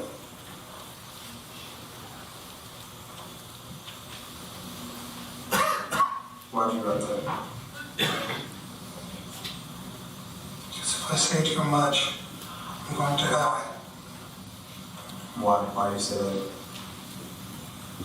Zero's going to hurt me. Who? Who's going to hurt you? Zero's going to hurt me. Zero? Like Z-E-R-O? Okay. Well, listen to me. We need to know some of these things, all right? And we're here. We'll protect you, all right? We'll get you the help you need. So you gotta trust us on that. Okay? How can you stop me from hurting me? Well, there's several ways to do that. We're capable of doing that, for sure. We have the resources, the capabilities. We're in a controlled environment. We can keep you safe. Okay? Are you gonna trust me? You gonna continue to trust me? I trust you. Okay. I want He you. doesn't. Okay, listen to me. I want you and Zero to trust me. He's telling me this is all a trap. There's no trap. There's no trap. We're gonna get you some cigarettes, and we're gonna find her.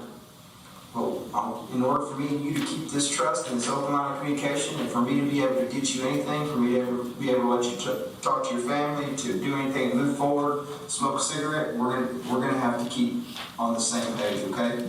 You agree with that? You need another water or anything? You do? Okay.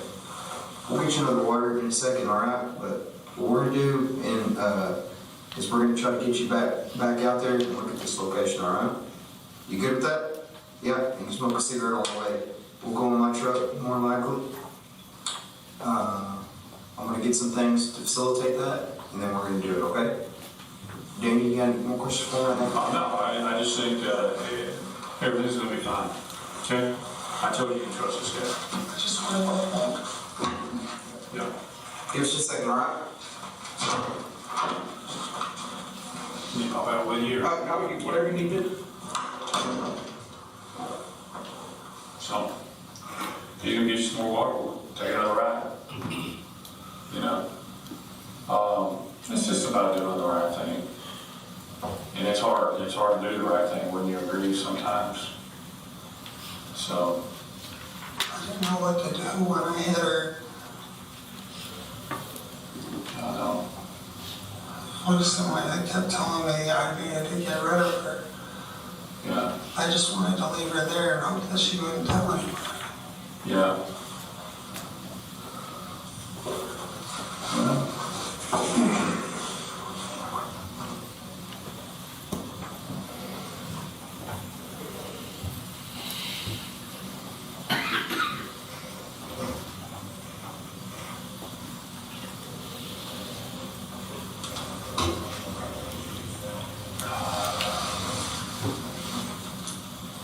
I want to find her, not what. Can you show me? Oh no, man, this is something that can be overcome. This is something. I'm gonna miss out on the best parts of my child's fucking life. Okay? I can't. Well, I don't know that I would say that. I mean, This is one of those probation things. This is one of those I'm going away for a long time things, and I'm gonna miss out all of my fucking son's life. I would rather die. it is, this is a hard thing. It is a hard thing, but I'll tell you this, Tanner, you're gonna be okay. No, I'm not. Why do you think that? I'm gonna miss out on all my son's Christmases, his birthdays, him growing up. I'm gonna miss out on everything. All because I listened to some stupid voice that isn't probably even there. A lot of people have done that. You're not alone. You're not alone in this. But you're disagreeing that I'm gonna be away for a long time. I'm gonna miss out on everything. Thank you. I'm doing cigarettes right now, right?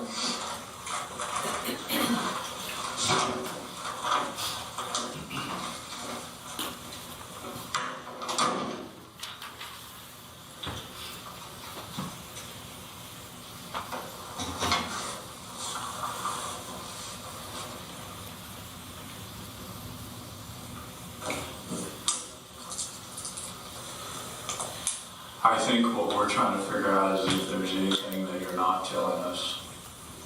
you know, based on what we know.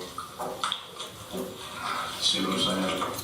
I think we're trying to help you, and we're trying to figure out how much you're trying to help yourself.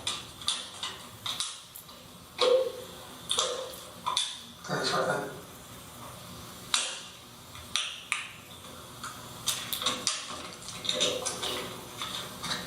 Sorry, we can go on. I was Yeah, getting no the shit out of me. No problem, man. We want you to help you, and for us to help you. Helping us is beneficial, right? Our expectation with where you took us is that we're there, we got her. That hasn't been what has happened, so it leaves us curious. I understand that. But I left her there. That's where I put her. I don't know how you guys haven't seen her. Like, I did not throw her in there far, like, at all. She should be, like, almost visible.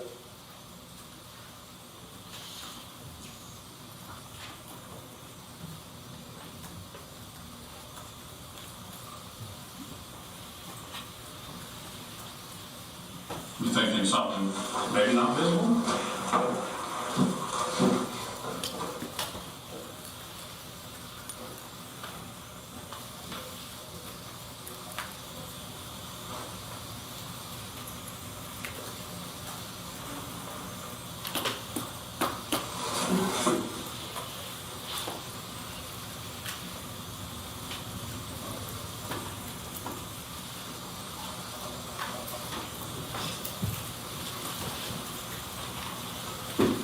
Zero saying we need to speak to an attorney.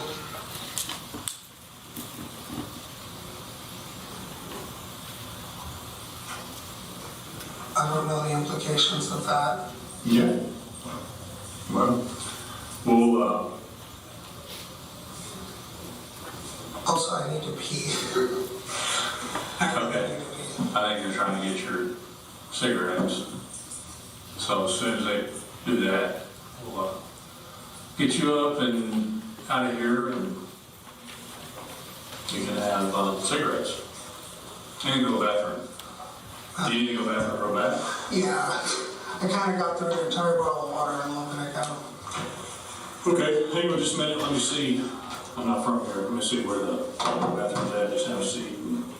I'll be with you in just a minute. All these guys will. Bathroom? Holy shit, that was quick.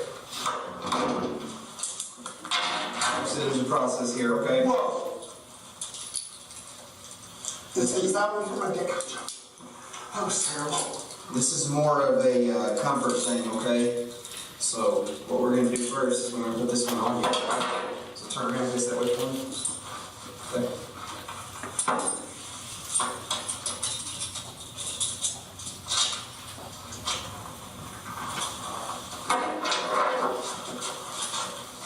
We're just going to do one hand here on this side.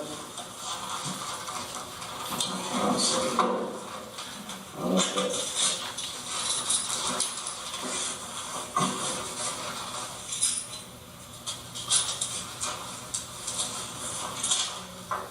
Is that too tight?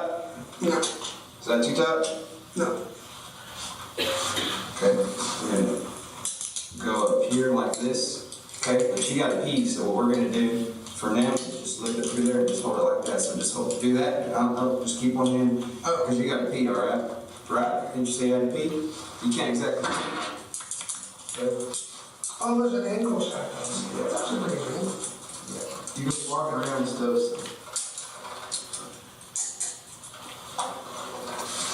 Alright. Give me your water, right? Hang on a second, actually. DB? Hang on right top right here for a second.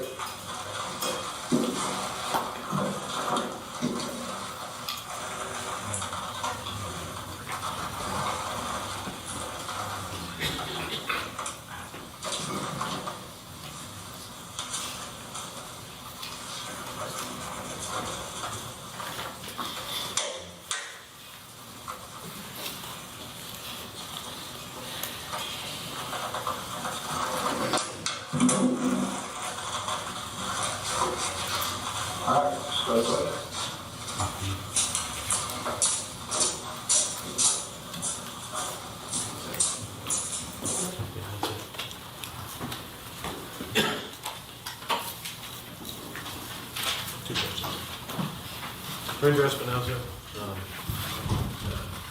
now that you're aware of this conjured persona, the zero person, what is your plan to do with that at a later date? Obviously, it's something I'm going to put into my toolbox based on my training experience. That may be something I can utilize to elicit the truth. Essentially, utilize it to gain further rapport and potentially find Athena. And was that the case in this case? Yes, sir, it was. And so this video, when it ends, I notice where you're still in the interview room that you described before. Is that right? Yes, sir. And then where do you go next? We go to my state-issued pickup, and we go back to drive the routes to see if we can jog his memory. All right, let's pause, take a break. We'll come back in about 5 after 3, okay?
jump drive. Order!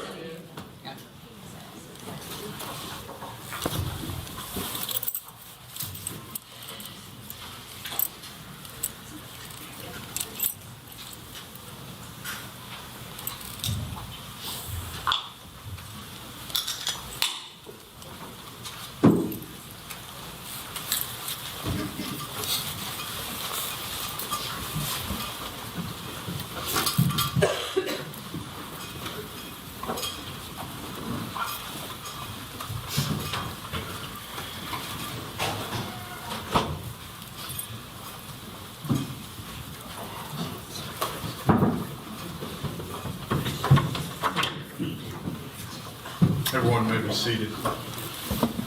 We are ready to proceed. Mr. State. Thank you, Judge. Randy Espinosa, and again, I'm trying to keep all this in order. The next location that you go to from the jail is where? This next interview will be from the Wise County Sheriff's Office to my pickup, and then driving his route, Horner's route, in my pickup. And so your first destination when you leave the jail in your pickup is where? Driving the route to the bamboo location. Okay. So let me back up and ask you a couple of questions. Was this your plan to go back and drive the route? Yes, sir. And then who gave you directions to get back out there to get to the location? The defendant did. Okay. And is this the same location you were at an hour or so before you got to the jail? Correct, yes, sir. Okay. So he took you to the same place that he took you before? Yes, sir, which was County Road 4599. All right. So out on County Road 4599, is this the same bamboo location that we talked about?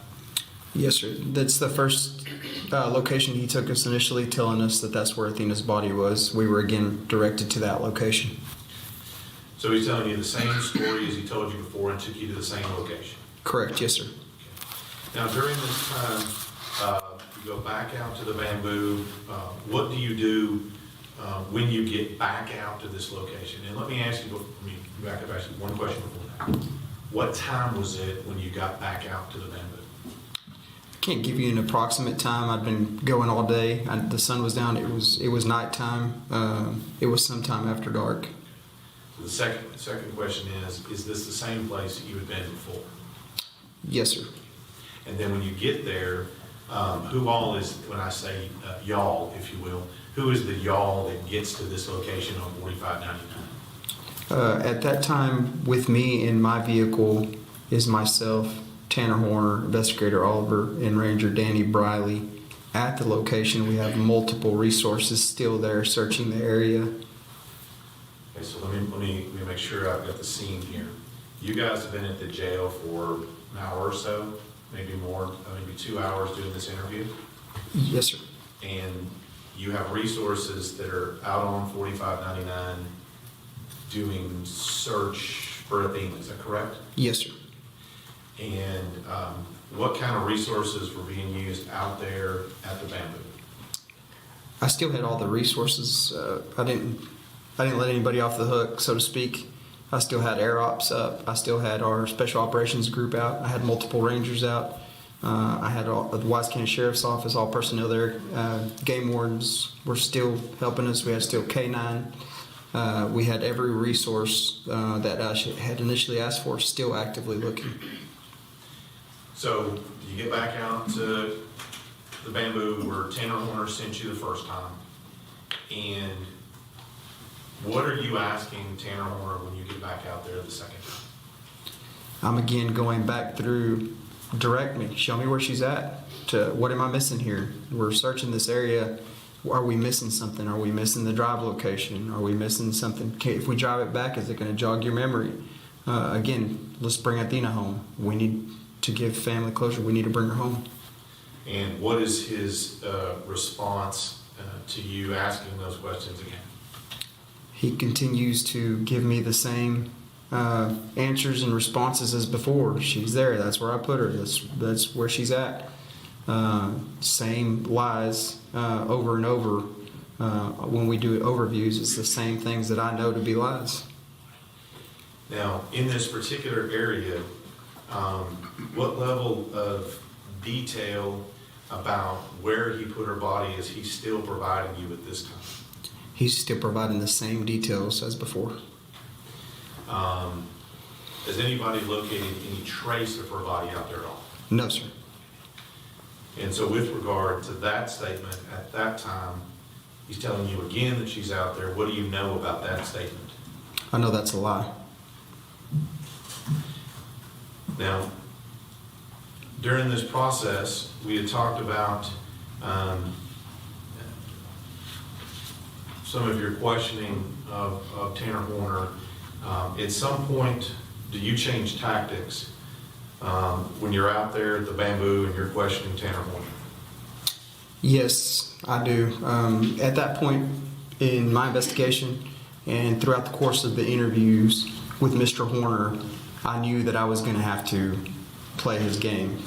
And I knew that I was going to have to address him as zero in order to find Athena. And let me just ask you, at some point, do you do that? I do.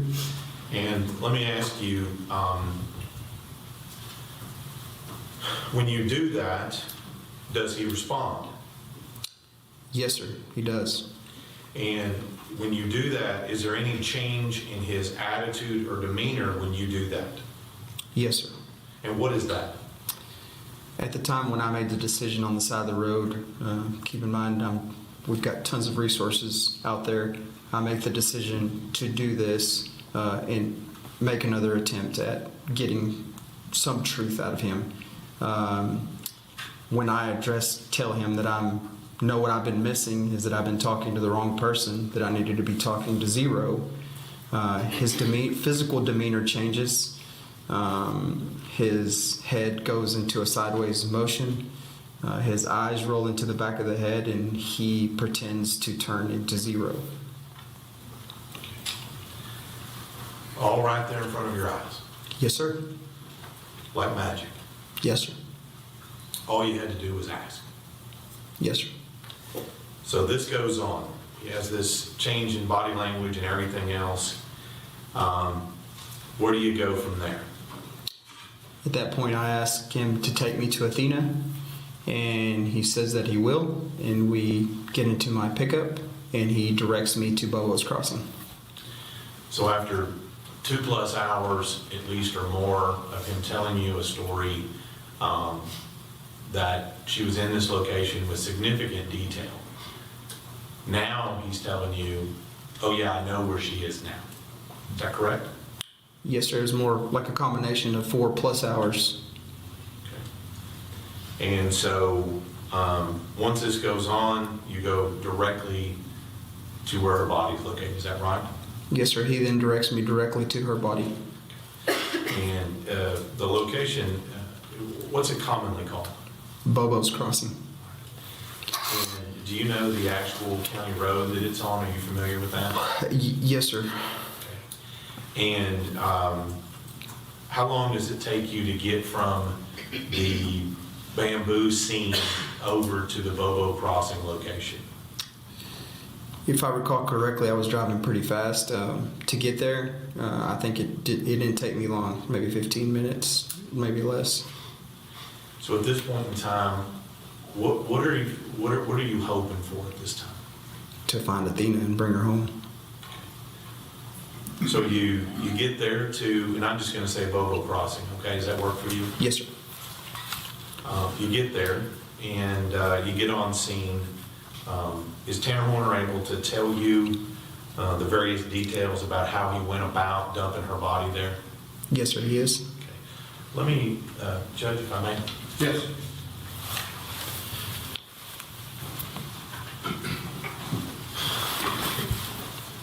Ranger Espinosa, I'm going to show you what I've marked. It's State's Exhibit 39 and 40, a couple of maps there. Do you recognize that location? Yes, sir, I do.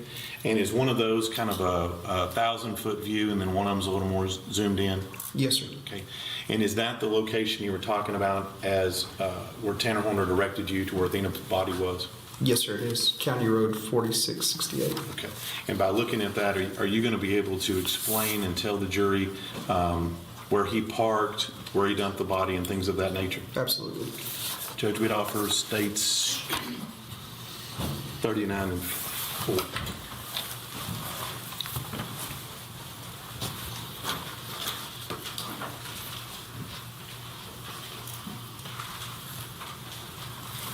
No objection. States 39 and 40 are admitted.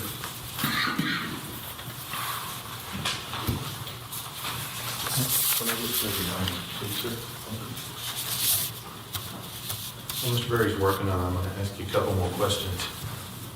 This location we're talking about, Bobo Crossing, what is the closest main thoroughfare to this location? As far as what the Highway, FM, what's the closest one to it? I think it's the road that goes back up north. I think that's still 51, I believe, back to the west. Okay. Well, we'll show you the map here. That's 30. So in this particular map here, the road we see going through the middle, is that what you're referring to as the Bobo Crossing Road? Yes, sir. It goes east and west. Okay. And you get to that from another farm to market road, right? Yes, sir. And so as you get here, is this where Tanner Horner directed you to go? Yes, sir. Correct. And did Tanner Horner give you specific directions on turn by turn on how to get from where you were to this location? Yes, sir. From the bamboo location to there, he gave me directions on how to get there. Okay. And at some point, did he explain to you why he knew this was this location was here in this area? Yes, sir. He stated that he passed it every day on his way home. So in this particular map here from up above, we see what is looks to be a creek or a river there going north and south. Is that correct? Correct. Yes, sir. And do you know what that creek or river is? Yes, sir. It's a portion of the Trinity. Okay. And so we get here. I'm going to show you the zoomed in version here. And I just want to make sure where we are. Same as before, just zoomed in? Yes, sir. Correct? Yes, sir. And where did Tanner Horner tell you that he parked his truck at this location? If you look at your first 4668 marker there, if you go up, there's a rail that goes across. You can't hardly see it too much from the picture as it depicts, but there's a guardrail that goes essentially north and south. He told me he backed his truck there, and then from there he took Athena to the edge and put her in the river. Let me slow you down a little bit and ask you a couple questions. Okay. The little dirt spot we see just on the north side of the highway, that's what you're talking about, right? Yes, sir. Correct. And then as we see, and if we were to walk down through there, and I think we'll see a little bit of it on your video, but as we walk down through there, you said there's some form of barrier that one would have to cross to get from the parking spot there to the actual river. Is that correct? Correct. It's like a guardrail to keep vehicles from going further down. Makes sense. And so at this point, did Tanner Horner say that he pulled in straight towards that guardrail or backed in, or how did he say that he parked his vehicle? I believe the initial statement was that he backed in. So he told you he backed in there, and then what did he tell you he did in order to retrieve Athena's body from the back of the truck? What did he do? He told me he grabbed her and dragged her down to the creek. And let me ask you a couple of questions. This vehicle on the back of it, does it have a door that we would open, like a back of a van door, or does it have some form of roll-up door? On that particular truck, it's a roll-up door. And so he told you he would have rolled up the door and removed her body from the back of the truck. Is that correct? Yes, sir. Now let's talk about what he told you about how he got her specifically from that area over to where the water. I think you used the term drag, is that correct? Yes, sir. Okay. How did he tell you that he drug her body from the back of the truck over to where the water was? The exact statement that he made, obviously we're going to see here in a little bit, but it was in fact that he drug her body to the creek. Now, let me ask you just a little bit here. I notice on this, there appears to be a little clearing here on the other side of the guardrail towards the water. Is that correct? Yes, sir. And it looks to be there are a couple of trails and other things that go around that. Yes, sir. Where did Tanner say that he went to put her body in the water? To the left of that flat white spot that you see there on the north side of the road, right off the river, right to the left side of that, there's a drop down into the river. And this is what I would believe, I guess people would fish from there or something else, is that right? Correct, yeah. You could just access it by walking down, which would make the river accessible to you for whatever recreation you were taking part in. So the distance between where he started dragging her body on one side of that barrier, all the way down the trail, down the side, and down to the water, how far is that? I can't give you an exact measurement, but it's got to be at least 30 yards or more. Okay, so 100 feet or more? Yes, sir. And then down to the water? Yes, sir. Okay. And this terrain that's there, is it smooth and flat like a sidewalk? No, sir. It's rocky, rough. As you're walking in, it was muddy at that particular time. So it was not easily accessible, especially not at night. And so his statement is that did he tell you if he drug her by her feet or by her arms, or how did he drag her? I don't remember the exact statement. I'd have to reflect back to the video. Okay. And then we get down to the water. He's now drugged her down to the water, and what does he tell you that he did once he got her to the edge of the water? He told me he dropped her right there over the edge. Okay. Let me ask you, so you get there, you're there in your truck now. Mm-hmm. Ranger Briley is there with you. Investigator Oliver is there with you. Tanner Horner is there with you. Correct.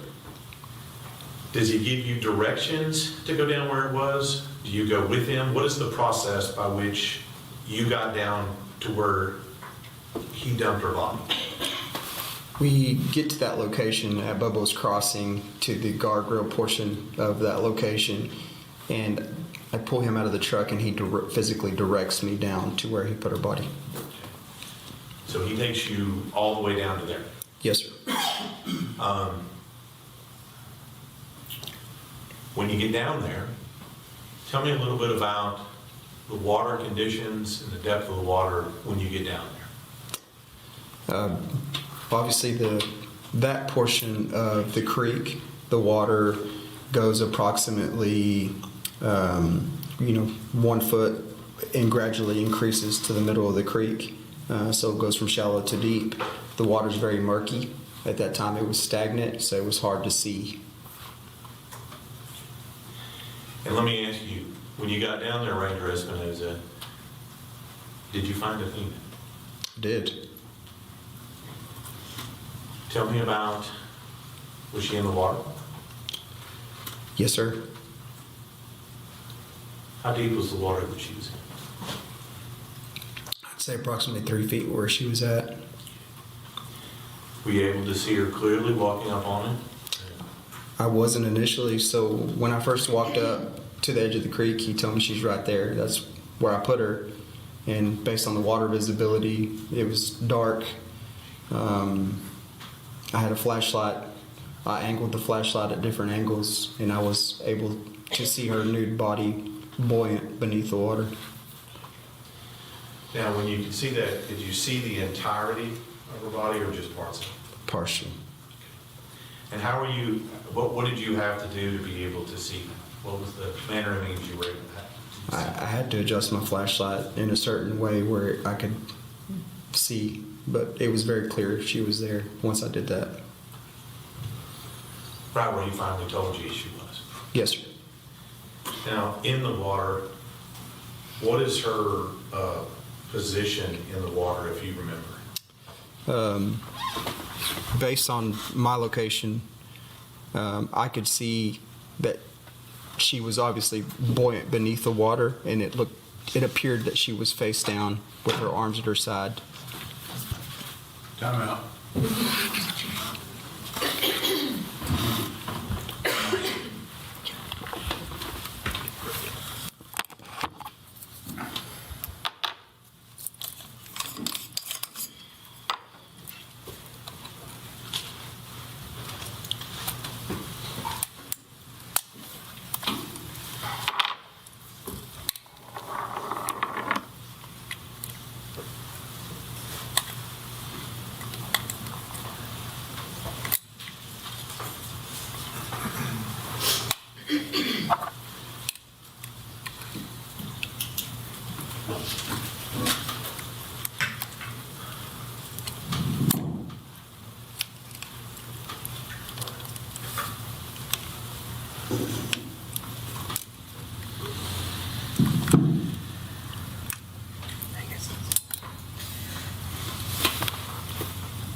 I'm glad it's not just me.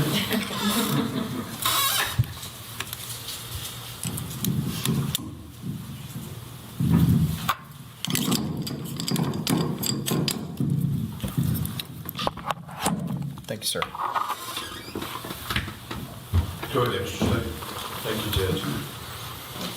So now you've located her in the water, you've now used your flashlight, you've spotted her. You said that her body had no clothes. No, sir. Let's talk just a little bit of that and take a short detour here. At some point during this, you had told me before in your testimony today, you had a conversation with Tanner Horner about her clothes and whether or not she had clothes on. Is that correct? Yes, sir. And at some point, did he tell you that she had her clothes on? Yes, sir. Is that true? No, sir. Now, at some point after this, after you've located her body and after you've done what we'll talk about in just a second, do you have another conversation with him about her clothes? Yes, sir. And what does Tanner Horner tell you he did with those clothes? He eventually ends up telling me he kept her clothes, and she was in fact nude. Now, about how long is this video from when you leave until you've now found her body? I would say maybe 45 minutes. And once you find her body, what do you do in response to locating her body? There's obviously everybody following me because they're wondering where the heck I'm going. So I'm able to maintain everybody up top and immediately maintain the scene integrity, which was everybody get the heck out of here, shut it down, hold it, let's secure the scene, and let's get crime scene here to process the scene. So at that point, you secured the scene, and so your role as far as the scene is concerned, you're done. You're going to bring CSI in and whoever else is to handle that part of it. Correct. Yeah, that's part of some of the resources I already had on standby, which was the Texas Rangers crime scene team, Wise County crime scene, and FBI ERT, which is their crime scene team. And I guess what I'm saying is, for questions with regard to CSI actual recovery of Athena's body, those are those people we would need to talk to. Is that right? Correct. Yes, sir. So you've got the scene secure. You still have Mr. Horner with you. What do you do next? I load him back up in the truck, and I take him back to the Wise County Sheriff's Office, continuing to get, some more details, some more facts.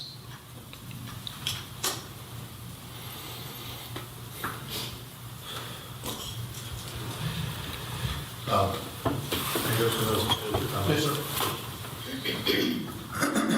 show you State's Exhibit 37.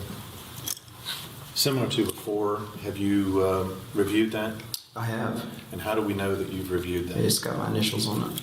And what is that? It's going to be essentially what we deemed body recovery or the field interview. And that would be from the jail as we saw leaving all the way until we located her body? Correct, yes, sir. And is the actual location of her body contained on this video to some extent? Yes, sir. Yeah, I don't know how clear it is based on the fact that it's on a body camera, but you'll be able to kind of see what I just walked you guys through. Judge, good offer states 37.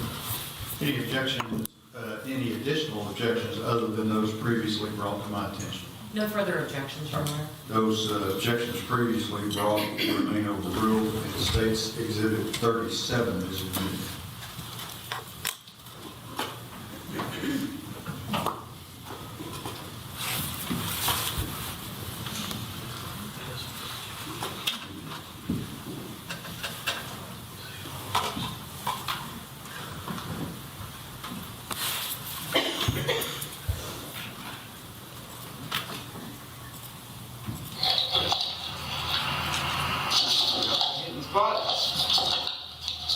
I bet.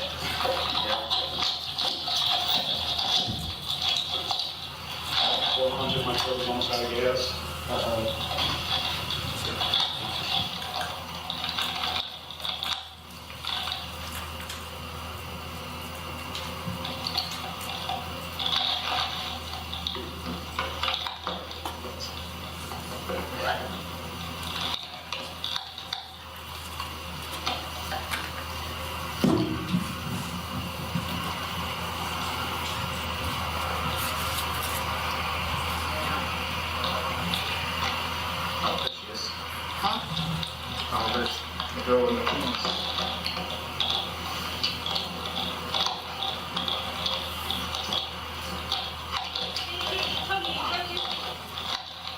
Sorry.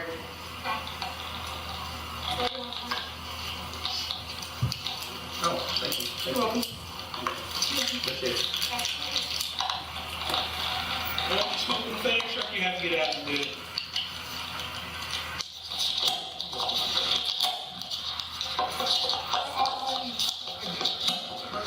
Me and one of the managers. I mean, what's gonna hurt really? It's a metal truck. I mean, are these fabric or are they vinyl? I think they're right. Like me, I was vaping there for a little bit, but then I got sick with COVID like 2 weeks ago. And I switched back to smoking because I didn't need all the fluid on my lungs because a friend of mine had like serious lung damage because he was vaping while he was sick. Yeah. That kind of stuff with me, so I kind of... Well, they say there's more chemicals in vape stuff than nicotine. I mean, there's a lot of chemicals in nicotine, but they say it's like double what's in vape or vapes. Well, with the vapes, really all it is vegetable glycerin, some nicotine, and flavor. It smells good sometimes. Like the juice I vape on is maple syrup flavored. It makes me crave pancakes. Smell of syrup makes me crave pancakes and waffles. Man, find a good waffle, that's hard. Well, I go to the city a lot, and Waffle House is always a good go-to. They're chocolate chip pancake waffles. They don't overdo the chocolate chips. So I used to get like a grilled chicken sandwich and a chocolate chip pancake waffle. That was good stuff right there. See, I get the chocolate chip pancake waffle, but I also get an omelet and like 2 sides of hash browns. Woo. I knew cheesy hash browns, greatest thing. Oh, cheese and with onions, and sometimes capped. Little mushroom. I can only have the onions if they're like caramelized. Otherwise, I'm like too much freshness. Larger. I got you. Kind of also the sinuses. I didn't used to eat onions until I got about 30 years old. And I started realizing I like the taste of onions, especially purple onions. Surprisingly though, they're actually not called purple onions, they're called red onions. Isn't that weird? Yeah, I know. It's definitely... I still call them by what I see. I'm just that way. Yeah, talking about Waffle House making me hungry. I'm a big boy. Okay. Somebody was talking about a patty melt earlier, and I'm like... Whataburger? Oh. Yeah, Whataburger patty melt. I was like, what? Whataburger patty melt, some fries, and that strawberry shake. Have you tried the Dr. Pepper shake? Not too much of a fan, honestly. I like Dr. Pepper. Yeah. See, I don't like regular Dr. Pepper, but I will drink the Dr. Pepper shake. I mean, I like Dr. Pepper, but their shake just doesn't seem quite right to me for some reason. So, I don't know if it's just me or what. Oh, man. I'm just thanking the Lord it's not 30 degrees right now. It's crazy though. Goes from 28 degrees to... My conversations with God right now are a little bit different. I do understand. This is not a great situation. I appreciate you being honest with us. So, What happens if I get an attorney right now? you get an attorney right now? I mean, that's your choice, your legal right. But What would happen? you're still going to go through the process of going to jail. You're still going to do all that. So, I'd like you to be honest with us and finish this out. I mean, But I told you guys pretty much everything at this point. Oh, I know you have. I was gonna grab the cigarettes and like light up another one. Did he stick him in his pocket? You sure did. That dirty dog. Oh, I'm sorry. That dirty dog. It's not down here. Put a letter on. Oh, you good. We got trustees that, you can toss it down and swap it out. Because we got trustees that come out here and clean up, and they'll find it and they'll take care of it. Because Still, it doesn't feel right. I understand. So,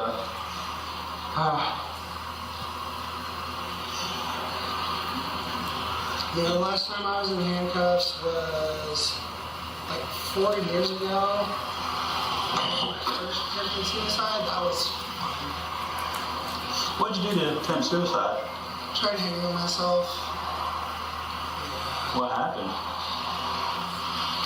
I didn't tie a knot, I just kind of tied it around my neck and and then Did you hang it from a door? A door? Okay. The door opened a little bit after I went unconscious and Okay. Yeah, I've actually seen that. yeah, I woke up with a big old fucking knot on my head from when I hit the floor. Sure, a big headache too. I had like a constant headache. I'm like halfway convinced I have a tumor in my brain. I mean, people have them sometimes, man. You ever get it checked out?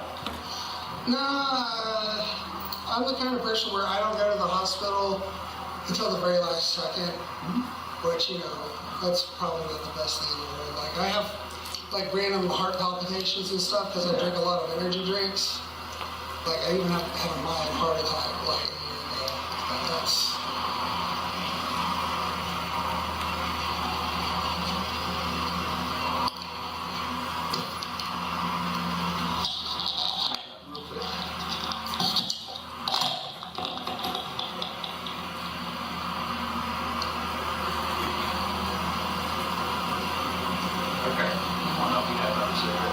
Yeah, absolutely. I don't know what happened to him. those too. Did he take them? Who? The other guy. That was good. You have the cigarette? I think I put him on shirt. Hang on.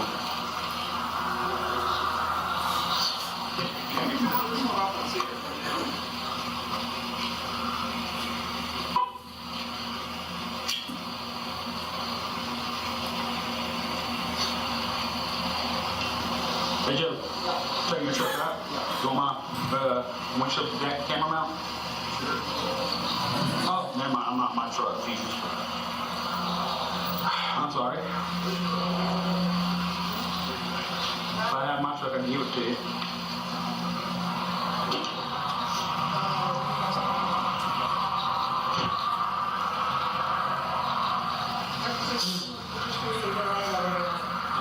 Yeah. 5-star review, remember that. 5-star review. If I had 6, if I could give about 6 stars, It's free too. Yeah. free. How was my driving? Not as bad as the cops from Fort Worth. Come on in. What you take a shot there, man?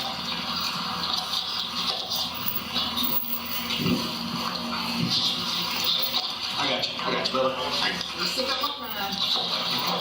Somewhere.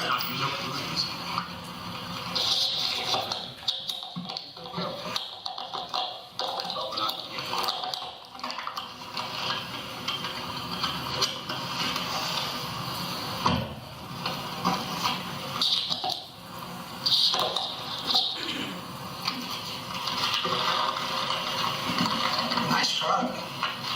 Oh, it's alright. It gets from point A to point B. You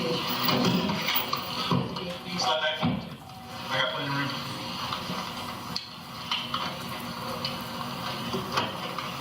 Alright.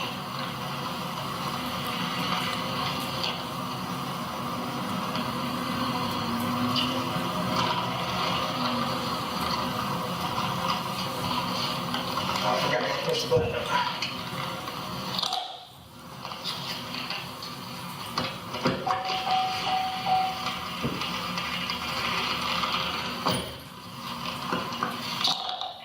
you.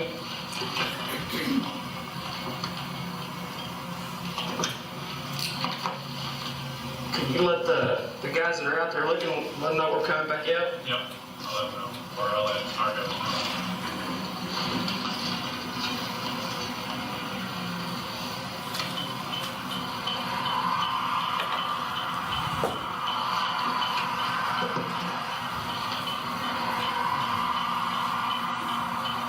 Oliver, did you do the same? Because I think the 01 was the one asking.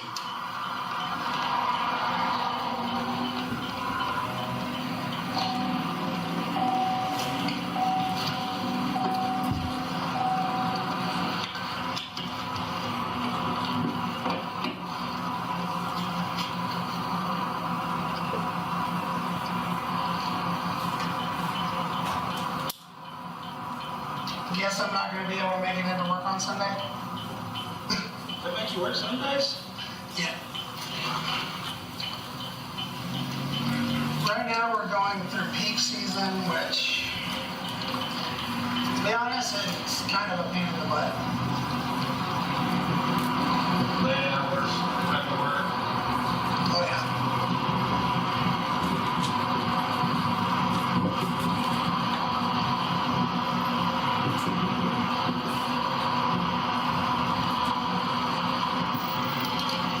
Roll that up? Oh, here you go. I was going to roll that up for you. Oh, I was rolling it up for him. I don't mind the cold. Oh, yeah. Is it cold out there? It's a little nippy.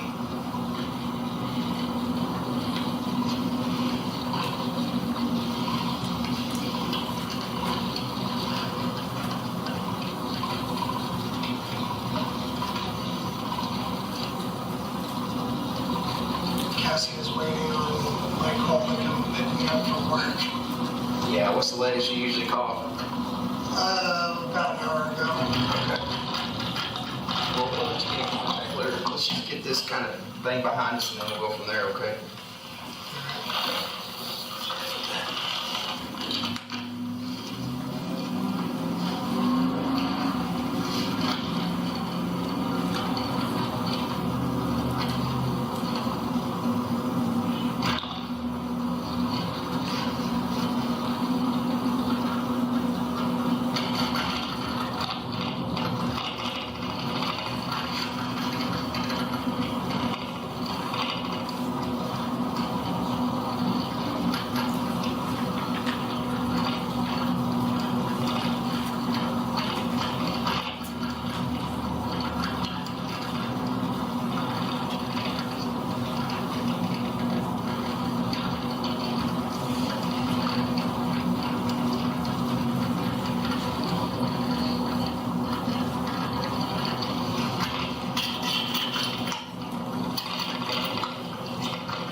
Don't worry, you're usually a good driver.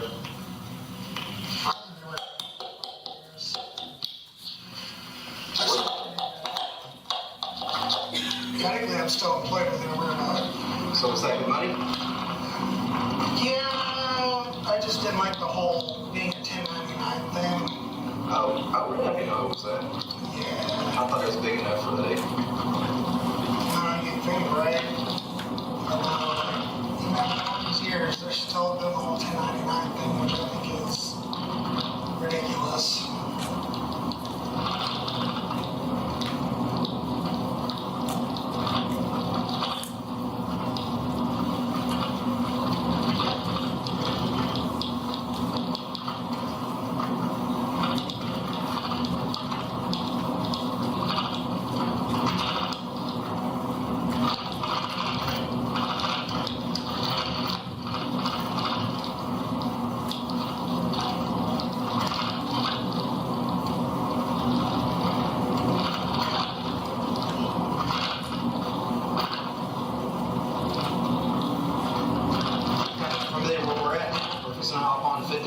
South? Not really. I don't know anything. So this is right south of Decatur. You come in on 51, you're right south of Decatur.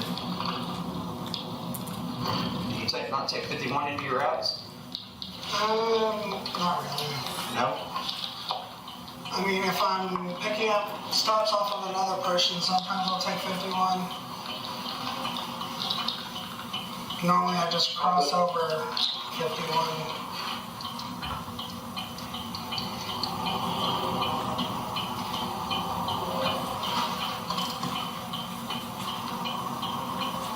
The thing about 51 too is it's very busy.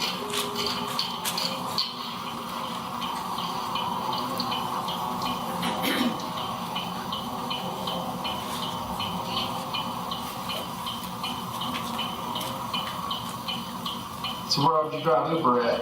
Just around Fort Worth? Yeah, Fort Worth. I tried to stay out of Dallas, but I know it was better money, so sometimes I would go to Dallas. Keep me honest, Oliver, on, is it 2351? Sorry, what? Which road are we going to?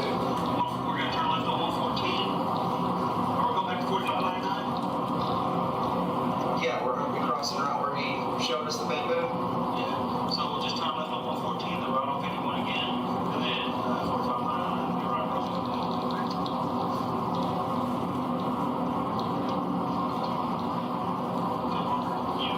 What is it?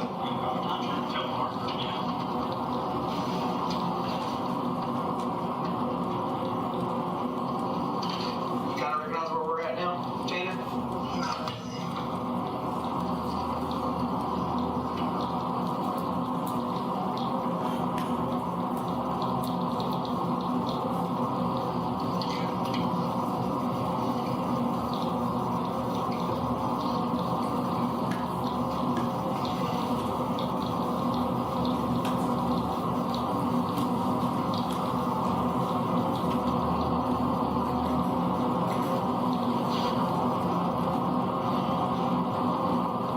Hey, DB, can you pull up your maps?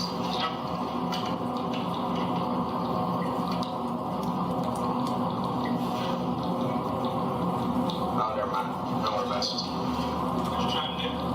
I was just trying to pull up a map. It's alright. It's alright. Yeah, no, I'm good. I just wanted to kind of give them a visual as while we're doing it.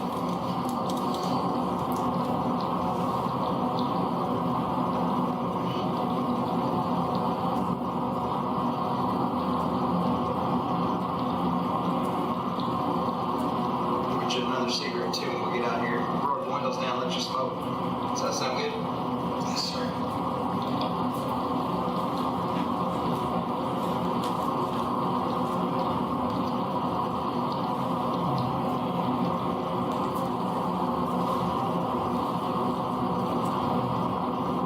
Tell me if you see something familiar, you recognize something. I'm trying to jog your memory here, okay? It was dark. You were worked up, so.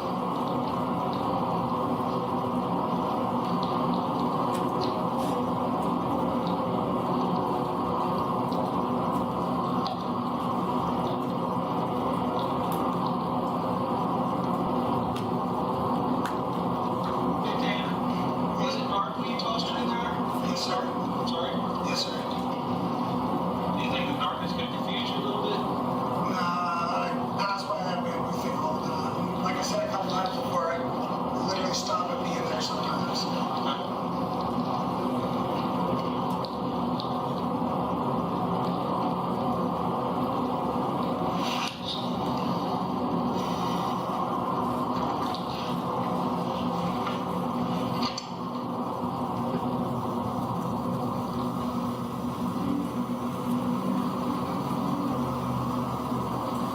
Traffic's pretty backed up. Been waiting for it to be this bad now. It's actually about the right time. Right on there, you're gonna drive this way every day. They know by now. 14's a different story.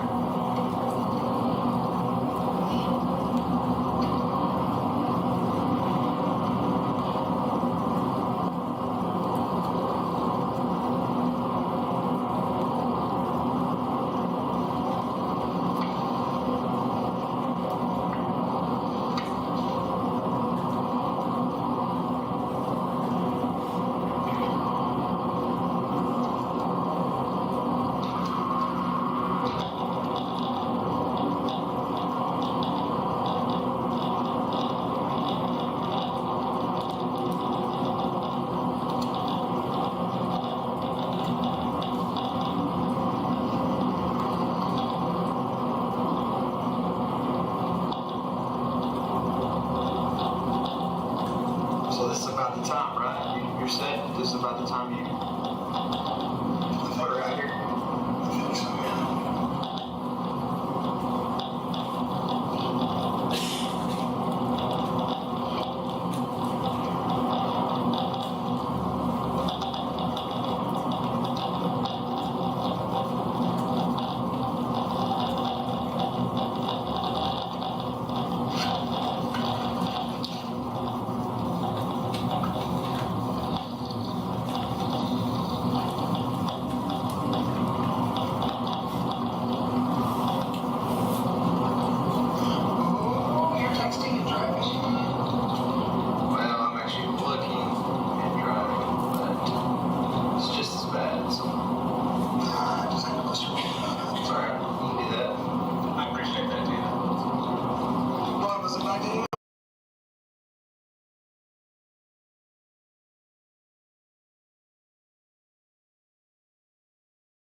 Okay, so we're getting pretty close to 114, obviously. Is this jogging your memory at all?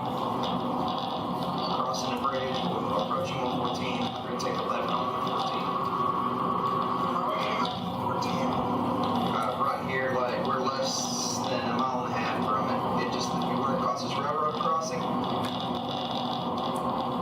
And then it's 114.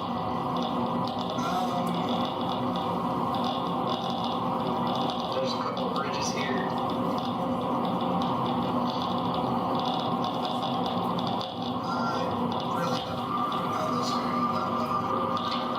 You just know that back way where they were.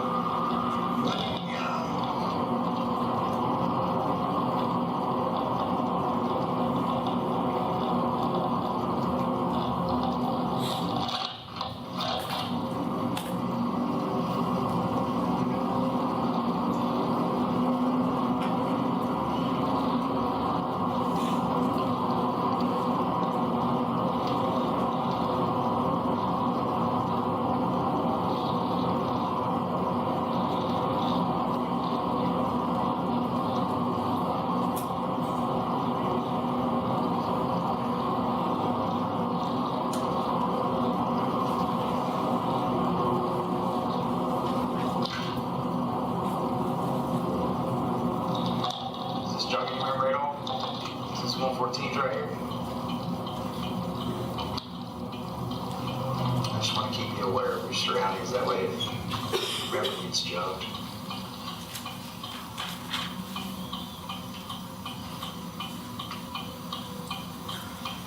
I think I know this area. I think I've delivered here a couple times. Is 51 that way? 51's this way. No. Yeah, oh yeah, I'm sorry. You go around and then it turns into 51 South around that little bridge. So 51 South and then 114. Is that what you meant? Yeah. I didn't even know there, like 51 went past the bridge. Okay, so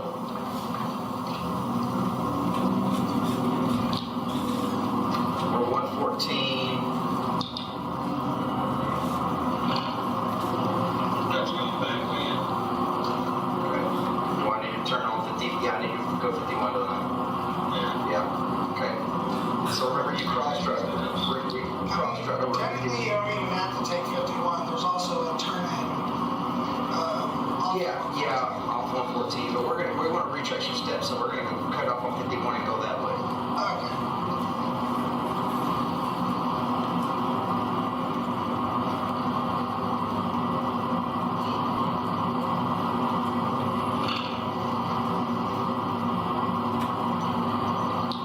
What happens when I get in a turn?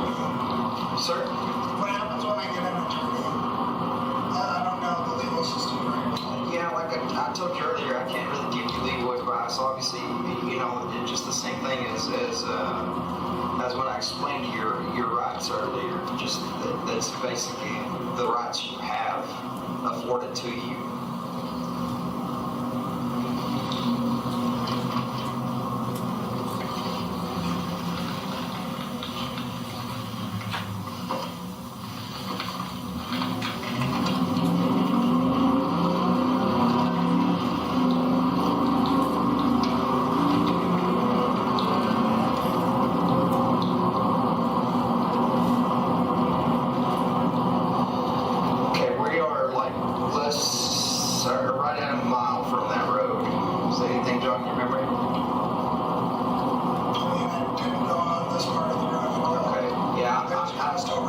Okay.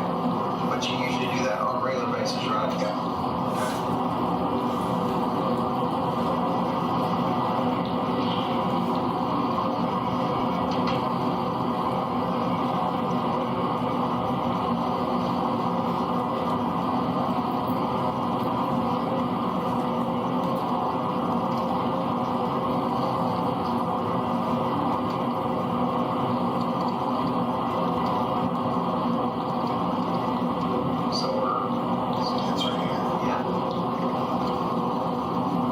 So this is where you crossed. Yes, sir. Actually, at the time, there was someone being pulled over. I think they're getting a DOT inspection. And they were pulled over like right there. Okay. Now we're on the road. Thank you. Okay, so now we're on the road. And we are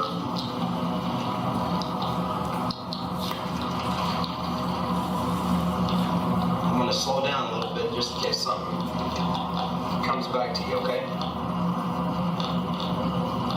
So are you going normal speed, I guess? And anything out of the norm, or you... I guess that truck has monitors and stuff in it that keeps your speed regulated, right? I mean, I don't know. I think if you go over speed limits, it like might ding something, but we never get told anything about it.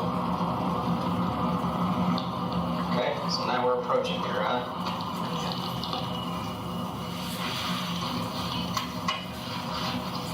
Okay.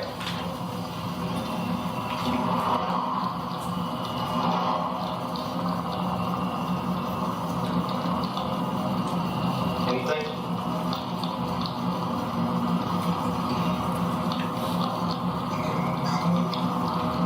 I know where I put her.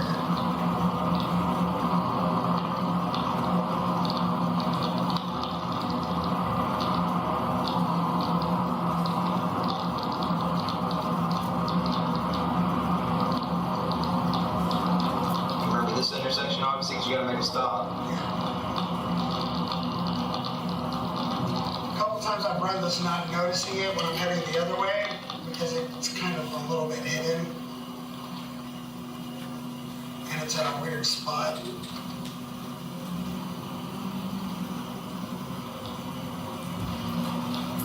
Okay.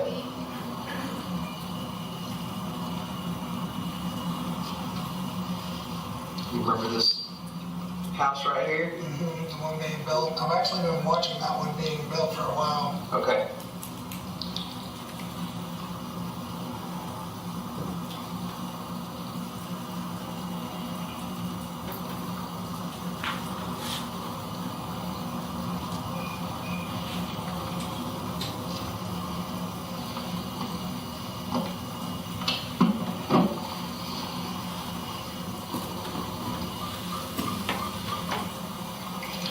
Sounds like Cassie's dog.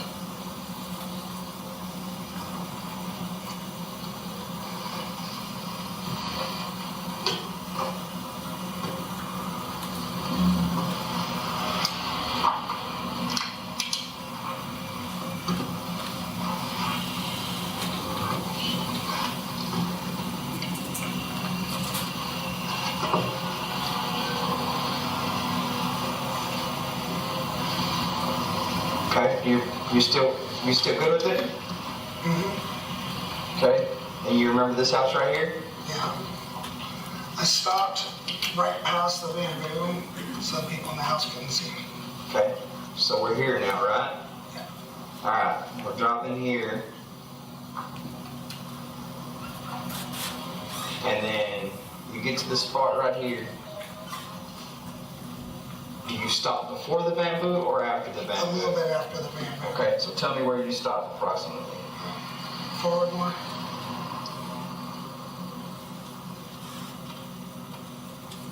We're gonna rewalk your steps, okay? That's further. Further? Yeah. I did it judging based on Okay. how I could see the house. A little bit more up. Okay. And there. Right here? Yeah. Okay.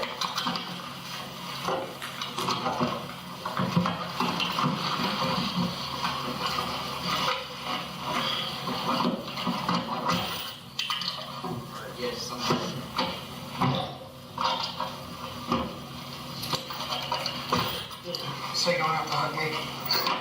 Go ahead. One of those.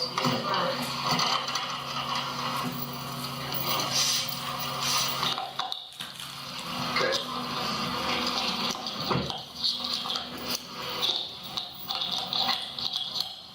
Let's walk your steps first, okay?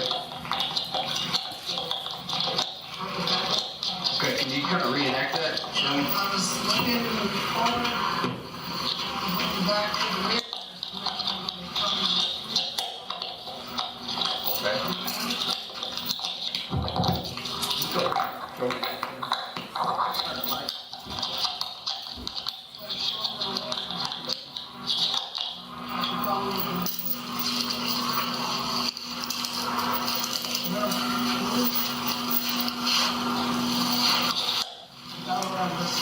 Okay, and you think she was pretty close? Yeah. Like pretty close to the... Yes, sir. Okay. Walk in about how close you think she was.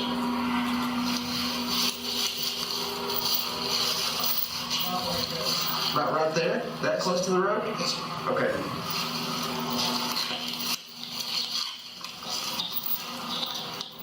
Okay. Are you sure it wasn't this side, or? Yes, sir. You're 100% positive? Yes, sir. Okay. All right, let's put some light on it now. And I know it's kind of dark. Now shine it that way. Okay. And now shine it back. And you think it was right there? Yes, sir. Okay. You can't do the question. Okay. Show us. About right here.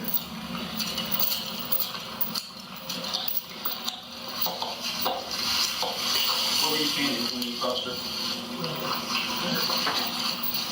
Straight?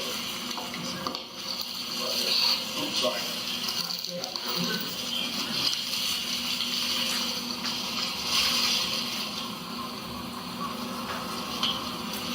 You remember that hard tree being there, and that bigger tree in the middle of that?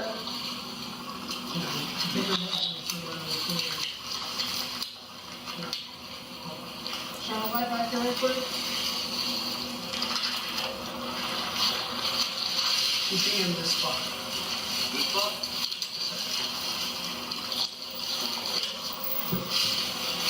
That's where I thought. Why are you saying that?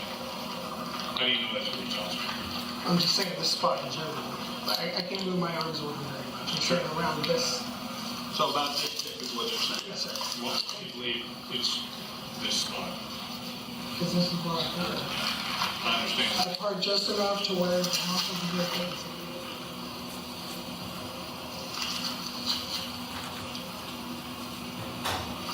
Okay, let's go back over to the truck, smoke a cigarette real quick.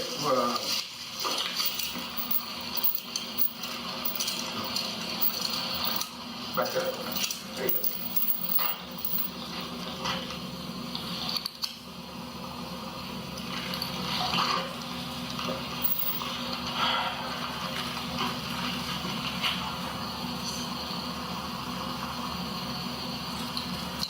Is there any way you could be confused?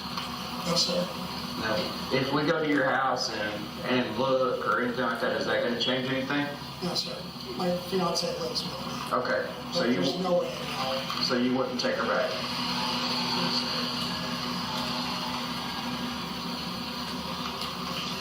Wasn't they say you don't shit where you eat? Or something like that? Oh, yeah? Okay. Where you? Why don't you jump over there out of curiosity?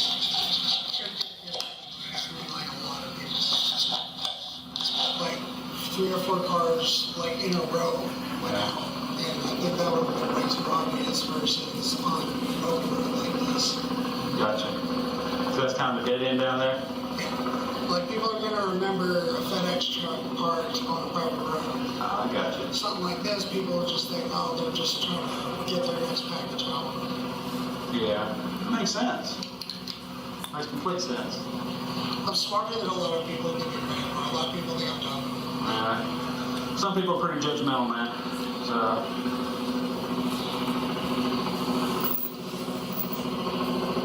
Ain't my ride.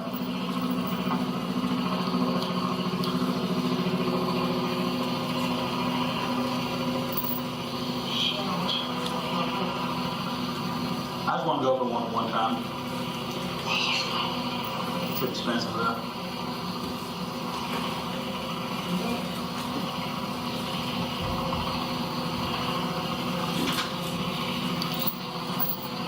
Imagine the fuel alone is pricey.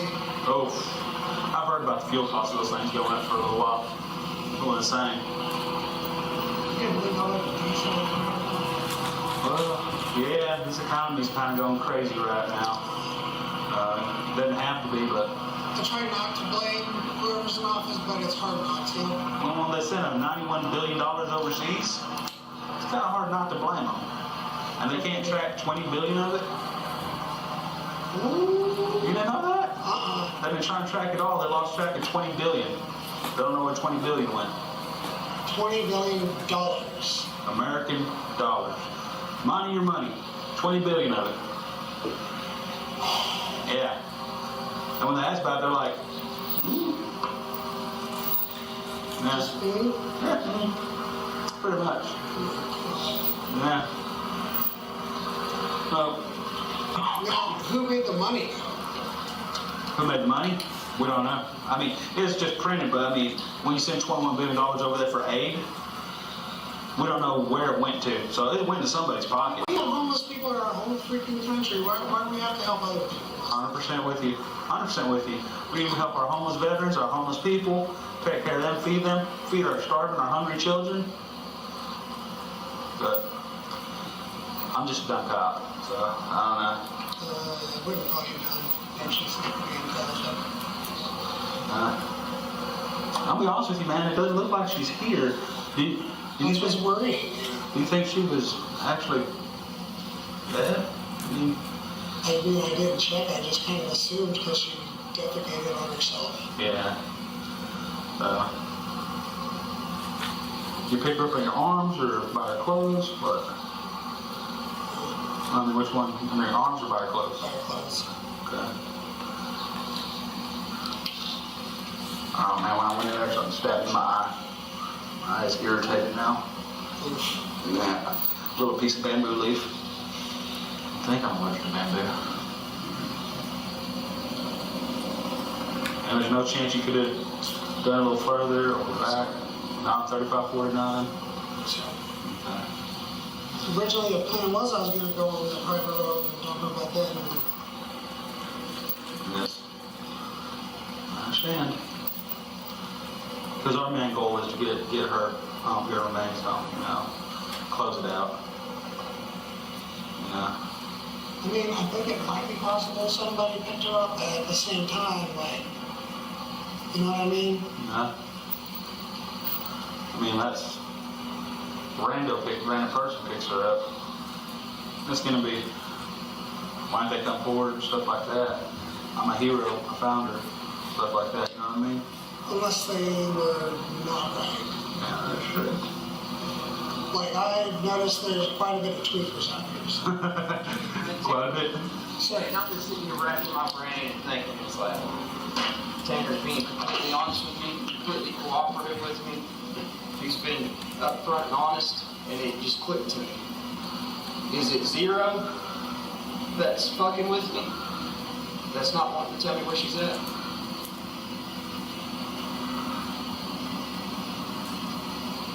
Zero, tell me where she's at. Bottom of the creek. Where? Bottom of the creek. Bottom of a creek, which creek? Oh, it's called. Wait, can you take me to it, Zero? Take me to it. Tanner trusts me, why can't you trust me? I'll give it to you.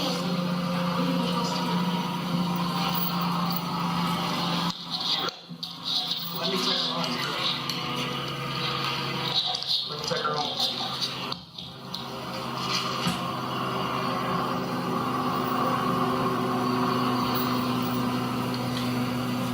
Come on. Do we need to get in the truck?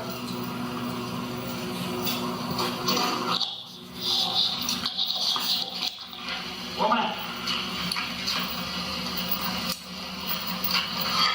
Here.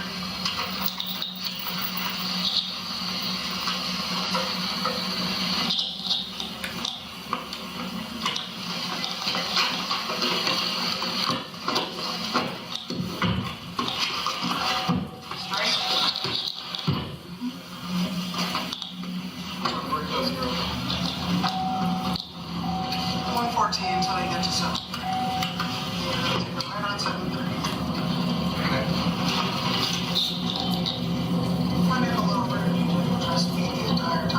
apologize, bro. I wasn't aware you were willing to talk to me.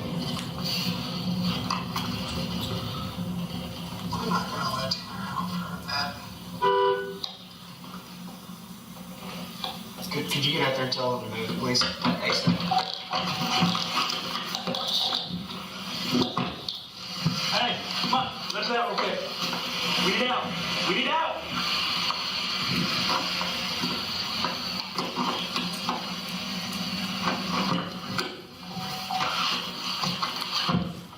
So do I just keep going this way?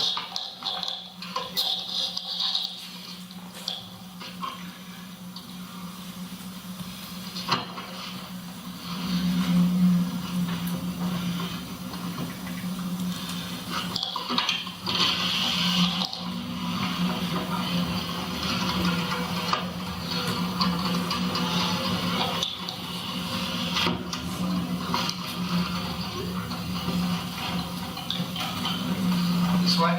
Left? Yes.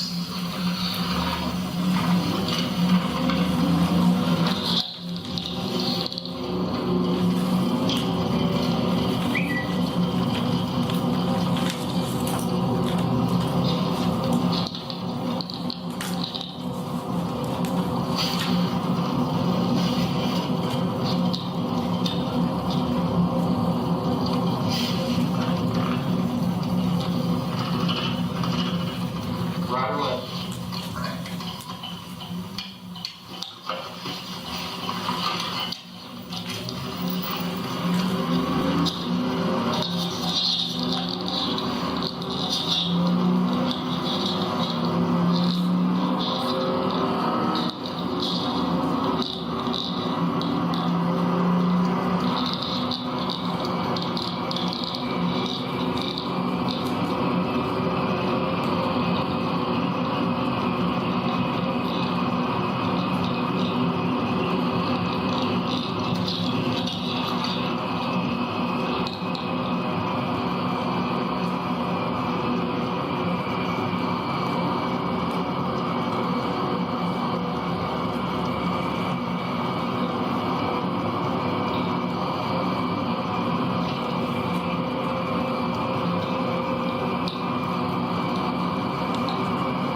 slower? You think you're getting closer or too further down?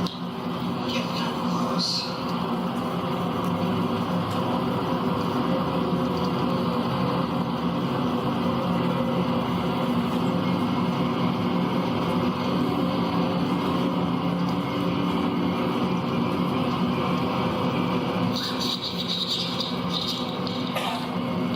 Slow down. Yes.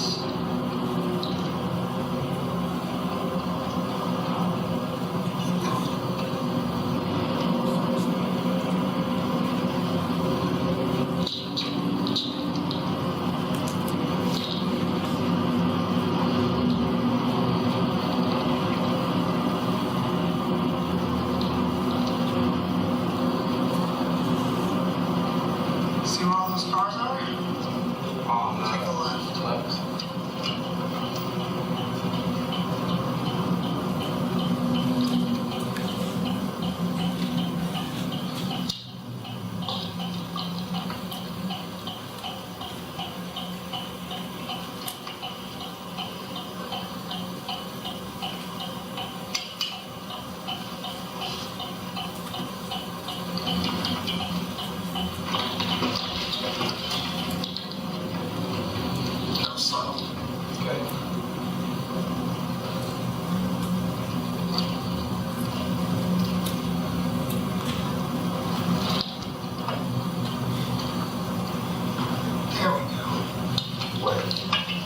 Where those trucks are? Those trucks are at? Yes. Where did you park?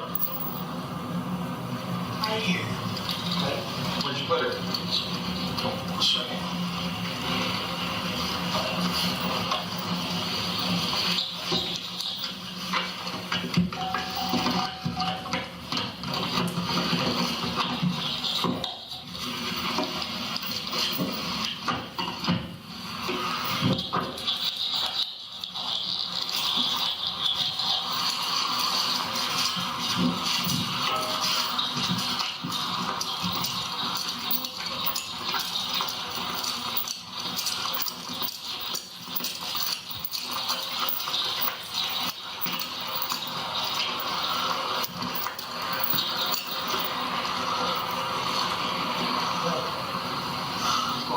Did you put her in the water?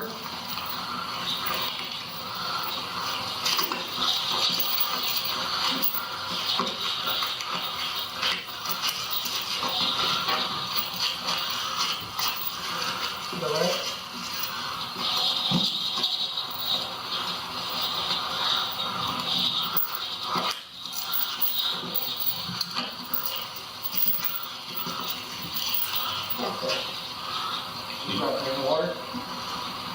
Zero. How far in there? Tossed her in, got back in the truck, started driving off. Oh, let's get her back in. When you He's none the wiser. Zero, when you threw her in, were you down there? Were you closer to the... I got you. I'm just trying to slip. Hold me up.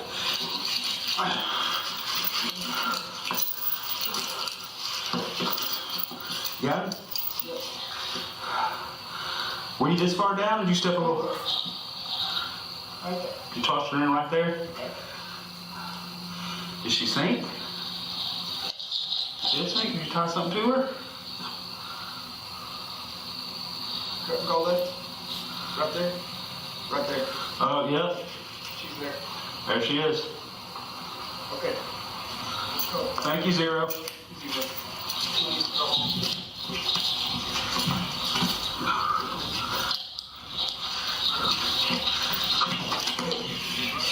Oh.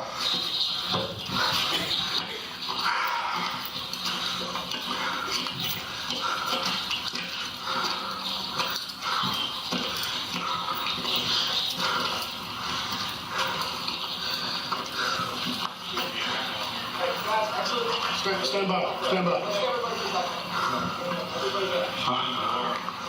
I'll walk you down there. Hold on, hold on. There you go.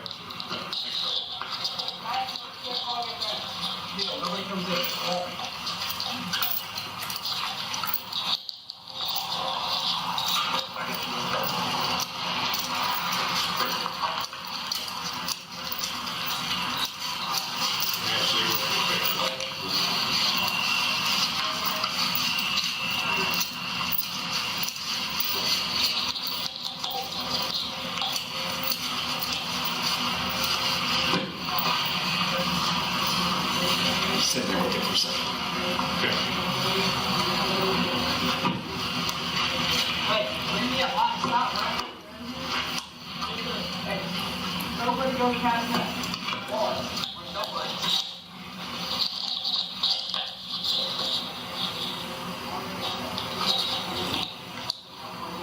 That's awesome. It's great. Proud of you. Yep.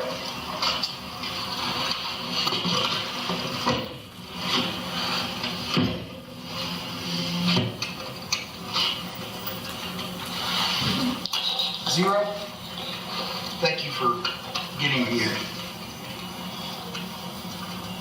But I've got a question, Zero. Hold on.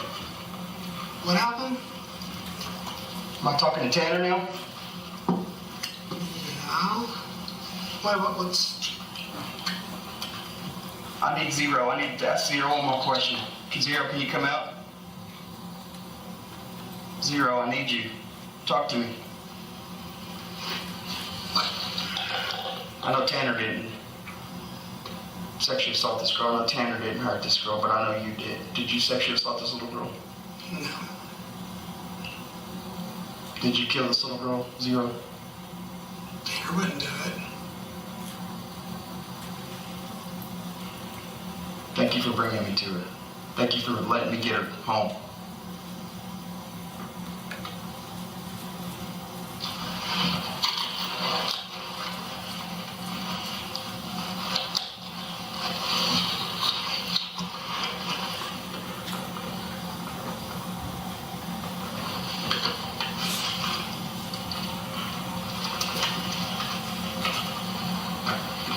I'm gonna have to back up.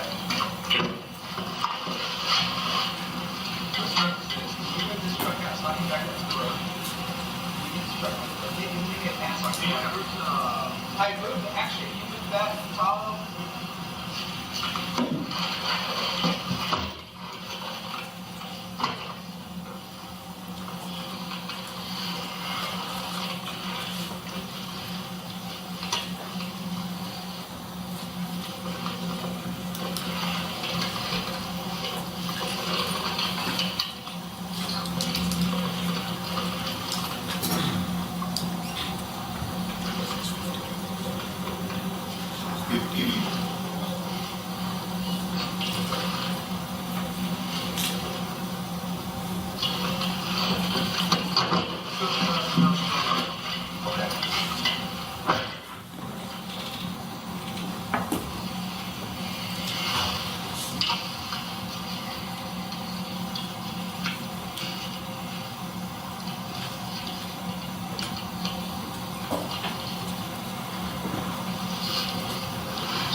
How do you feel?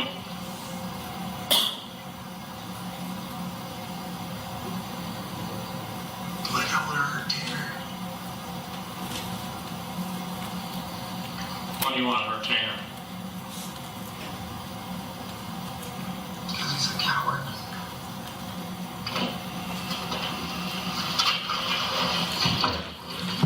He's always been a coward. I'm drunk out. Who's been a coward? Bitch boy. Is that what you, Get back up. is that what you call him? He's kind of a bitch. Why do you say that?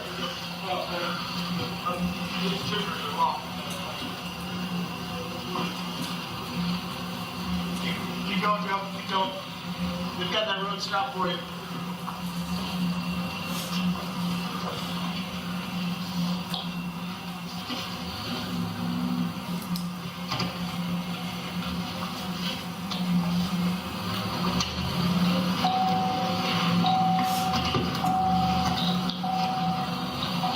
Zero, why do you call Tanner a bitch boy? Because he made me come out. He made me tell him, will not leave me alone. He's mad at me. You did the right thing. We needed to get her home. That's the only way to do it.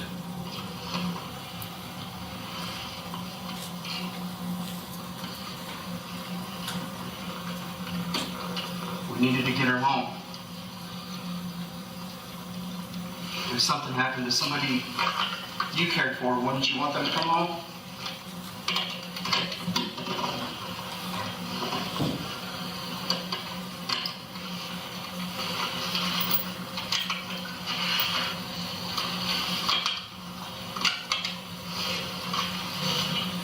Zero, how long have you been with Tanner?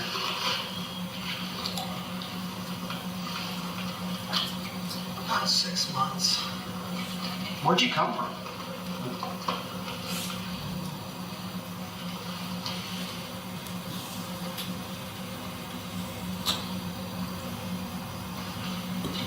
I don't know.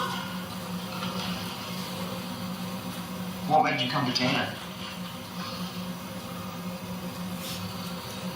It's vulnerable. Where did you find him? What do you mean, where did I find one? Where'd you find him? What was the location you found him at? Like, did you just find him at home? Did you find him when he was in a dark place? Did you find him when... Did he come to you? I found him when he started taking his medicine. That's when he first came out? He wanted to die. I wanted him to die.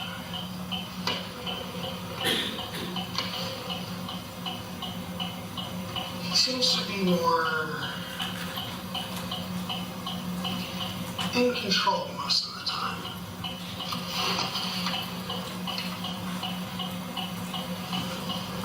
Why do you want to talk to me? Zero, you've been more helpful than Tanner right now. Tanner was really honest, but you helped me, so I want to know why you took advantage of Tanner. Tanner was honest, and he was really helpful, but you wouldn't let Tanner tell me where she was at. I had to talk to you to get the truth. Tanner didn't know. Last thing I let him remember was leaving her in the bamboo. Did you go back to the bamboo and get her? No.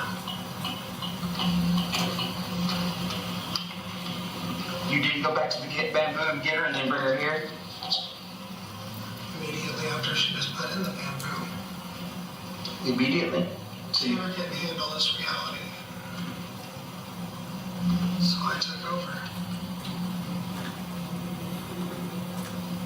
What was his reality?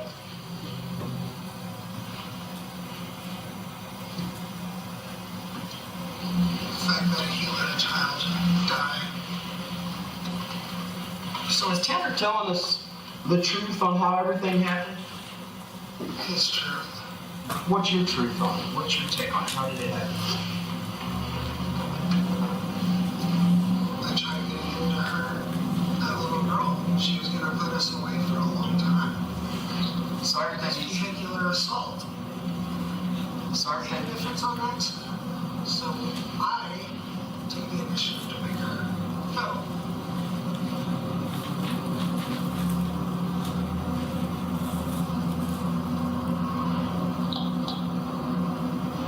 But everything that he told us is correct other than where you put her.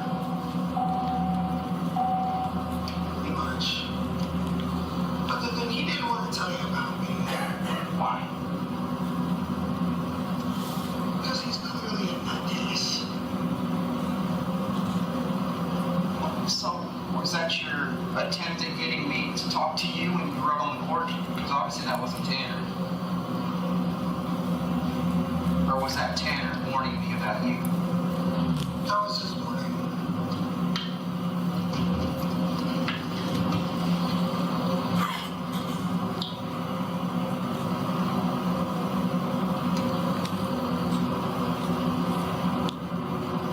Is there anything that Tanner left out that I need to know? You think I need to know? Because obviously There's Tanner Tanner left out now. Is there anything you left out? I was about to ask if you wanted to know anything else from me. Yeah, what did you leave out? I tried to set it up like someone else took her. How did you do that? Came up with an entire story. Is that where the story about the green van and the Hispanic male came from? Yeah.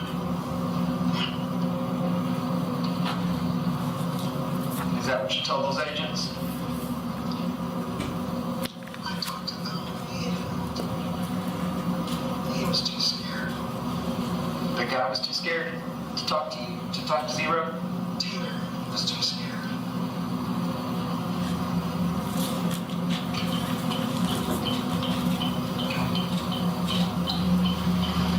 Zero.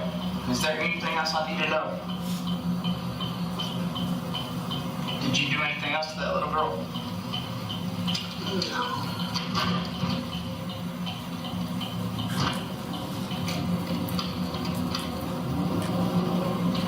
Was that your biggest fear, that Tanner would get y'all put away? Trying to stop him. Constantly. What was he saying? Please don't hurt her. She's just a little fuck up.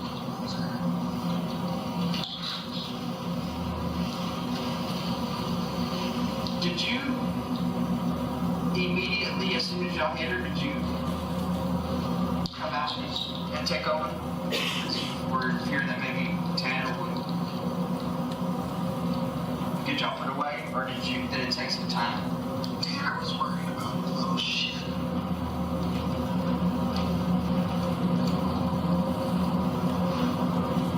He wanted to help the poor little girl. Oh, no.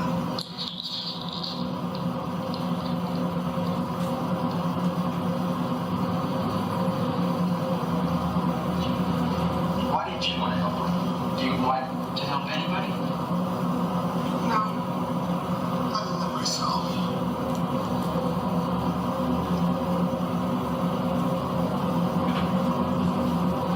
Have you ever been anywhere else, Zero?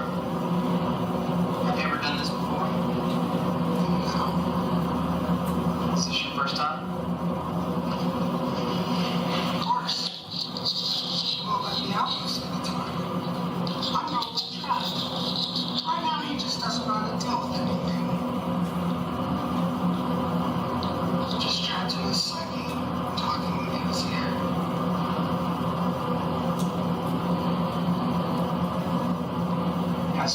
Have you ever made Tanner do this before? This time?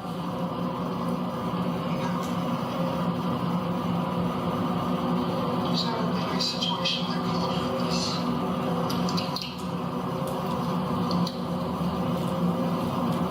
So, if y'all hadn't hit her with the truck, you would have never done this. If Tanner had never hit her with the truck. Tanner would have hit her with the truck, and none of this would have happened.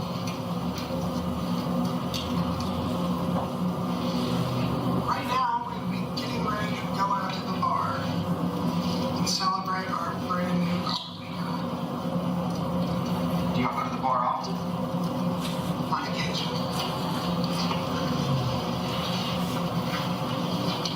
Tanner and Cassie like karaoke. Have you ever tried to hurt Cassie for any reason? No. Does Cassie know about Zero? She does. How does she know about Zero? We've talked. What does Cassie say to you? What do you think of her? Oh, I like her. Is she nice to you? Yeah.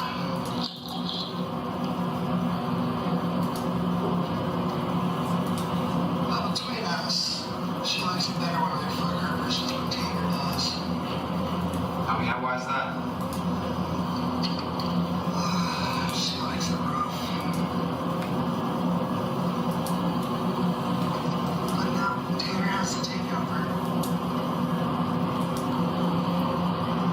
Tanner has to take over when? All the fucking time.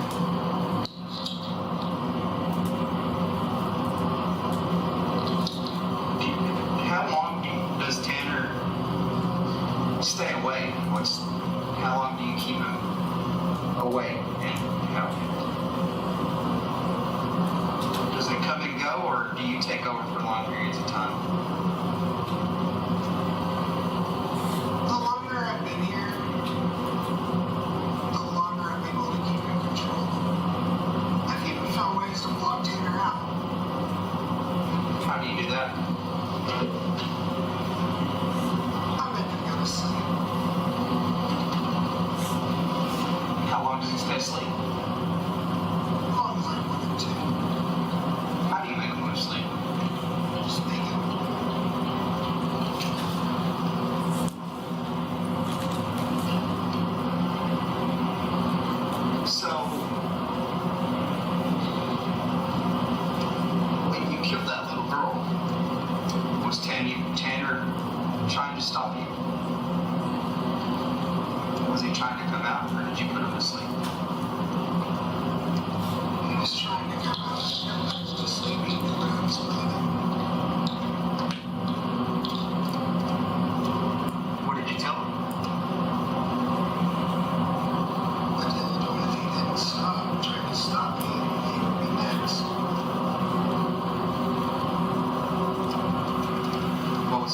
to that?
DB, y'all got any questions for Zero? I have a feeling we'll get to the sheriff's office and talk to me at the table. Better environment.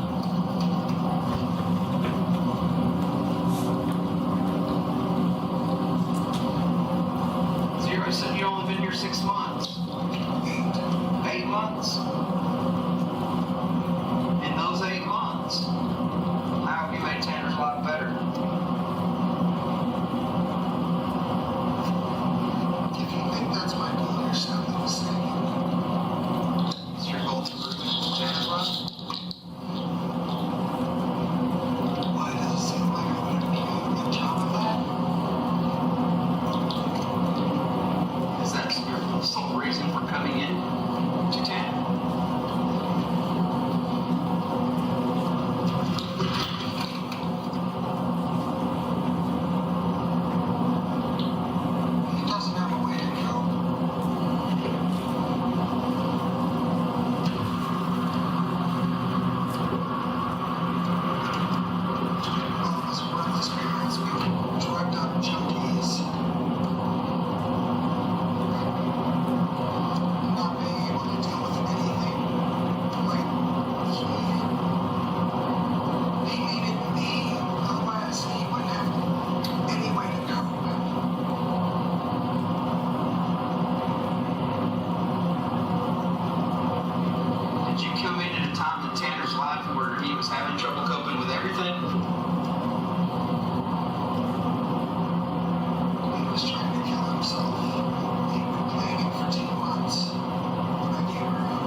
of hurting anybody.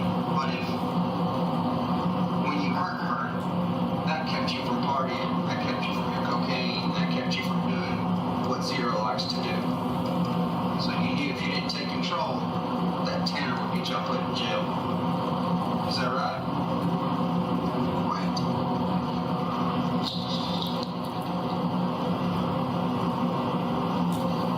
But you knew if you didn't take complete control and take care of business, Tanner wouldn't. Because he's like, what?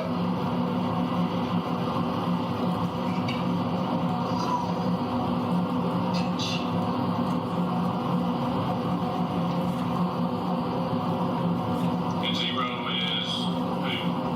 What is he? Want to get stuff done.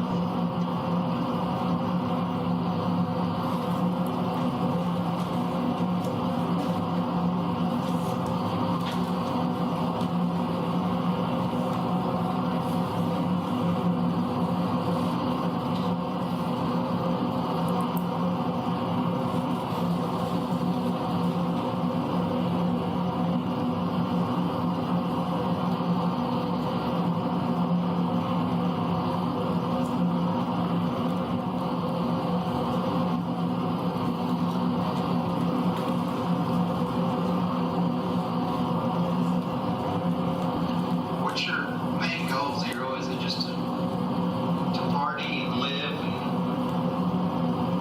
and slowly push Tanner out? I wouldn't be able to push Tanner out even if I wanted to. Why's that?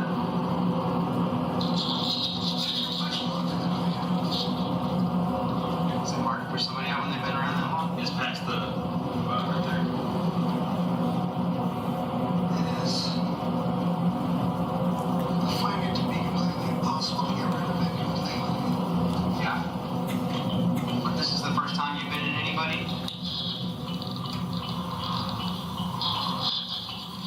What do you mean? You've never taken on somebody else? You've never been in any other person? Only Tanner? Well, I was gone for several years. Why? This isn't the first time I've been around Tanner. When were you around Tanner before? Oh, when he was 12 or 13. Did you do anything when he was 12 or 13? Did you hurt anybody then? Only Tanner. How'd you do that? Look at my arm, and you'll know. So this is the first and only time Zero's hurt anybody. Other than Tanner. Damn. What'd you do to him? How did you hurt him? I know you say look at your arm, but why don't you?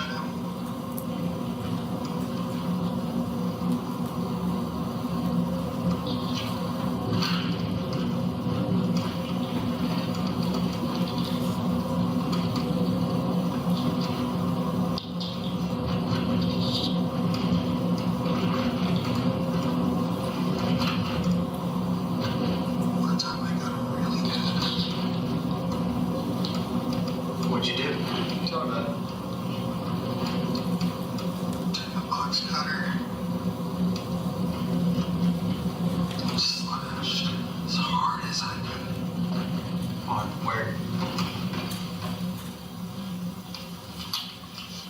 His wrist? Yeah. You could have killed him. That was the goal. But then what happens when he dies? I'm free. That you won't be able to party and do the things Zero likes to do. Self-destruction is a beautiful thing.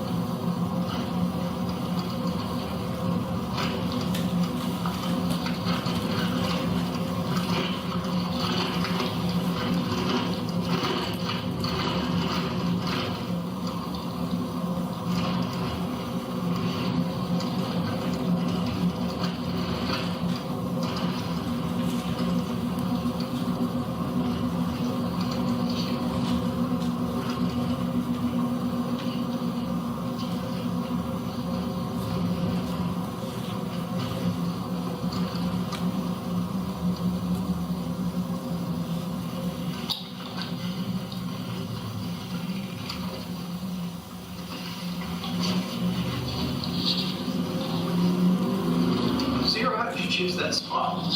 Because What do you mean? why that spot?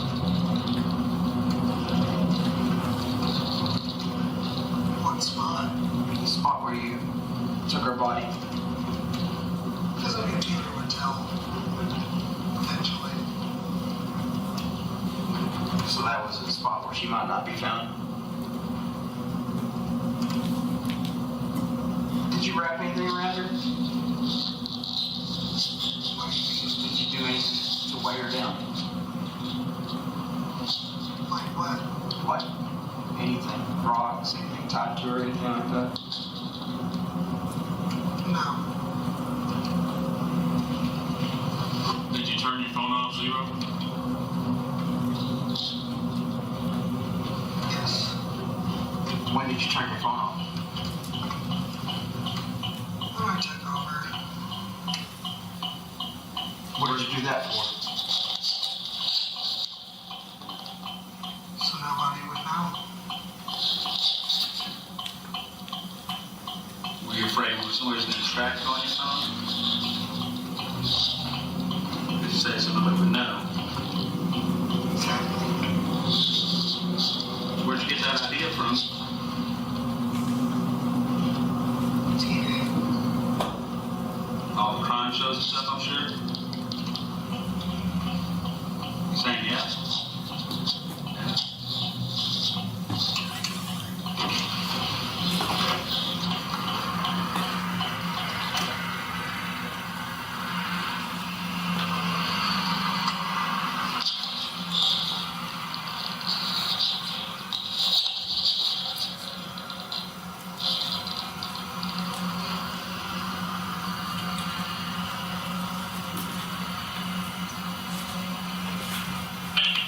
Yeah.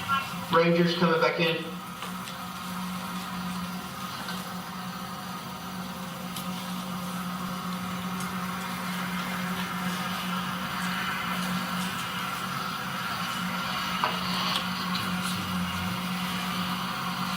Espinosa with the Rangers coming back in.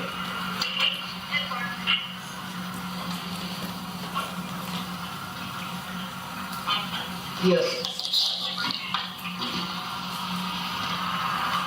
Sergeant Oliver, Investigator Oliver, we're going to the sheriff's door.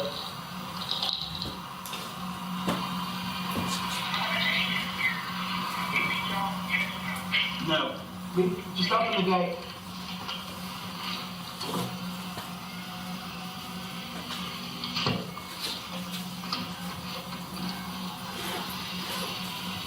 Zero, do you smoke? Yes. Let's get you another smoke. You good with that?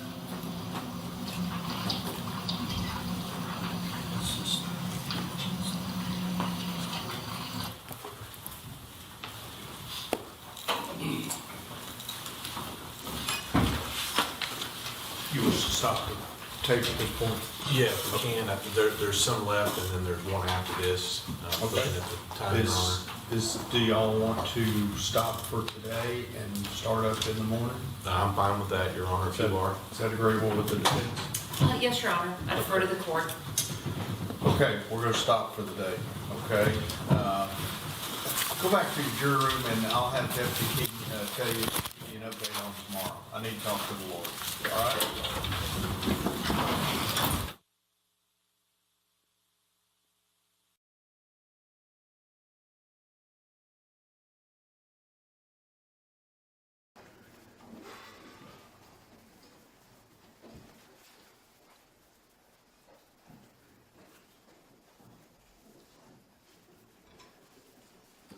Okay.